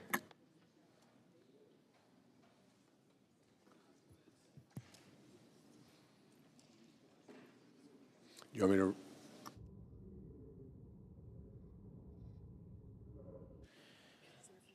The senator from Tennessee is recognized. Thank you, Mr. President. I rise today to urge my colleagues to support the confirmation of my constituent and friend, Pete Hegseth. Last week, during his 4.5-hour confirmation hearing, America saw exactly why President Trump nominated Pete Hegseth to be our next Secretary of Defense. Pete is patriotic, smart, he's an energetic leader. His priority is our warfighters and having their backs by focusing the Department of Defense on lethality and competence rather than extraneous political and social issues. He's the type of leader that can inspire, recruit, and retain the absolute best talent America has to offer. Despite Pete's qualifications, the mainstream media, desperate to derail President Trump and his nominees, has gone after Pete's character by airing false and unsubstantiated claims. Take, for example, the article published Tuesday, just this week, by the New York Times. Despite the salacious and misleading headline in this paper, buried beneath 13 paragraphs of slanderous allegations, the Times actually disclaims the entire story with a direct quote from the supposed victim herself, denying the allegations against Pete saying, quote, "There was no physical abuse in my marriage." Yet look at this headline. Hegseth, ex-in-law, claims he was abusive to second wife, even though in the same article, the second wife disclaims all of this. This isn't journalism. Take a moment to think about this. This is a hit job. The New York Times intentionally ran with a salacious and debunked account, buried the truth, and distorted the lead simply to undermine President Trump and his nominee. The New York Times is not alone. Unfortunately, NBC News, The Hill, Politico, and even the Associated Press all chose to run this same salacious, false headline instead of the facts. Unfortunately, I'm not surprised. This is the type of misleading and often unequivocally false reporting that we've learned to expect from the left-leaning media. The American people remember that the New York Times is the same publication that denied and suppressed the Hunter Biden laptop story leading up to the 2020 election. It's the same paper that endorsed Joe Biden in 2020, the same paper that endorsed Kamala Harris in 2024. You know, the American people are sick and tired of the deception stemming from this alliance between the Democrat Party and the so-called mainstream media. This is yet another example of a story published with an aim to do harm, and despite evidence to the contrary. It's why media has lost much of its credibility with the American people, who see this article for what it is: a desperate, last-minute attempt to generate controversy where none exist. Pete Hegseth is someone who's going to fix the Pentagon and deliver on President Trump's vision of peace through strength. He's exactly the type of leader that the Pentagon needs in the face of an increasingly complex and escalating security situation that's occurring around the world. So while I'm disappointed, I'm not surprised at this 11th hour attempt by the media to raise debunked and completely discredited falsehoods simply with an aim to derail a confirmation. I urge my colleagues to see through this noise, evaluate Pete's nomination based on the merits, which is why I plan to vote for Mr. Hegseth. I yield the floor and suggest the absence of a quorum. Oh, I'm sorry. Will the senator withhold his request? Yes, move to vitiate the quorum. The senator from Alabama is recognized. Thank you, Mr. President. I want to reiterate what my colleague from Tennessee just talked about, the importance of the vote that we just took just a few minutes ago. Our nominee for new Secretary of Defense, Pete Hegseth. Now, the procedure is, as we just voted, to close the vote, and now we wait 30 hours from just a few minutes ago and have the final vote on his nomination, which it looks like that he has the votes of a majority to be appointed or sent to the White House to be confirmed as the next Secretary of Defense. I'm on the Armed Services Committee, and I've watched 4 years of the destruction of the best military in our world, the United States of America. It is a shame what has happened. The DEI, the woke agenda that's being pushed on the troops in our country, to me is embarrassing. I'm a military brat. My dad died on active duty in the military, awarded 5 Bronze Stars and a Purple Heart at age 17, driving a tank across Europe after landing the first day at Normandy. We have to change course in our military. You know, we can talk about inflation and pumping gas and the crime and all the things that we're having a lot of problems with. But if you don't have a strong military to protect our borders and protect the citizens in our country from adversaries all over the world, we got problems. And it's got to start there. Pete Hegseth is the choice, the right choice. I like his age. I like his demeanor. I like the things he brings to our military. He's exciting. and he will energize this military into the next decade. And I'm excited about that. So, hopefully in about 30 hours, we'll vote tomorrow night around 9 o'clock, and we'll vote to confirm Pete Hegseth is our new Secretary of Defense. Now, I'd like to turn to national security threats in our nation's agriculture sector and food supply chains. I'm on the Ag Committee. Over the past few years, the United States has experienced a rapid increase in foreign investment in the agriculture sector, particularly from China. We have to open our eyes. Bad things are happening around us. Growing foreign investment in agriculture and other essential industries like healthcare and energy is a direct threat to our country's national security. You know, for years now, I've been sounding the alarm about foreign ownership of American farmland and other elements of our food chain.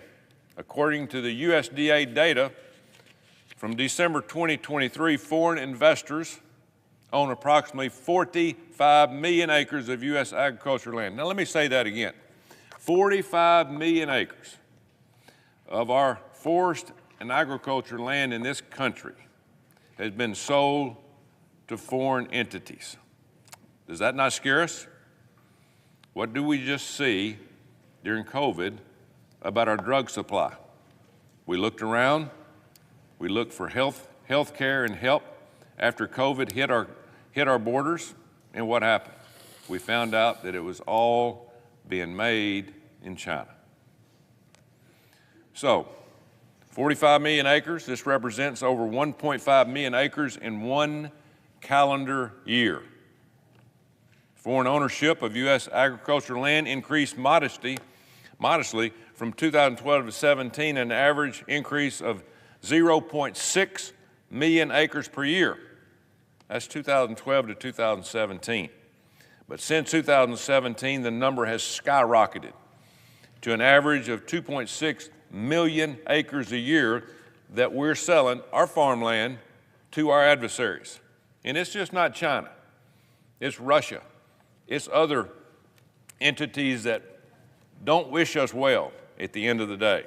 So additionally, between 2010 and 21, entities or individuals from China increased their ownership of U.S. agricultural land more than 20-fold, from about 14,000 acres to 400,000 acres. This is an unbelievable and unsustainable pace for the United States of America.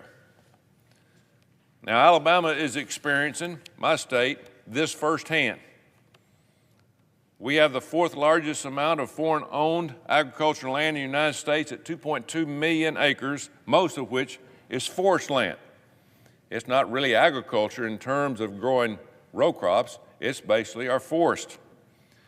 You know, I represent over 62,000 farmers in the state of Alabama. I hear from them time and time again about foreign activity in our agriculture community.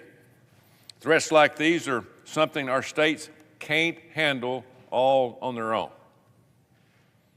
which is why President Ford established the Committee on Foreign Investments in the United States, also known in short terms, CFIUS. This was in 1975. In other words, this committee is supposed to keep an eye on foreign investments in our country. This is the governmental body that oversees the vetting process of foreign investments and acquisition of American companies in the interest of national security.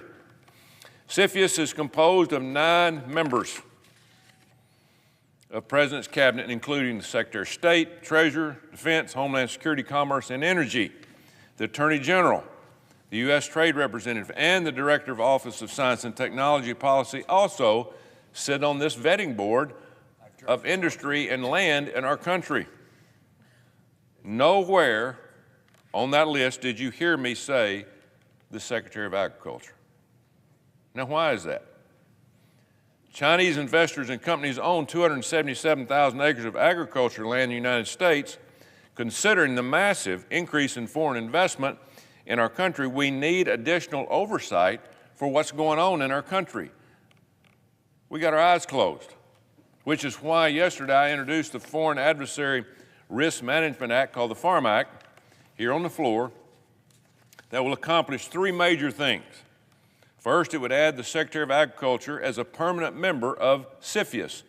In other words, that somebody that's going to help our agriculture people vet land that's being bought by foreign entities. Second, it would protect the U.S. agriculture industry from foreign control through transactions, mergers, and acquisitions and agreements, or it would also designate agriculture supply chains as critical infrastructure and critical technologies. Third, it would require a report to Congress on current and potential foreign investments in the U.S. agriculture industry.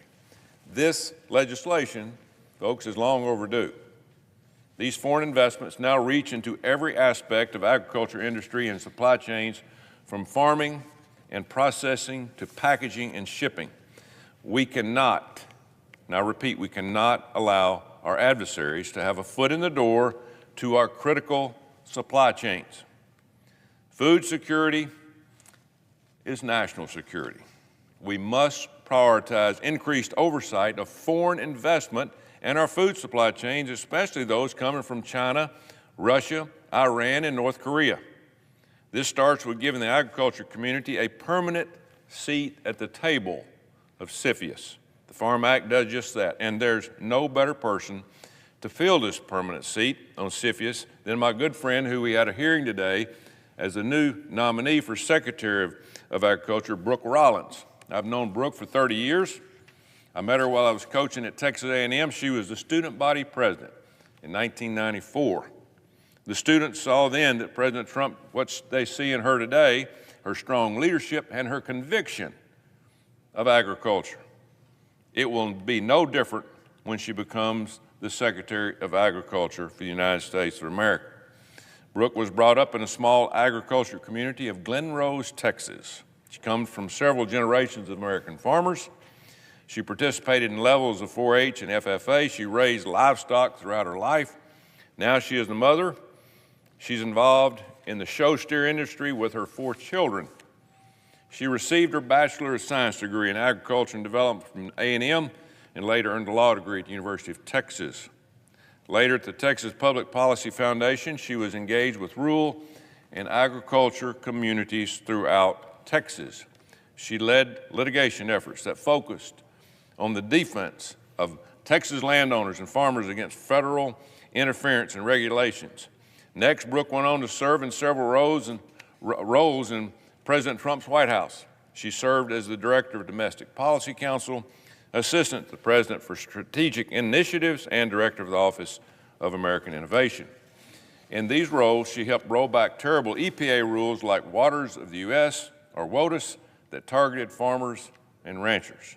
After the White House, she joined the American First Policy Institute, where she focused on protecting U.S. farmland and foreign entities seeking to gain control, especially from the Chinese.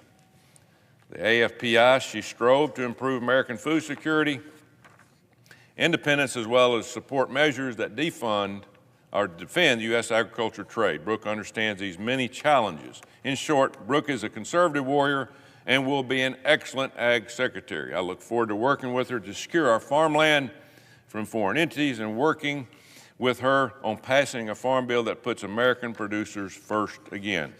As Alabama's voice on the Senate Ag Committee, I will continue fighting to secure our agricultural supply chain so our agriculture community can continue to put food on the table. And that starts with someone like Brooke Rollins as our Secretary of Agriculture. She is a terrific nominee, and I look forward to working with her on the committee.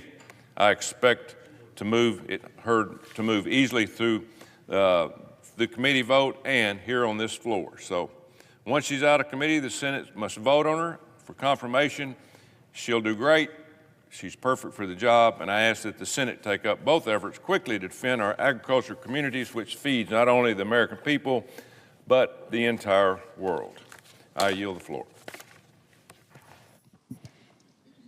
President. The senator from Tennessee. Thank you, Mr. President. I concur with the remarks of my colleague from Alabama. We're looking forward to confirming Pete Hegseth. We're looking forward to working every single day until we get this cabinet completed. And Brooke Rollins over at Agriculture, we know that she is going to do a stellar job, and I do commend the senator for his Farm Act. I've joined him in co-sponsorship on that bill to protect our nation's farmers and our farmland owners and producers.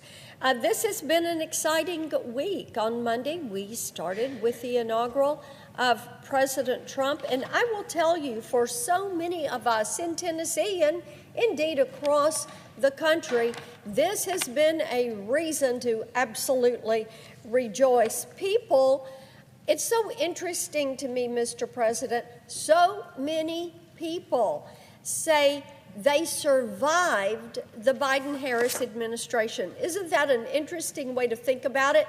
The inflation, the border, all the issues, it was like survival to get through those 4 years.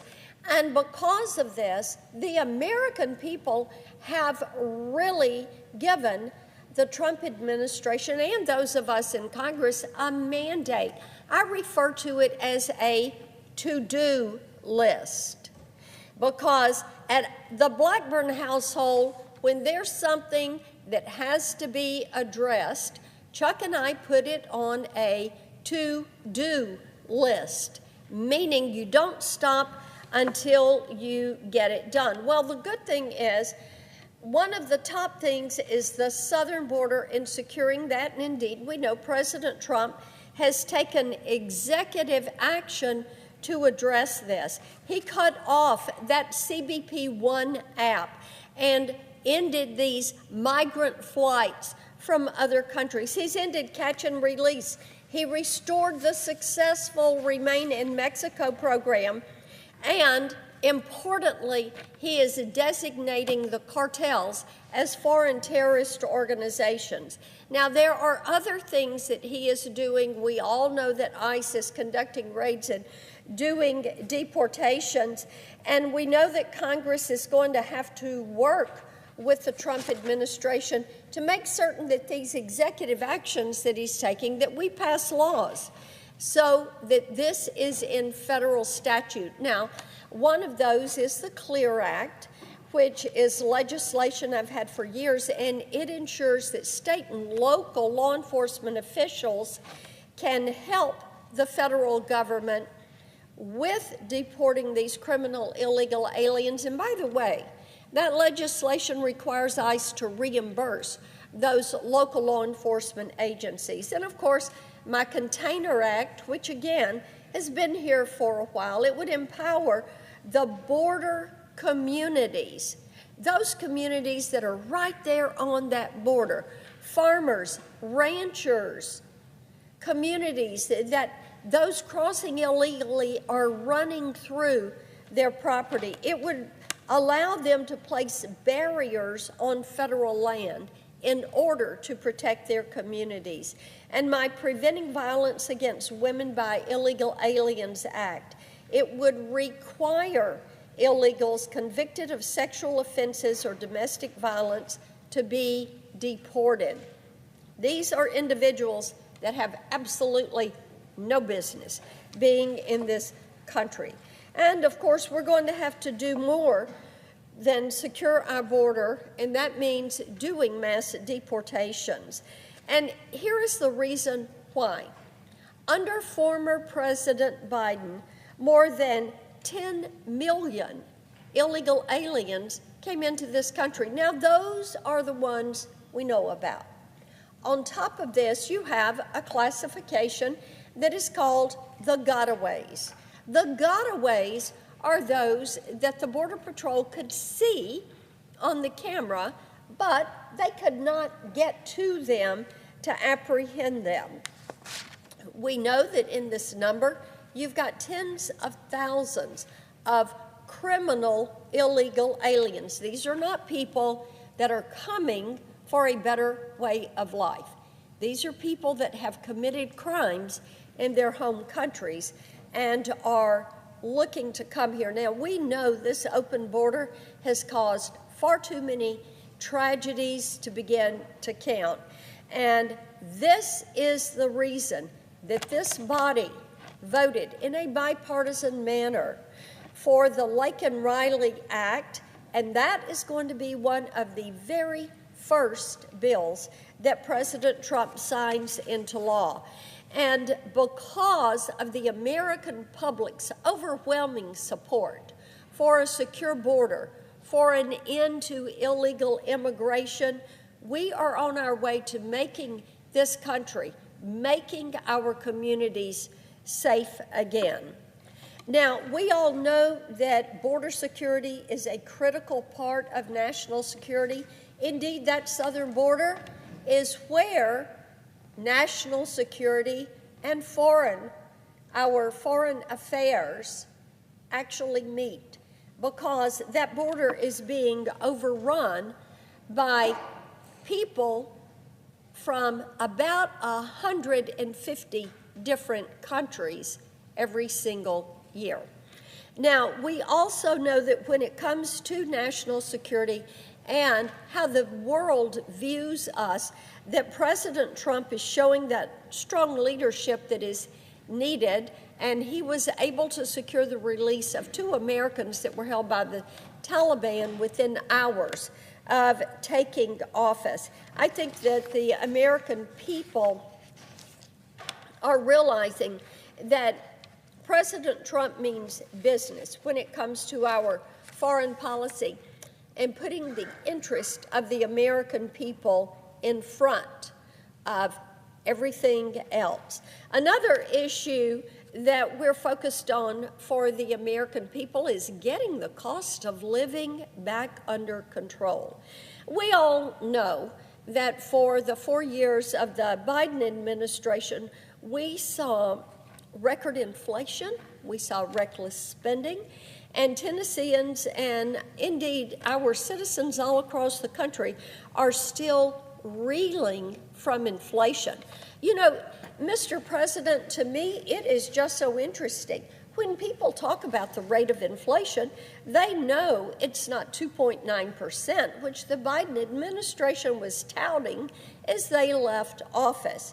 If you go back and look at where prices were in January of 2021, when Joe Biden took office and inflation was at 1.4%, and then you look at what has happened month by month, the true rate of inflation and price escalation, that true rate of inflation is north of 20%.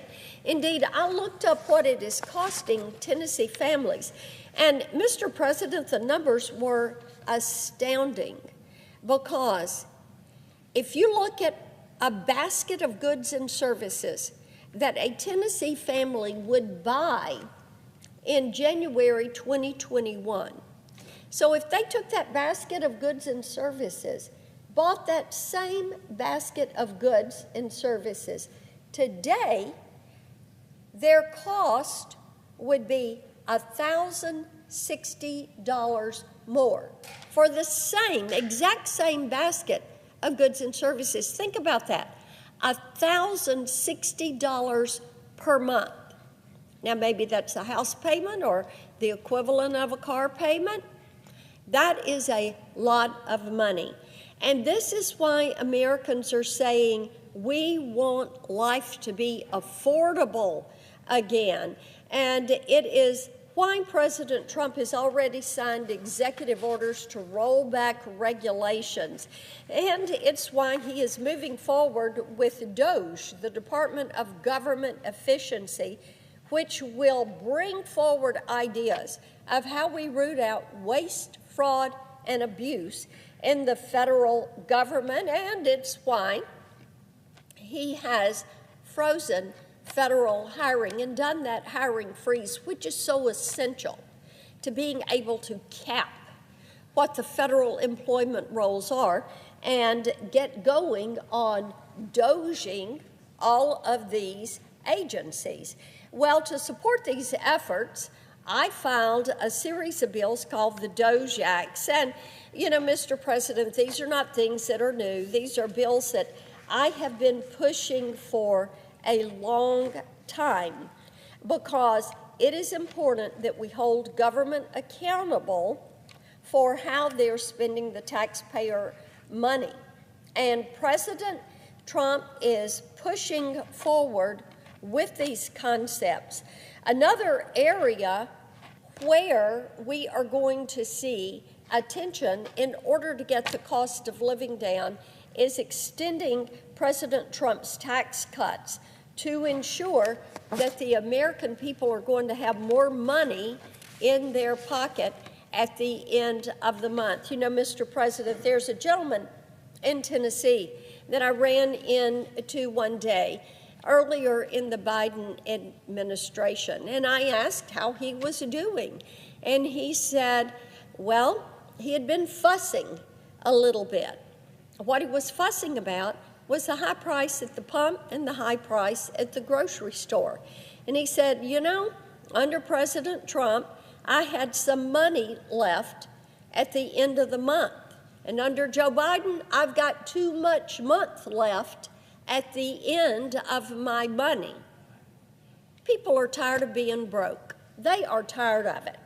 So they're ready to move forward. Another area where they're wanting to see some action, and they're so pleased with the steps President Trump has taken, and that is protecting young women in sports.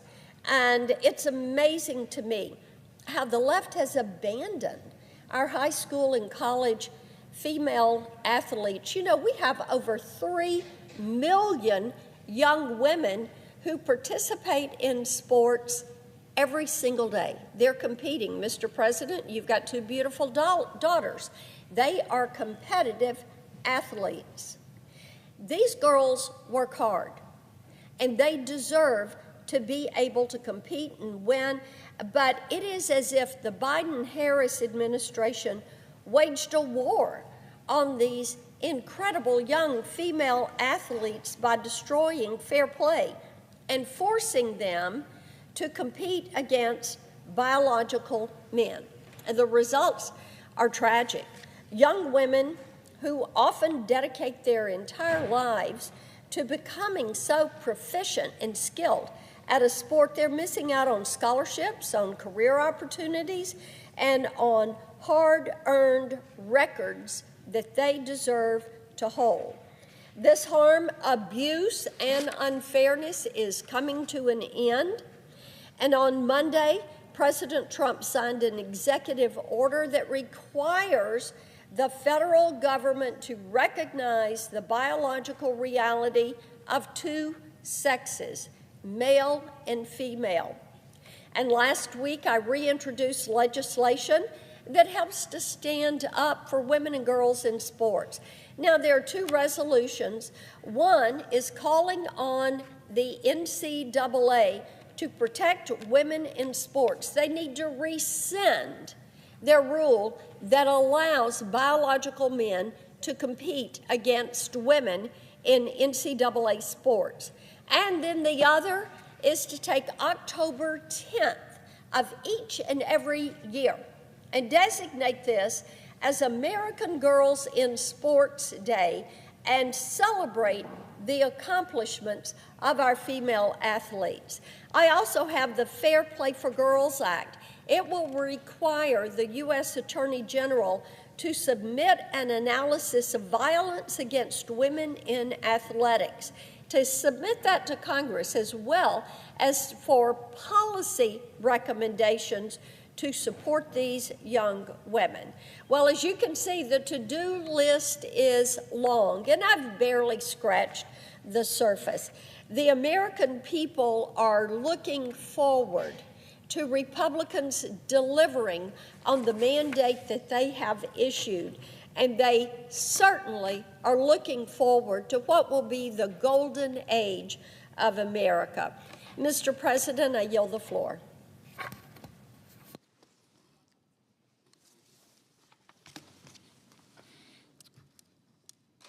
Mr. President. The senator from Rhode Island is recognized. Mr. President, I rise now for the 296th time to direct our attention to what is coming at us through fossil fuel emissions causing our natural systems to be significantly disturbed. We are not yet all the way through the first week of the second Trump administration, and already Trump has made his priorities clear. Looters and polluters reign, and their feeding frenzy comes at the expense of the American people.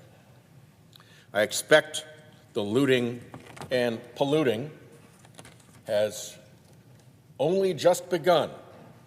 So we've made a new chart that will surely see the Senate floor again. When President Trump needed cash for his campaign, he knew just who to ask. He convened big oil CEOs at Mar-a-Lago. He requested that they pony up $1 billion for his campaign. And he promised them he'd immediately reverse dozens of President Biden's environmental rules and policies and stop new ones from being enacted. Giving him $1 billion, he said, would be a deal because of the taxation and regulation they would avoid thanks to him. Well, he's right about that being a super deal for polluters. The industry benefits from more than $700 billion a year in subsidy in the United States alone.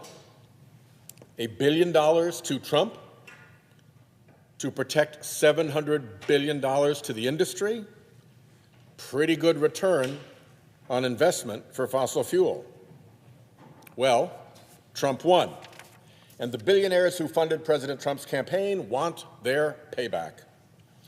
Payback began this week with a big score for the looters and polluters. On his first day, President Trump signed executive orders to lay the groundwork for weakening vehicle emission standards, raising costs for families, an average of $6,000 to $8,000, while also harming public health from the added emissions and weakening our American automobile industry's global competitiveness. A major gift to big oil at the expense of regular Americans and consumers. To review EPA's 2009 finding that the greenhouse gases are a danger, even though that finding has been upheld by the Supreme Court. The winners, the polluters driving climate change. Dramatically reduce or eliminate the social cost of carbon to protect the fossil fuel free to pollute business model. Make subsidized fossil fuel winners over domestic clean energy losers. You remember when Republicans used to say government shouldn't pick winners and losers? Until it's the fossil fuel industry. Withdrew from the Paris Climate Agreement, helping fossil fuel undermine global efforts to reduce their greenhouse gas pollution. Stopping offshore wind development. Clean energy competition to his fossil fuel funders at the expense of American consumers, workers, and our own domestic manufacturing base. Rhode Island, by the way, is home to the nation's first offshore wind farm and a growing number of good union jobs in the industry. Would President Trump say to the country that on his first day in office it was time to repay his big oil donors? Well, that wouldn't have gone over well. So he had to pretend that all these donor handouts would benefit the public. His first day executive order on energy begins by stating, America's blessed with an abundance of energy and natural resources that have historically powered our nation's economic prosperity. In recent years, burdensome and ideologically motivated regulations have impeded the development of these resources, limited the generation of reliable and affordable electricity, reduced job creation, and inflicted high energy costs upon our citizens. These high energy costs devastate American consumers by driving up the cost of transportation, heating, utilities, farming, and manufacturing while weakening our national security. Virtually none of that is true. So let's look at the claims one by one. First, yeah, he got this right. America is indeed blessed with energy abundance. Where it's particularly abundant is in wind power. We have the third greatest offshore wind power potential of any country in the world. We have the fourth greatest onshore wind potential anywhere in the world. Indeed, wind resources in the Great Plains states alone could supply the U.S. with 16 times our electricity demand. That's energy abundance. Then, as this map from our national labs shows, we have amazing solar energy resource potential, particularly in the Southwest and through the Southeast. Now, Trump defines energy as, and I'm quoting here, crude oil, natural gas, least condensates, natural gas liquids, refined petroleum products, uranium, coal, biofuels, geothermal heat, the kinetic movement of flowing water, and critical minerals. Notice anything missing? That is literally every possible iteration of fossil fuel, plus nuclear, geothermal, and hydro. Everything except wind and solar, which produced more electricity than coal last year and could power the entire country. Trump next claims regulations have impeded the development of energy resources, and by that, as we've just heard, he means fossil fuels. Well, as he would say, wrong. Under President Biden, and actually, regrettably, from a climate point of view, the U.S. produced more oil than ever before in the Biden years. Indeed, setting monthly records for oil production. So that wasn't true either. Well, it is foolish to abandon those enormous wind and solar assets, not good for our country or our economy, good only for their fossil fuel competition. And there's an additional big economic danger if we stick with oil, because the U.S. is a high-cost oil producer. The average cost to produce a barrel of U.S. crude ranges from $50 to $70. In Saudi Arabia, the marginal cost of production is around $10 a barrel. $50 to $70 for us, $10 for the Saudis. That means our industry will always be vulnerable to cheaper foreign producers. And by the way, it has happened before. In 2015, the Saudis decided they didn't like America producing so much. So they turned on their spigots, causing a big hit to American oil and gas companies.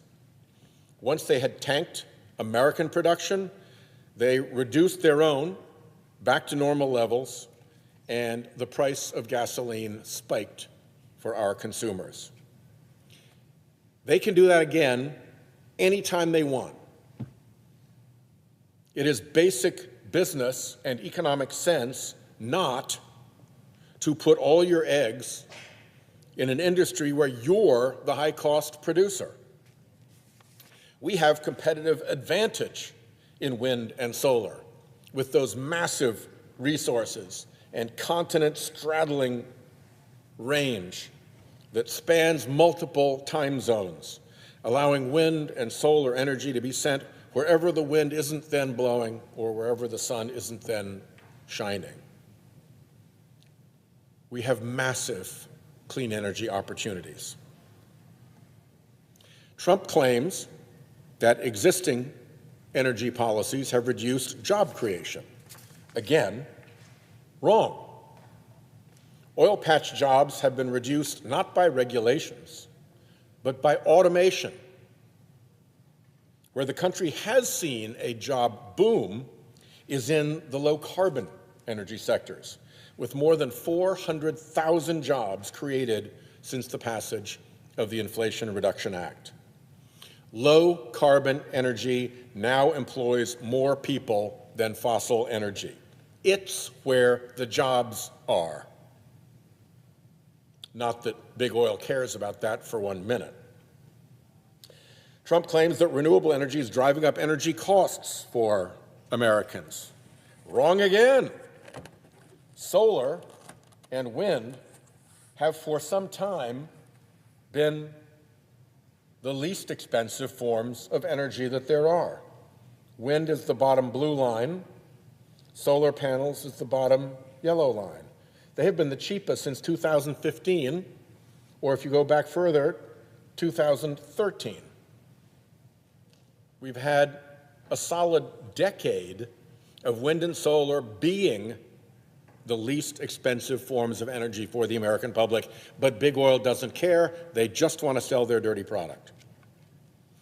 What does actually drive up energy costs for Americans? The greed of big oil.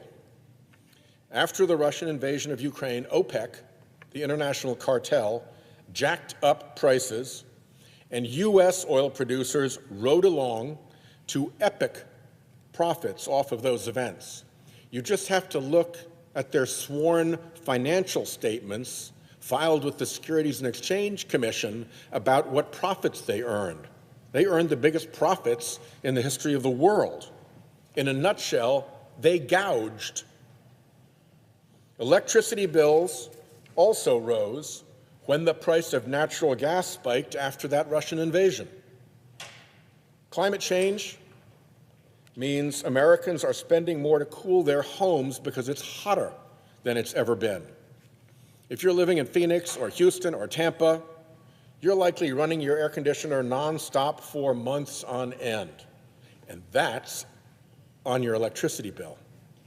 And that's just going to get worse as Trump's looters and polluters have their way. Climate change-fueled wildfires are forcing utilities in the West to spend billions burying transmission and distribution lines to avoid sparking more fires. That increases electric bills, another climate cost to consumers. And obviously, Trump's decision to let his big LNG donors export more LNG will drive up natural gas prices here at home. When there's less at home because more is going overseas, prices go up. That's supply and demand 101. And here again, under Trump, fossil fuel wins, American families lose, and big oil doesn't care. The wind and sun and flowing water and the earth's heat are all free fuels. Fossil fuels put us at the mercy of foreign petro-dictators and predatory cartels.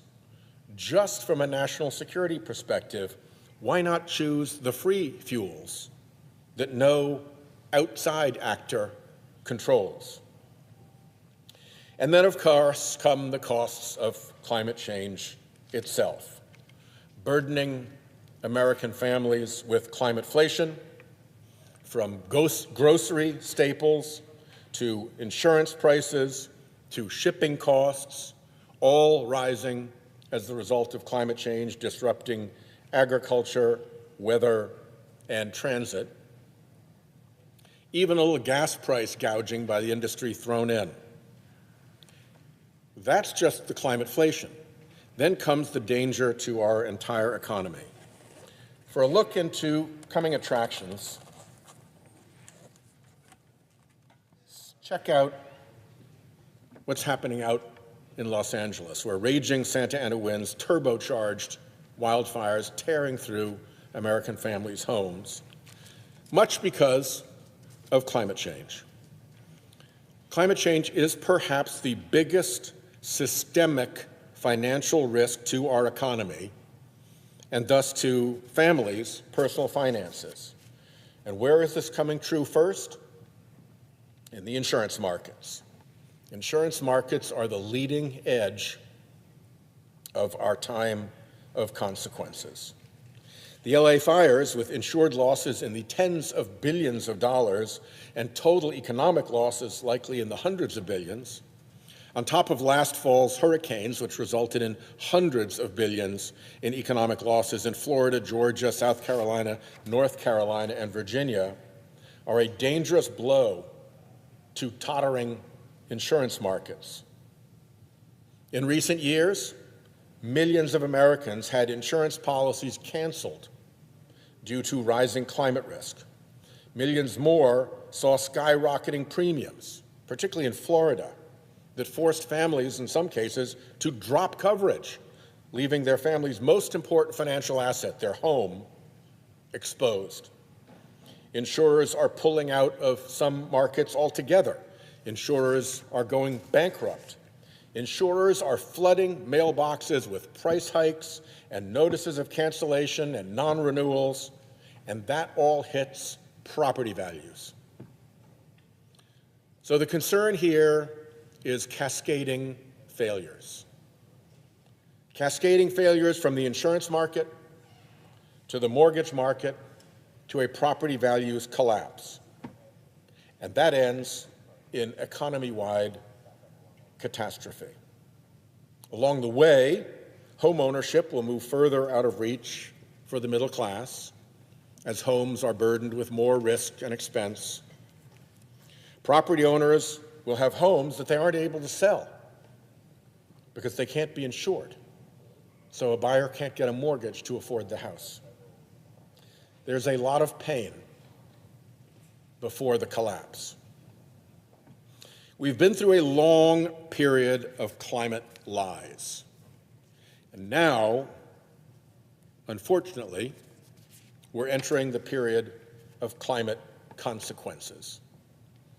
To stave off the worst consequences, we must eliminate the carbon pollution that is the root of it all. President Trump's executive orders do exactly the opposite, exposing us to grave economic dangers, and for the worst of reasons, to reward wealthy special interests who donated to his campaign. The American people need to watch their wallets. When President Trump says he's fighting for you, think twice. He's actually fighting for the big oil donors, the fossil fuel billionaires who got him elected. The looters and the polluters are looking to get ever richer, and they will loot working families, pollute Mother Nature, and damage our families' futures to do it. So, we fight on. I yield the floor. Senator from North Carolina is recognized.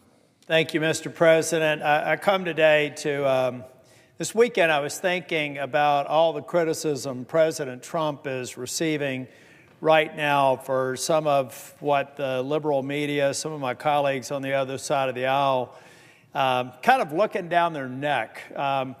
I'm smarter than you, you're all wrong, you silly person. These sorts of narratives are going on all over the place. And as I heard it this weekend, it reminded me of a book that I read back in the 90s about President Reagan. It was a biography that said Ronald Reagan, how an ordinary man became an extraordinary leader. And if you remember back then, I was relatively young, but I remember about people saying, Ronald Reagan, he's got this idea of the Star Wars. They call it Star Wars because he felt he had an obligation to protect the American people by having some sort of a shield against missiles. Now we call that HIMARS. Israel calls it Iron Dome. We have technology deployed in space that are effectively a realization of that vision. But he was a silly actor from California that didn't know anything. What he did know was vision. And what he did know were adversaries. And what he did know were other countries failing to do their part in defending and protecting democracy. How does that relate to President Trump? President Trump over the past couple of weeks have said things, and you got to admit, when President talks, he talks in big, beautiful words.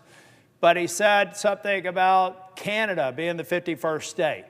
He said something about Greenland maybe being a territory of the United States. He said he wants to rename the Gulf of Mexico to the Gulf of Americas, which he did through an executive order because of his frustration with Mexico. And he also talked about the Panama Canal.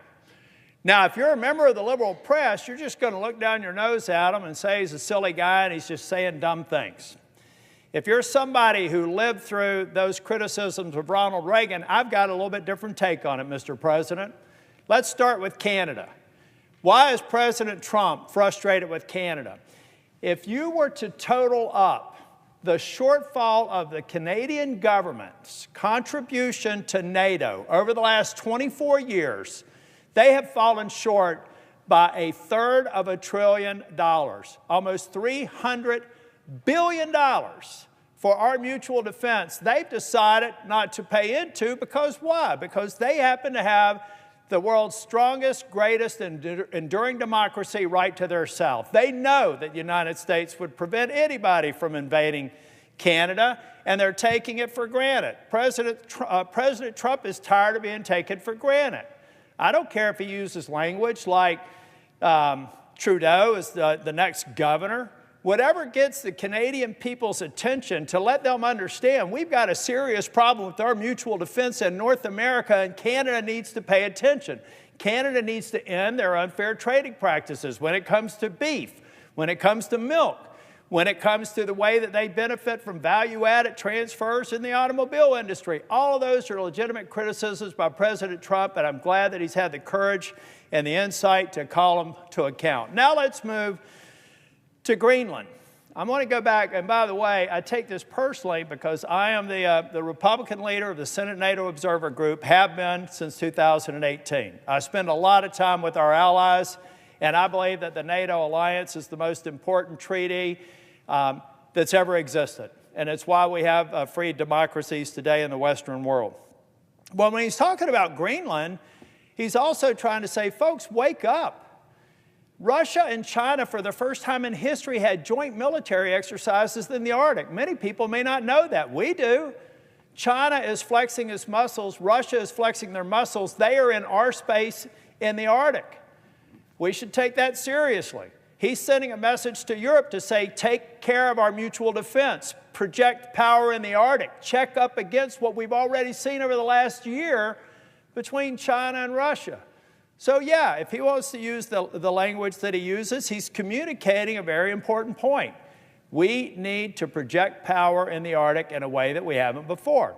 So those are the crazy comments about Canada and Greenland. Now let's go to Mexico.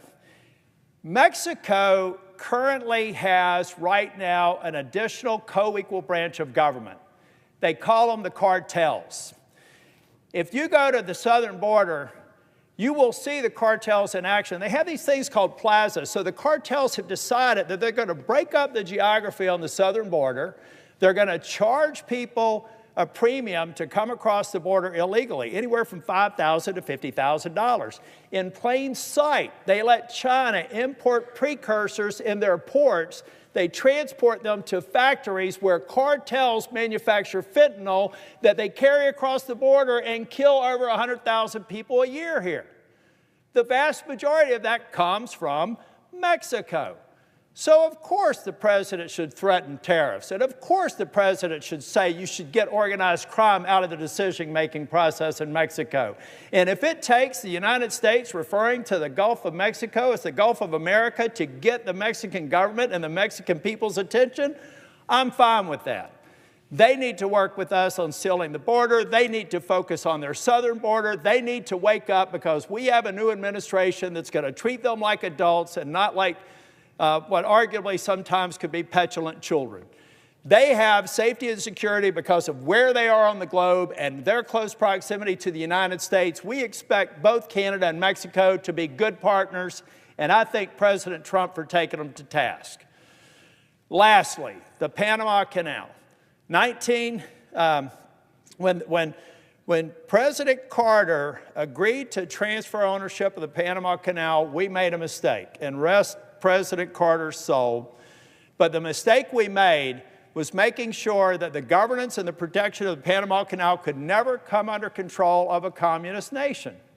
Now we know that China has actually business contracts on either end of the Panama Canal with the ports. They basically control the ingress and the egress to the Panama Canal. Now people will say, oh, he's so silly.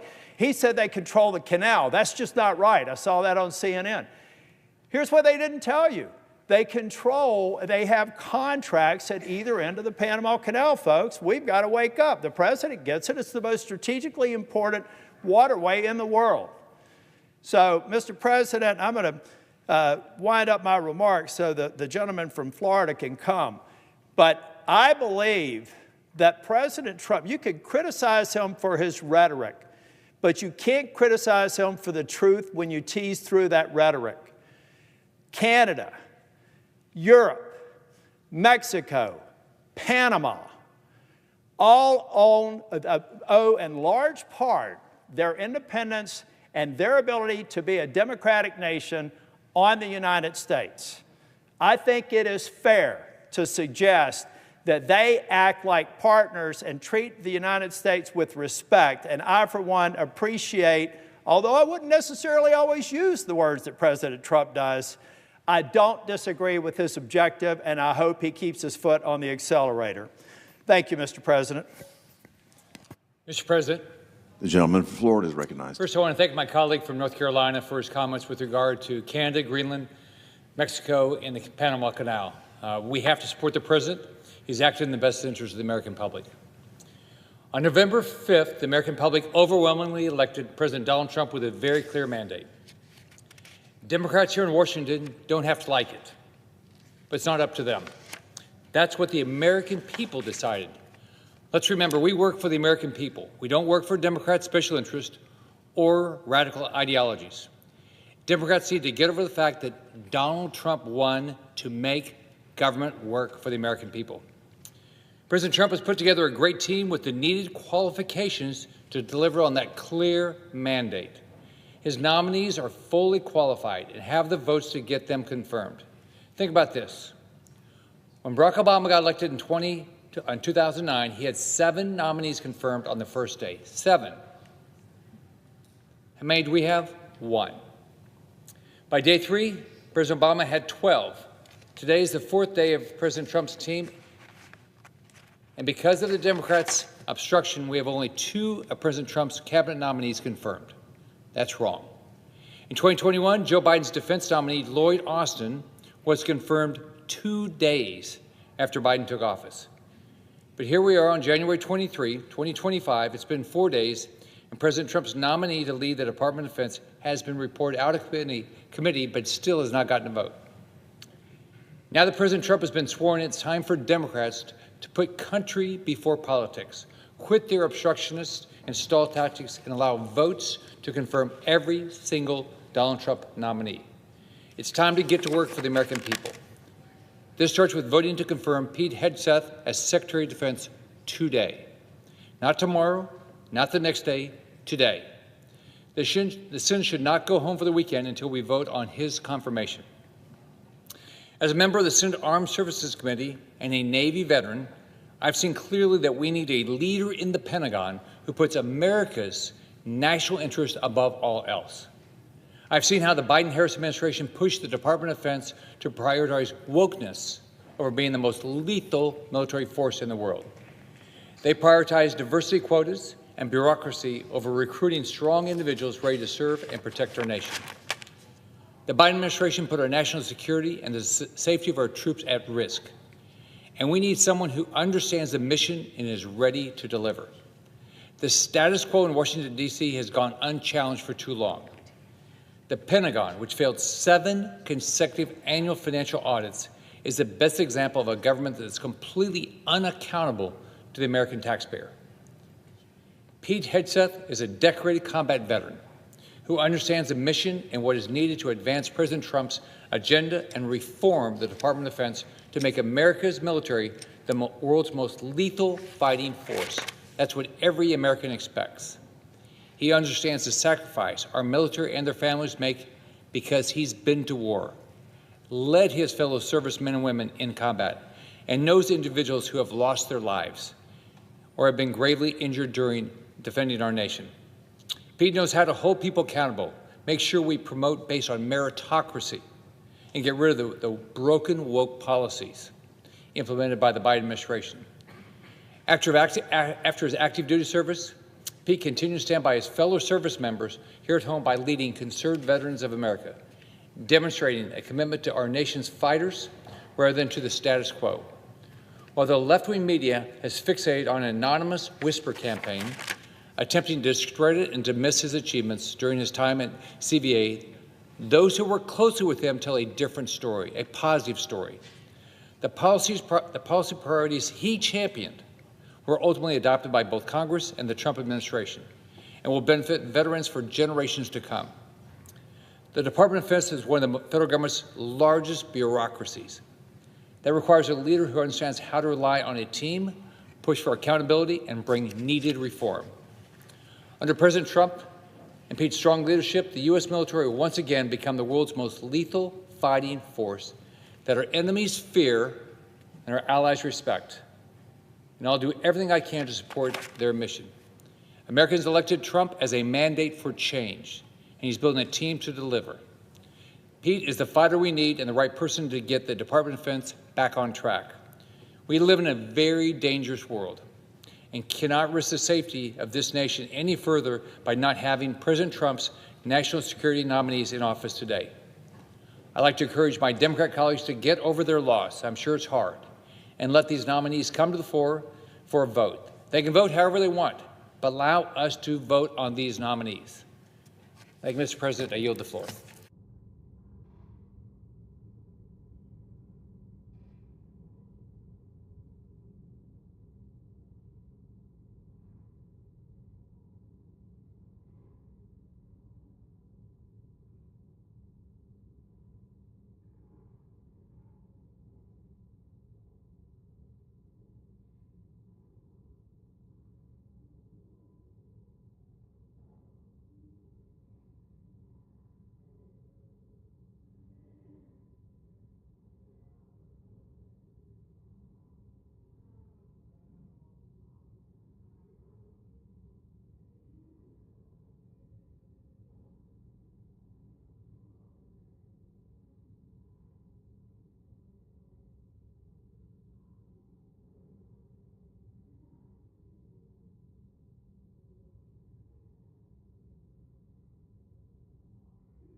Mr. President, The senator from New Jersey. I have an urgent matter, Mr. President. May I be recognized? You are absolutely recognized. I appreciate the great senator from the state of Florida with a haircut that's almost as good as mine. Thank you, sir. Every year, the pages come through in cycles. I shouldn't say every year. There's multiple classes of pages. They're usually all extraordinary. This is an extraordinary class of pages. I have some issues with them, which I'll air later.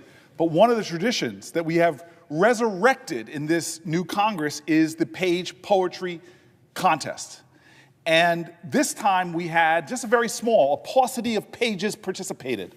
That's alliteration, a paucity of pages participated, and we have a number of them. Katie Britt, in her eminent brilliance, and I have picked our top ones. Katie has picked one that I will mention, but we want to give these 4 of the 6. I feel bad for the 2 we've left out. We want to give them our highest honors. But first, the runner-up in the 3rd position is Kaya. There you are. You are the number 3. I would read your poem, but we don't have time. You are articulate. You are eloquent. I teared up when I read your poem. It was so powerful and prodigiously potent. And then the number 2, before I read the 2 winners, the one selected by me and then the one selected by Katie Britt. Number 2, Holden. Where's Holden? Holden over here as well. Holden, your poem too brought me to depths and heights. It took me to the nadir and to the zenith. It was very, very poetic. So you have talent as well. And then the 2 winners. Katie Britt has chosen Jake. Where is Jake? Jake, why are you sitting down? Why can't why are those pages sitting down? Pages, stand up. Be accounted for yourself. Jake, you are now going to forever go into the Senate record. Are you prepared for this, Jake? Your works shall live forever. Here it goes. 5 months I've walked these halls of history, where wisdom lingers woven in the air. To serve the nation, humble though it be, I've witnessed duty's weight and leaders' care.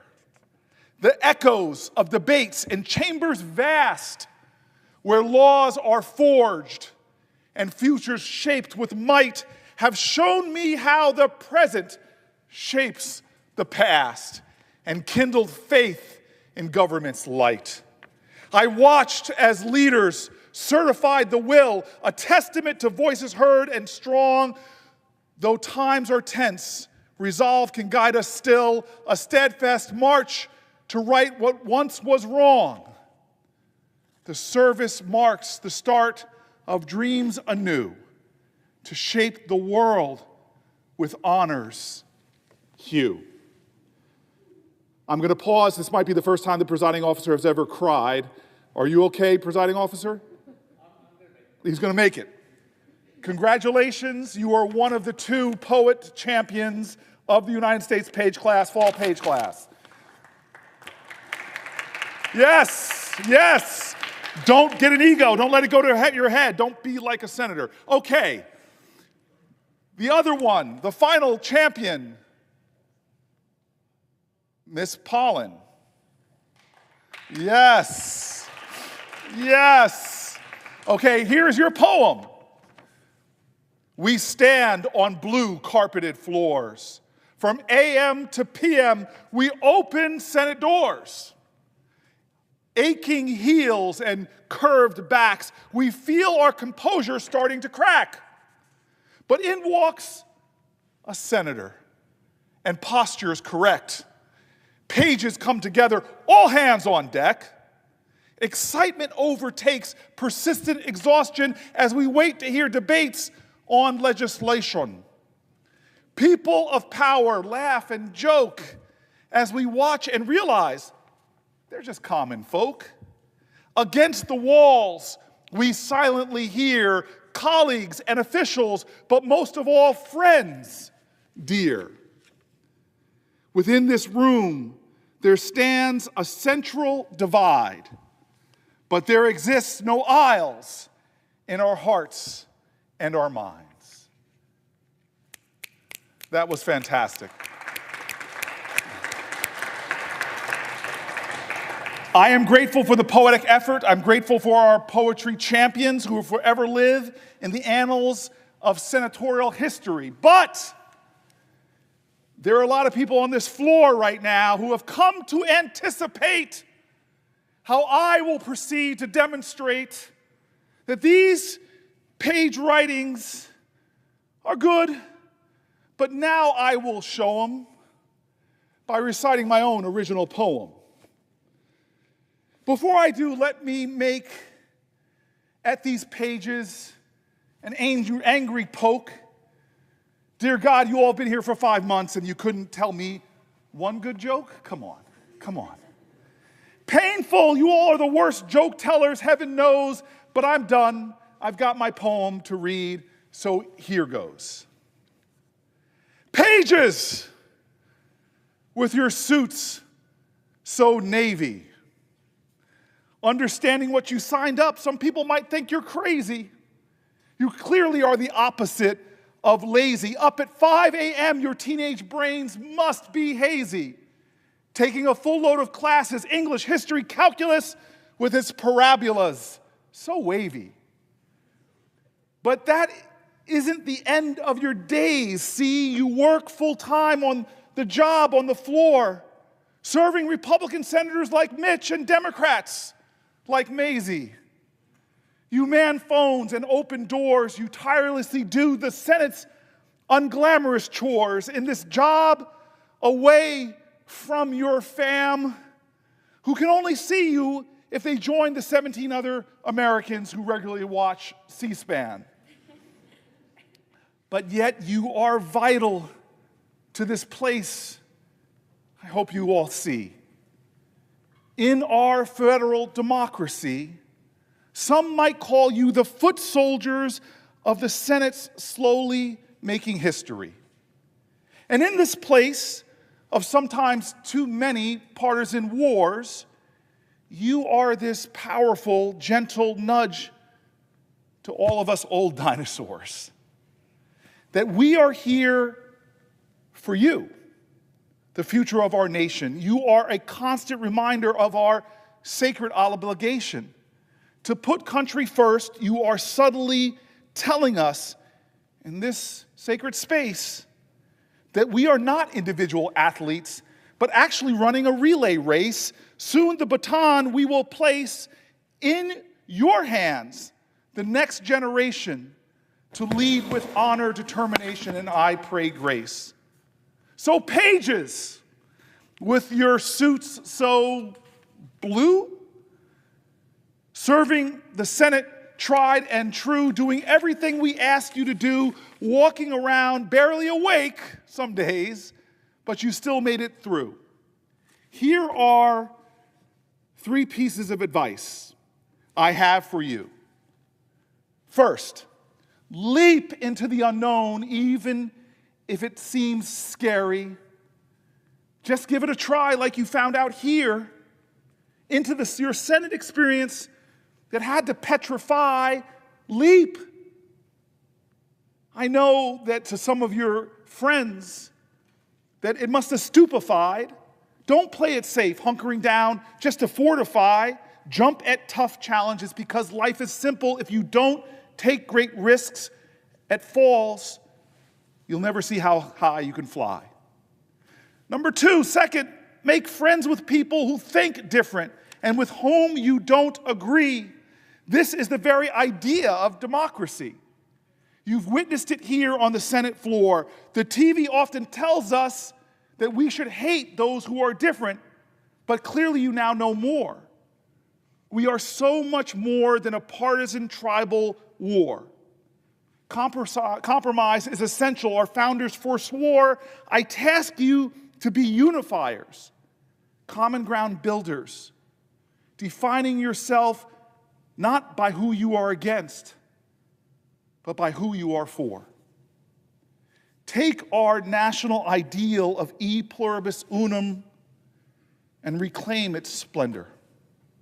be an indivisible mentor, not just to preserve our democracy, but you are tasked with making it soar.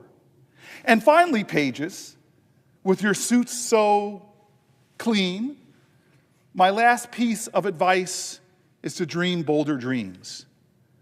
I believe it, that for you there is no limitation.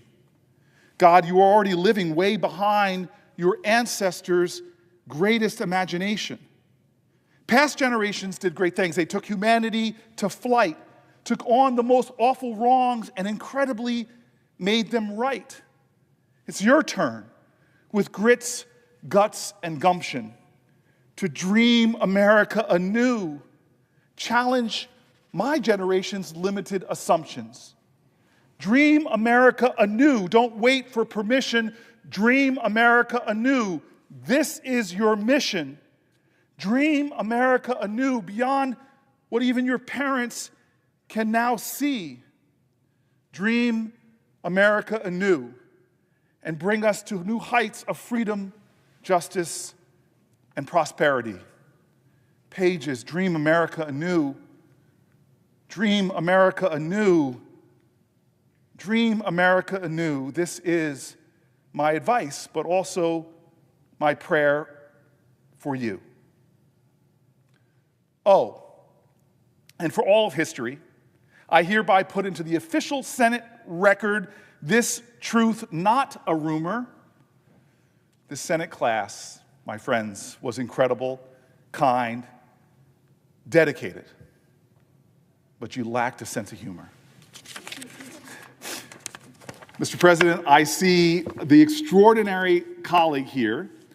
We read her selected poem already, but I will tell you there are 99 colleagues, but nobody is more the surrogate Senate page parent than Katie Britt, the senator from Alabama. I hope that you all have learned from her the power of simple, everyday kindnesses. Mr. President, I defer to my friend, colleague, the senator from Alabama. Mr. President. The senator from Alabama.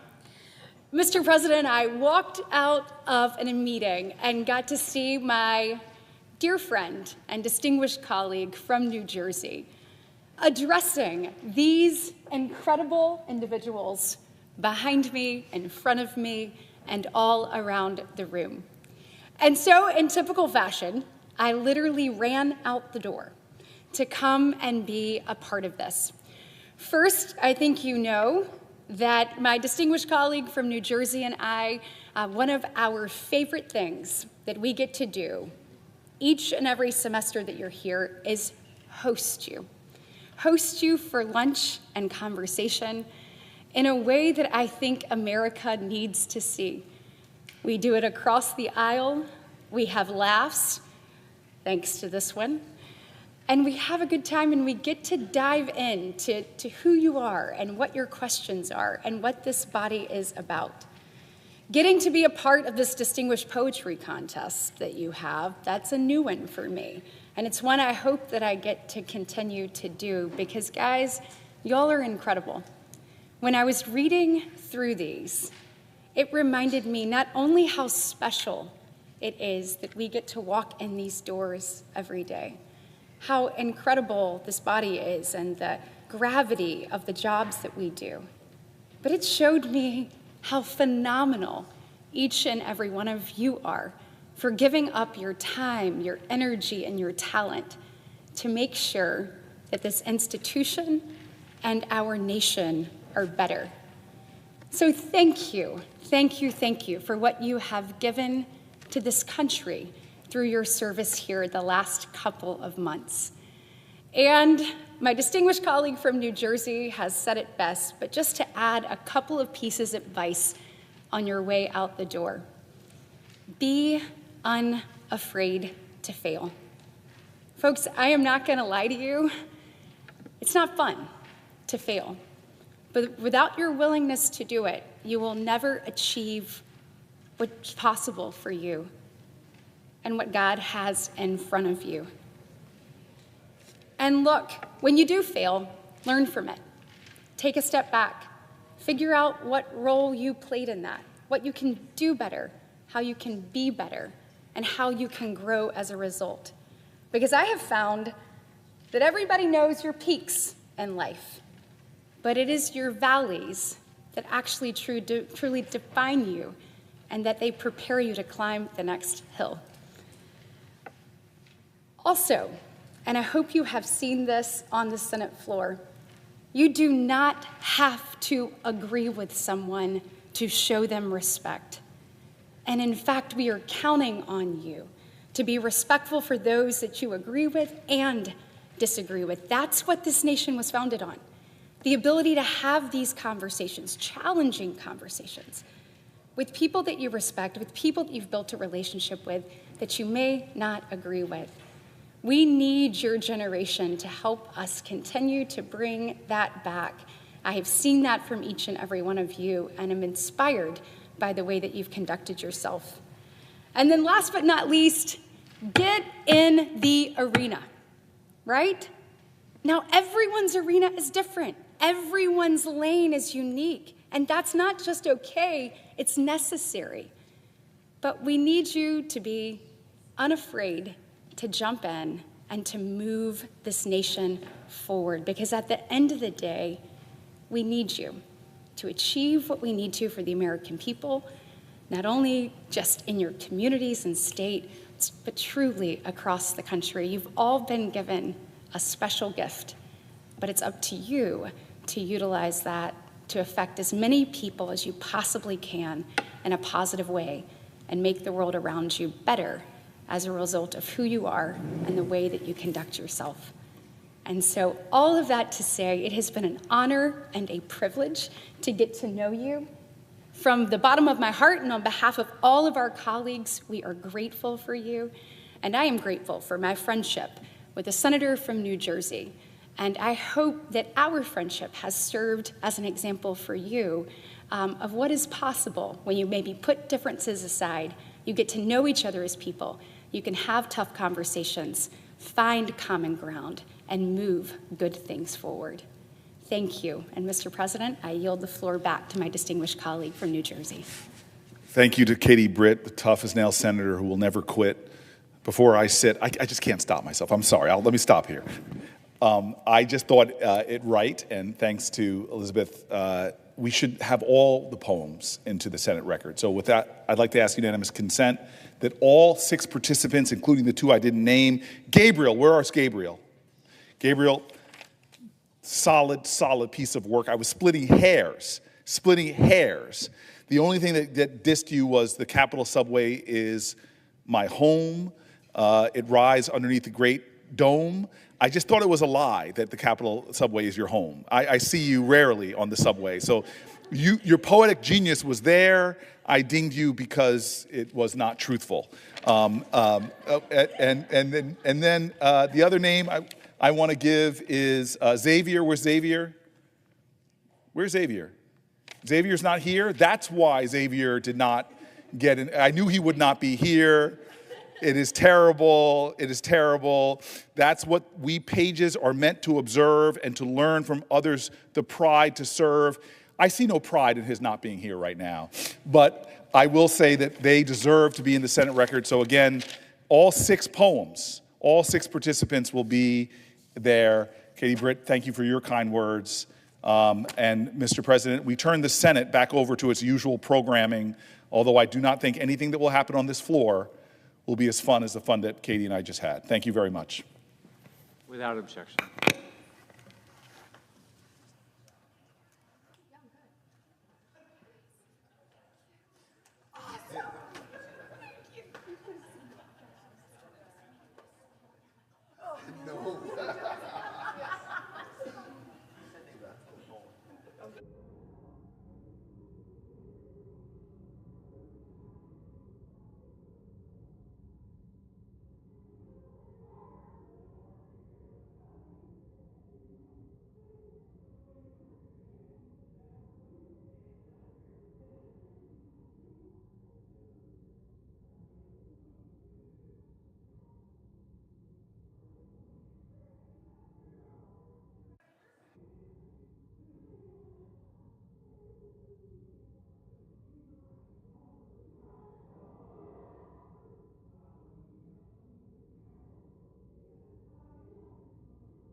Mr. President.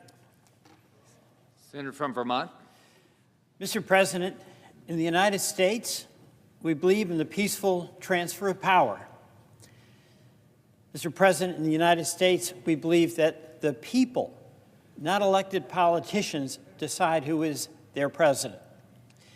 And both of those principles have served our democracy very well through thick and thin, through strife and turmoil for the past 248 years. Mr. President, both of those principles were challenged on January 6, 2021. A mob that was incited by then President Trump attacked the Capitol for the explicit purpose of using violence to overturn the peaceful transfer of power. They were trying to intimidate elected politicians to substitute their judgment, their preferred candidate for president, instead of acknowledging the will of the people that they represented. But our democracy endured.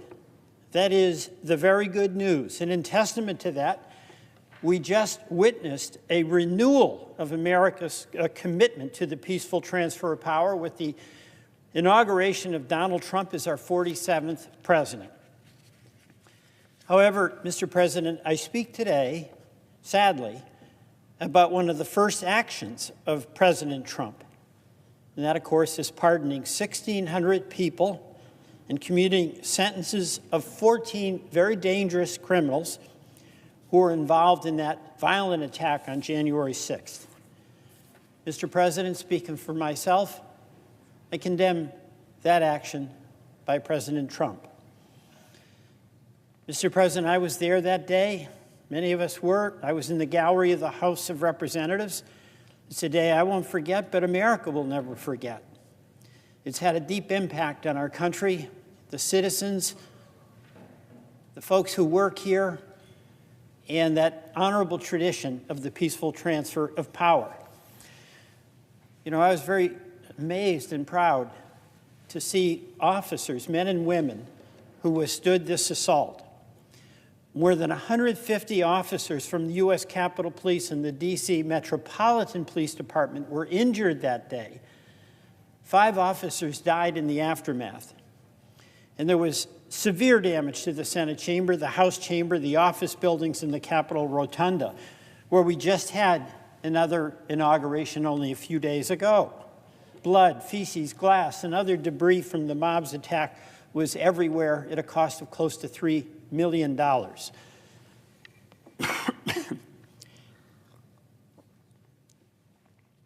So, Mr. President, how is it that one of the first acts of our president, who wants to be a unifier, was to pardon those people who acted with such violence, such anger, and such contempt? President Trump has tried to erase this attack and rewrite the history of what happened on January 6th, calling the insurrectionists, including those who fought with the police, patriots and hostages. They were neither.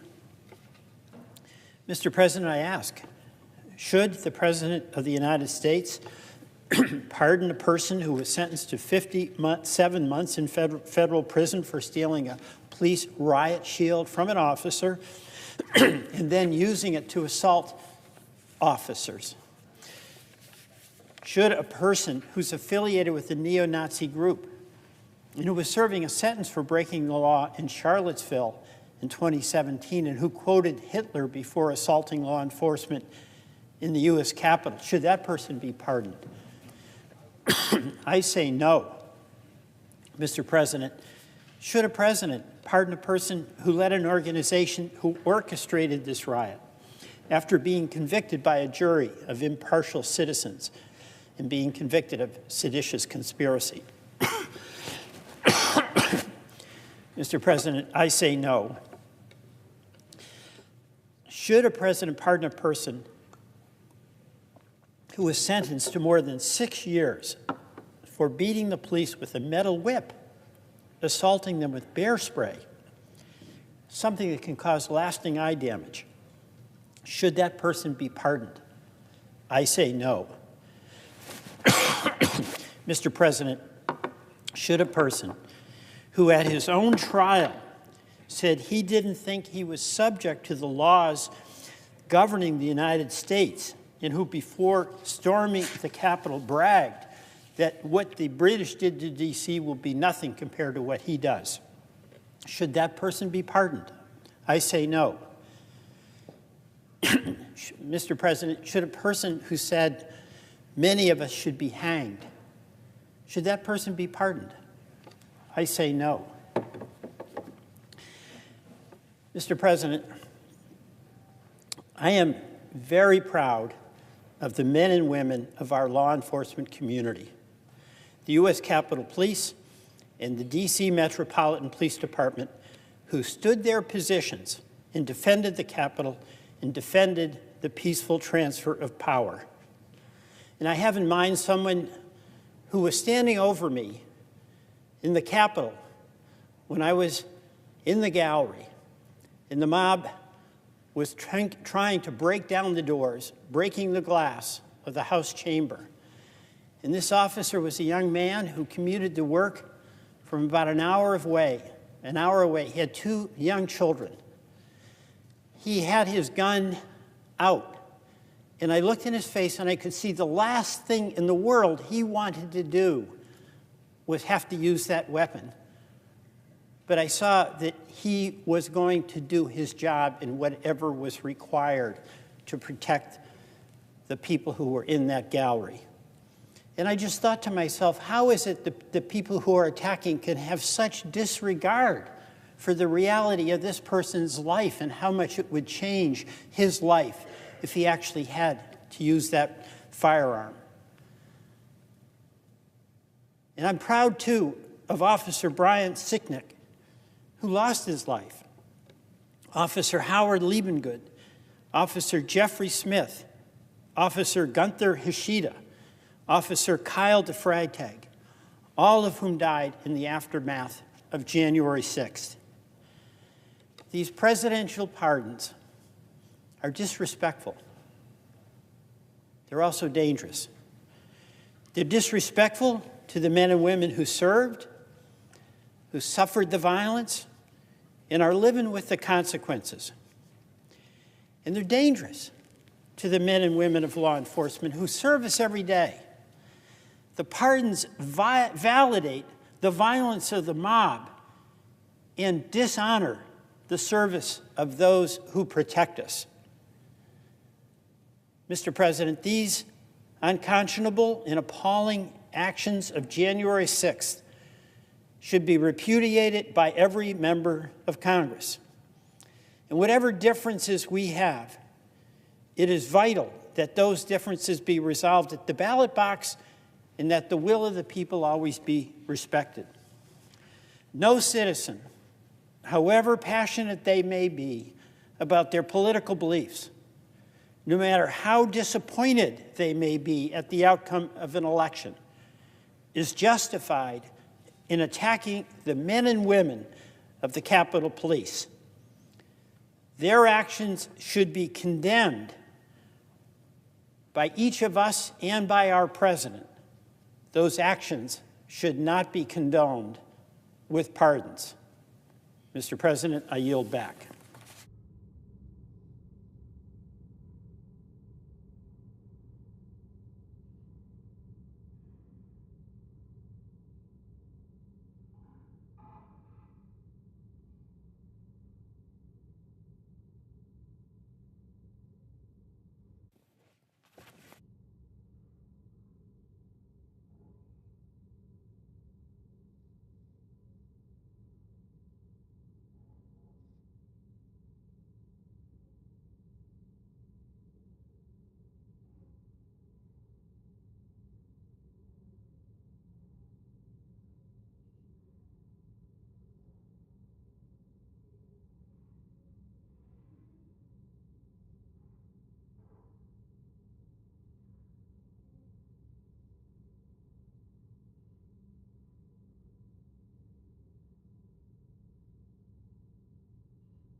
What is this place?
Madam President.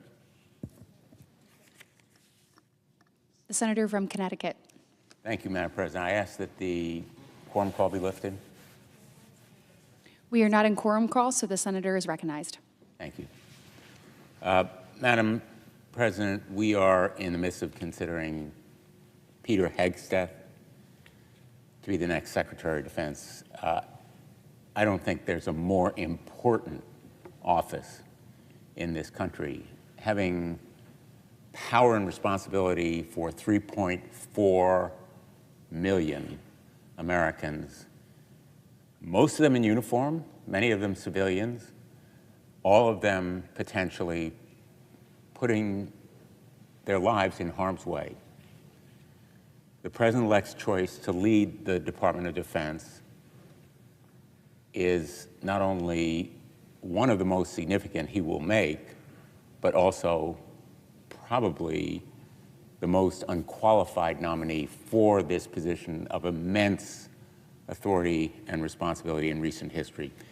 It's clear that his history of mismanagement, he drove 2 veterans organizations into the ground financially, makes him patently incapable of the powerfully challenging management tasks that he will have as Secretary of Defense.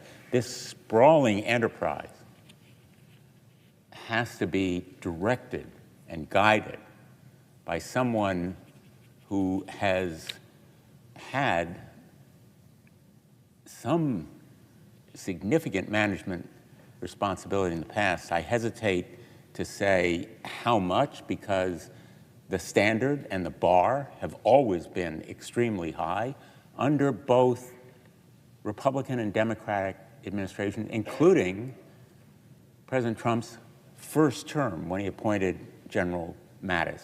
I voted for General Mattis. He was obviously a Republican nominee, but he had the experience not just in combat, but also at the Pentagon.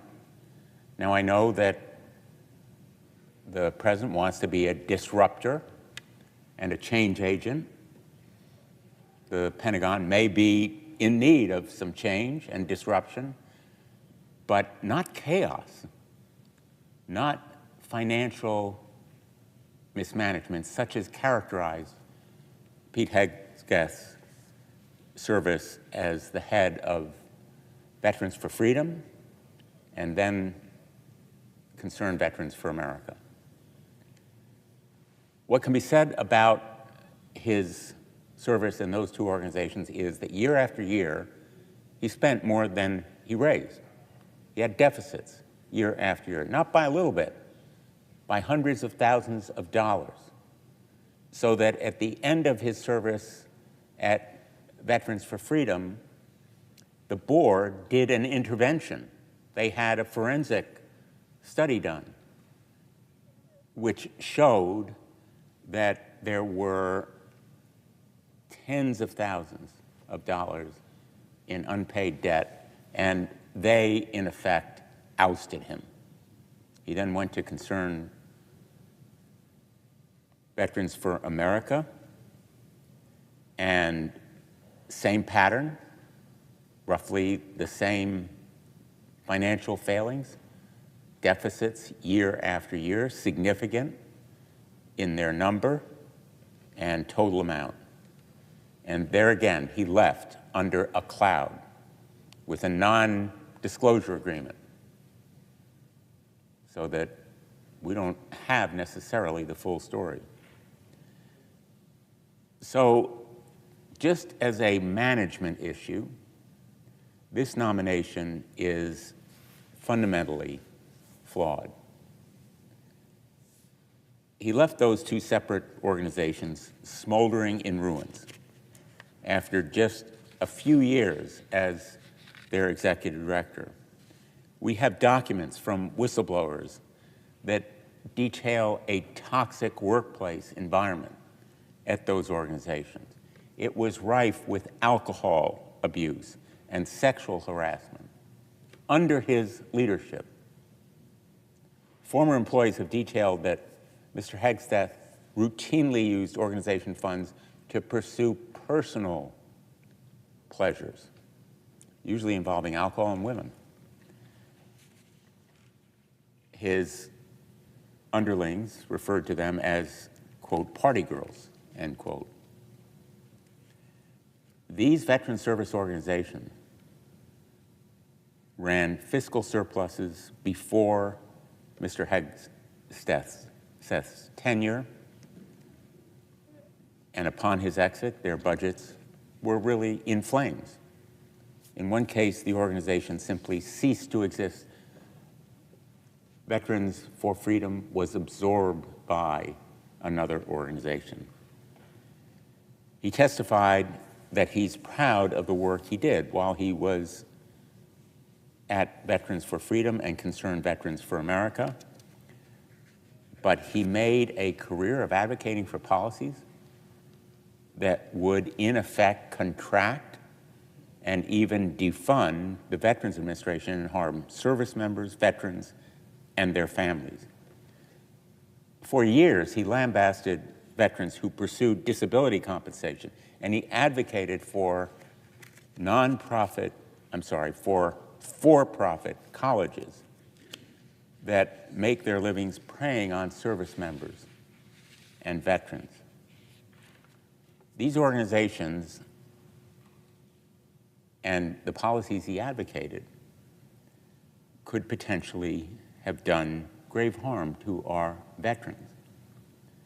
During his confirmation hearing, Mr. Hegsteth also refused to answer questions regarding the use of active duty military within the borders of the United States. One of the President-elect's own former secretaries of defense stated unequivocally that, quote, the option to use active duty forces in law enforcement role should be only used as a matter of last resort and only in the most urgent and dire of situations, end quote. Yet the President-elect is apparently laying down plans to use the active duty military to conduct mass deportations and to quell civil unrest. Americans don't want the military, our men and women, on active duty, raiding restaurants and farms, looking for individuals that have overstayed their visas. If the President is unwilling to invest in ICE, it should not be the Department of Defense, the Pentagon, our active duty men and women, going into homes, workplaces, schools, churches, hospitals, and in effect performing the raids, the law enforcement duty that really are specifically prohibited by statute. Pete Hegsteth will be behind these policies. Many of them he's already endorsed. Most of them, unfortunately, were not delved into in any depth in his hearing because so much of it was on the sexual improprieties and alcohol abuse and other personal issues that would be disqualifying. Let's make no mistake. There's a lot of focus on this latest affidavit. There is significant information, not anonymous smears, significant information in that affidavit. But there was already enough on the record, in fact, acknowledged during that hearing by Mr. Hegsteth himself as to information that would be disqualifying if he, as a major, were up for promotion, if he, as a corporal, were up for promotion to a sergeant. Facts about marital infidelity, open, blatant, matter of public record, that would be disqualifying to him within the military, in fact, might even subject him to discipline within the military. Other reported instances of drunkenness, of misconduct, all of it in the public record acknowledged by him, at least as to the marital infidelity. So the focus on those personal aspects of his background took time. And by the way, we had very limited amounts of time because we were not permitted a second round of questioning.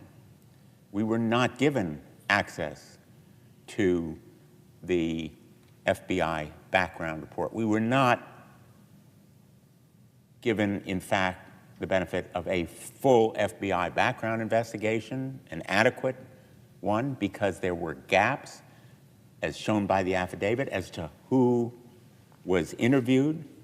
And that's in part why that affidavit is important, because it shows that there were, in fact, gaps in the FBI's investigation. The American people don't want the National Guard or our military reserves or their active duty, their own neighbors, on the streets of Des Moines, Cleveland, Hartford, Montgomery, places where they call home, checking their papers, conducting surveillance operations that could sweep vast amounts of their private data. That's our military going into our workplaces and our homes, collecting information. The founders of this nation never envisioned our military as a police force. Neither did Congress, and that's why we have the Insurrection Act and other measures that forbid that kind of intrusion.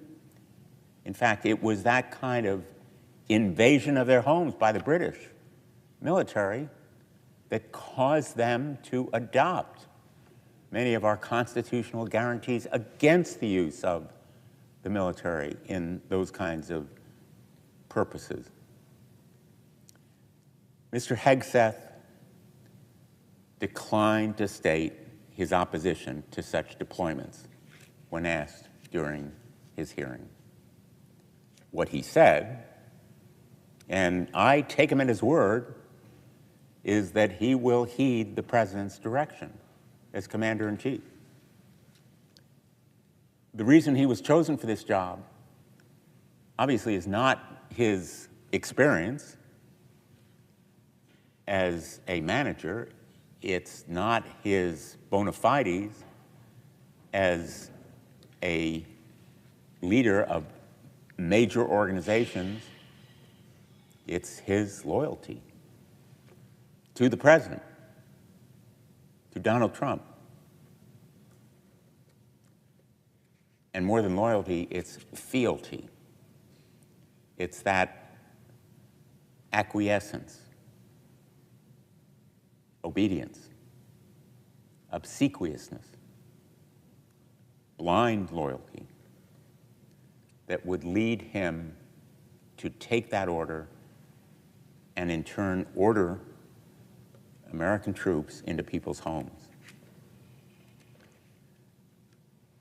There's no question that beyond what could happen in America on our soil, his confirmation would also present enormous problems for our allies and partners in the Middle East. I've been working with the senior senator from South Carolina for some years to encourage the normalization of relations between the State of Israel and the Kingdom of Saudi Arabia. It's an enterprise and an effort that I think has occupied many of us in this chamber. We have visited the region together, and one of our objectives, in fact, is a treaty or agreement that would bind us closer together, Israel, Saudi Arabia, America, perhaps the UAE, as part of normalization of relations between Saudi Arabia and the regional nations and Israel. Suffice to say that the recent ceasefire announcement between Israel and Hamas is a historic shift in regional politics. I believe that Mr. Hegseth's personal beliefs would diminish our support of the peace process or derail it entirely because of comments he has made about Islam and Muslim nation. Those comments were explored in some detail in his testimony. My concern is there have been numerous reports, in addition to his own words, that appear to convey a hostility on his part, if not outright antagonism toward Islam and Muslims. A former employee of Concerned Veterans for America alleged that he shouted racist and Islamophobic chants during an official tour in Ohio, well publicized and well known in the region where Muslim nation and Islam are predominant. In his book, American Crusade, he expressed concern about Muslim birth rates and said, "The present moment for Christians is like the time of the Crusades, and that Christians must arm themselves, quote, metaphorically, intellectually, physically. Our fight is not with guns yet." End quote. Not with guns yet. Well, we are not in a time where we need a crusader in the old-fashioned sense of that word, and who says that Christians must arm themselves metaphorically, intellectually, physically, for a fight that may be coming.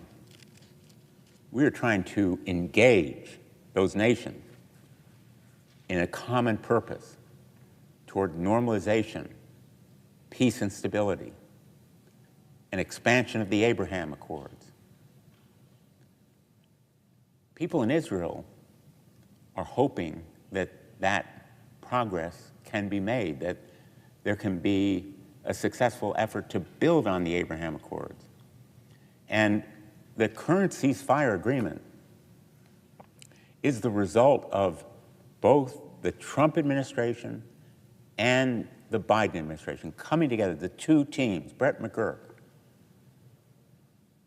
and Envoy Whitcliffe, making sure that peace was the objective, not antagonism or hostility. Ambassador Wickover, I don't think, would want a Secretary of Defense talking about a crusade against Muslim nations. I don't think that a more problematic and concerning nominee has been put before this body. And I urge my Republican colleagues to review what Senator Murkowski and Senator Collins said when they announced that they were going to oppose this nomination, as they did earlier today. Senator Murkowski said, and I'm quoting, "I have met with him and carefully reviewed his writings, various reports, and other pertinent materials.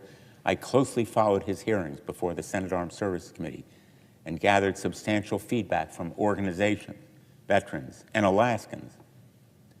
After thorough evaluation, I must conclude that I cannot, in good conscience, support his nomination for Secretary of Defense."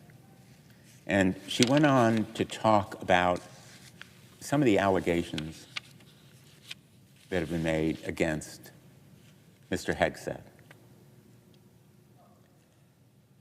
Although he has recently revised his comments, and again I'm quoting, recently revised his statements on women in combat since being nominated, I remain concerned about the message that confirming Mr. Hegseth sends to women currently serving and those aspiring to join.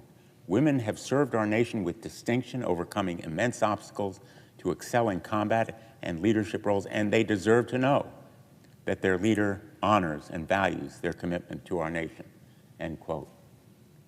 Now, the reason for that comment by Senator Murkowski was statements made by Mr. Hegseth 30 days before his hearing about the lack of value in women serving in the military and the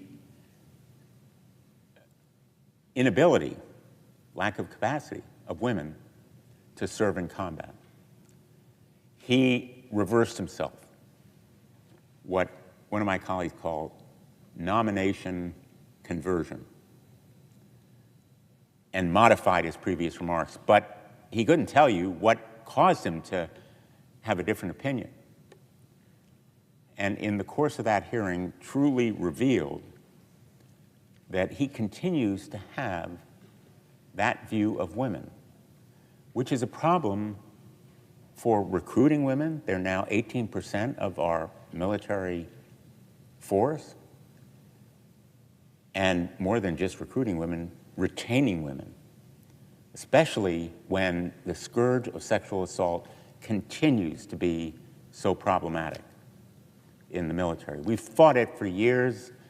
A number of us on the Armed Services Committee have supported measures that would provide for more effective prosecution through a system of investigation outside the chain of command. We've adopted those reforms. And military leaders have joined us in seeking to combat sexual assault and harassment. And here we have someone who has been accused very credibly and plausibly, not just in this affidavit, but by others, and the record is replete with them. They are accusations. There are no convictions here. Mr. Hegseth denies them. But again, simply what he acknowledges having done would disqualify him from a role of command in the military. And that background and record can't help but discourage women from joining and staying in the military. Senator Murkowski goes on to say, quote, while the allegations of sexual assault and excessive drinking do nothing to quiet my concerns, the past behaviors Mr. Hegseth has admitted to, including infidelity on multiple occasions, demonstrate a lack of judgment that is unbecoming of someone who would lead our armed forces. These behaviors starkly contrast the values and discipline expected of service members. Men and women in uniform are held accountable for such action, and they deserve leaders who uphold these same standards. Mr. Hegseth complained in our hearing that the military was lowering its standards for the men and women who serve in uniform. The only standards being lowered here are the standards for the Secretary of Defense, if Mr. Hegseth is confirmed. Mr. Trump, President Trump, is in effect dumbing down the Department of Defense. And it threatens to do grave damage to that powerfully important institution. Senator Murkowski goes on to say, above all, I believe that character is the defining trait required of the Secretary of Defense and must be prioritized without compromise. The leader of the Department of Defense must demonstrate and model the standards of behavior and character we expect of all service members, and Mr. Hegseth's nomination to the role poses significant concerns that I cannot overlook. Given the global security environment we're operating in, it is critical that we confirm a Secretary of Defense. However, I regret that I am unable to support Mr. Hegseth. End quote. What a powerfully damning statement. Not damning necessarily Mr. Hegseth as a human being. I respect his service. I said at the hearing that I was grateful and respectful of his service to our nation, including leading troops in combat and advocating for veterans. But these concerns about his personal background and about his lack of experience negate that respect for his service as a Secretary of Defense. As a Secretary of Defense. We are not choosing him to be a colonel, to be promoted. We're choosing him to lead the entire United States military and to make decisions that will be a matter of life or death. I was moved as well by the statements made by our colleague, Senator Collins, very much along the same lines. And I want to repeat some of what she said, again, in the hope that our colleagues will listen to both of them. And she said, as an expert, if I may say, on the global challenges that this country faces now, quote, "The Secretary is going to be facing a number of incredibly complex problems that are going to require highly skilled management ability. I am concerned that Mr. Hegseth does not have the management experience and background that he will need in order to tackle these difficulties. I am also concerned about multiple statements, including some in the months just before he was nominated, that Mr. Hegseth made about women serving in the military. He and I had a candid conversation in December about his past statements and apparently evolving views. I am not convinced that his position on women serving in combat roles has changed.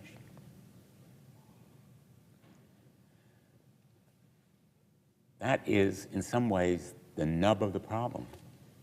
What he has said, how he has failed in past management positions, how he lacks that credibility as a managerial leader. Senator Collins continues, women comprise nearly 18% of our active duty military. They continue to make critical and valuable contributions to our national defense. I have long advocated that women who wish to serve in and can meet the rigorous standards of combat roles should be able to do so, and numerous women have proved they can accomplish this difficult feat. Currently, thousands of women are serving in combat roles, and many others serve in non-combat functions. Their service is essential to the success of our military. Mr. Hegseth also appears to lack a sufficient appreciation for some of the policies that the military is required to follow because they are codified in the laws of the United States of America. While I understand his points on the importance of up-to-date and workable rules of engagement, our prohibitions against torture come from American laws and treaties ratified by the United States, including the Geneva Conventions. Therefore, I will vote against the nominations, end quote. Mr. Hegseth has demeaned and dismissed the importance of the Geneva Convention. In fact, he's berated the lawyers in the Department of Defense who set standards and guidelines for what can be done. I will never forget talking to our former colleague, our great colleague, a friend and mentor to me, John McCain, about why he opposes torture, waterboarding, that kind of physical abuse, why he believed that these laws have to be followed by our military, not just as a matter of humanity, but effective military strategy. Torturing to gain information often produces false information, but it also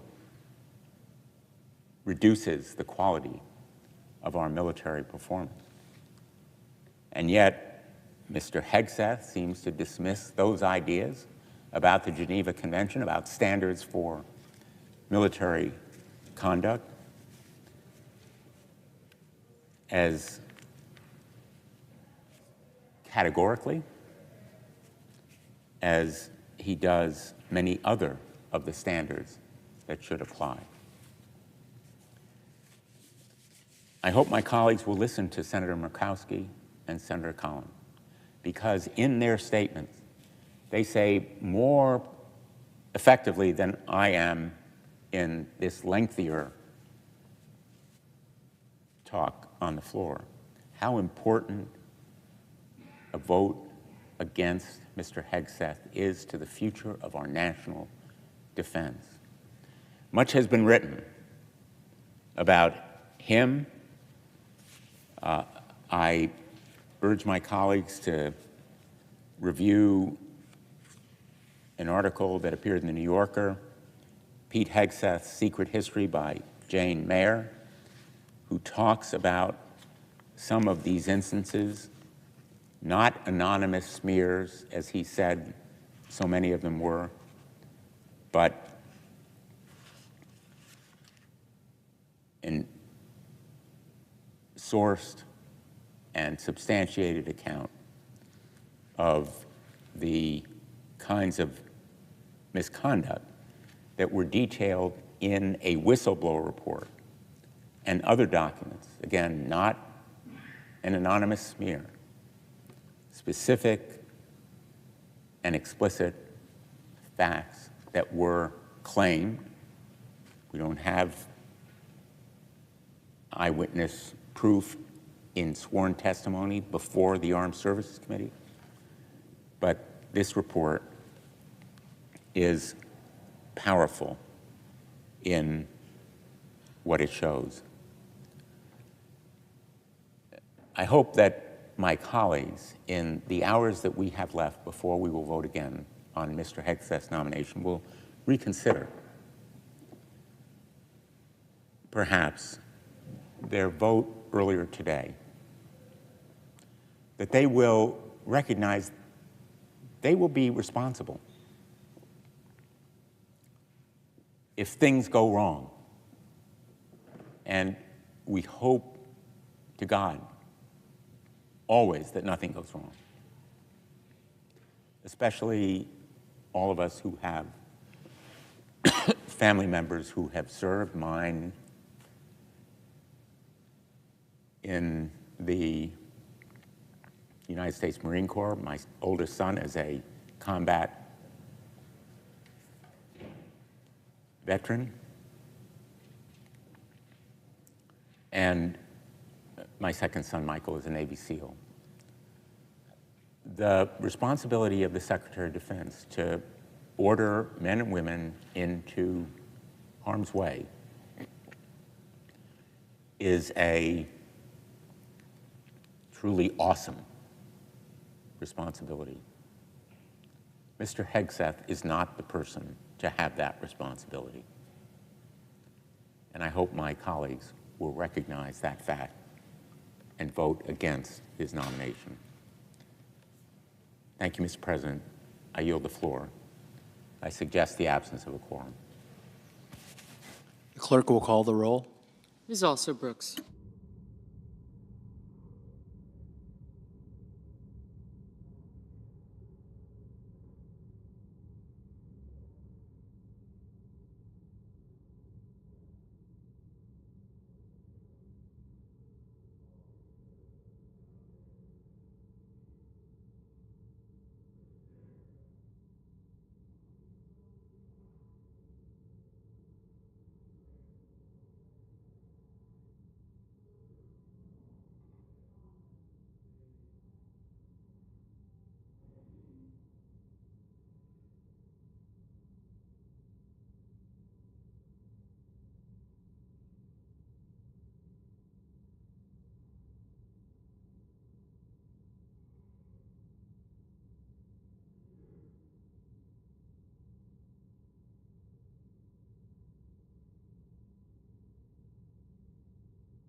Majority Leader. Thank you, Mr. President. Mr. President, I ask unanimous consent the quorum call be lifted. Without objection. Mr. President, I have 5 requests for committees to meet during today's session of the Senate. They have the approval of the majority and minority leaders. Duly noted. Mr. President, I ask unanimous consent to resume legislative session. Without objection. And I ask unanimous consent the Senate proceed to the consideration of S-Res 34, which is at the desk. The clerk will report. SRES 34, congratulating the Washington University and St. Louis Bears women's soccer team for winning the 2024 NCAA Division III Women's Soccer Championship. Without objection, the Senate will proceed. Mr. President, I ask unanimous consent the resolution be agreed to, the preamble be agreed to, and the motions to reconsider be considered made and laid upon the table with no intervening action or debate. Without objection. Mr. President, I ask unanimous consent that when the Senate completes its business today, it stand adjourned until 10 a.m. on Friday, January 24th. That following the prayer and pledge, the journal proceedings be approved to date, the morning hour be deemed expired, the time for the 2 leaders be reserved for their use later in the day, and morning business be closed. Further, that the Senate resume consideration of executive calendar number 3 and that all time during recess, adjournment, and leader remarks count post-closure. Without objection. Mr. President, if there's no further business to come before the Senate, I ask that it stand adjourned under the previous order. The Senate stands adjourned till 10 a.m. tomorrow. Thank you, Mr. President.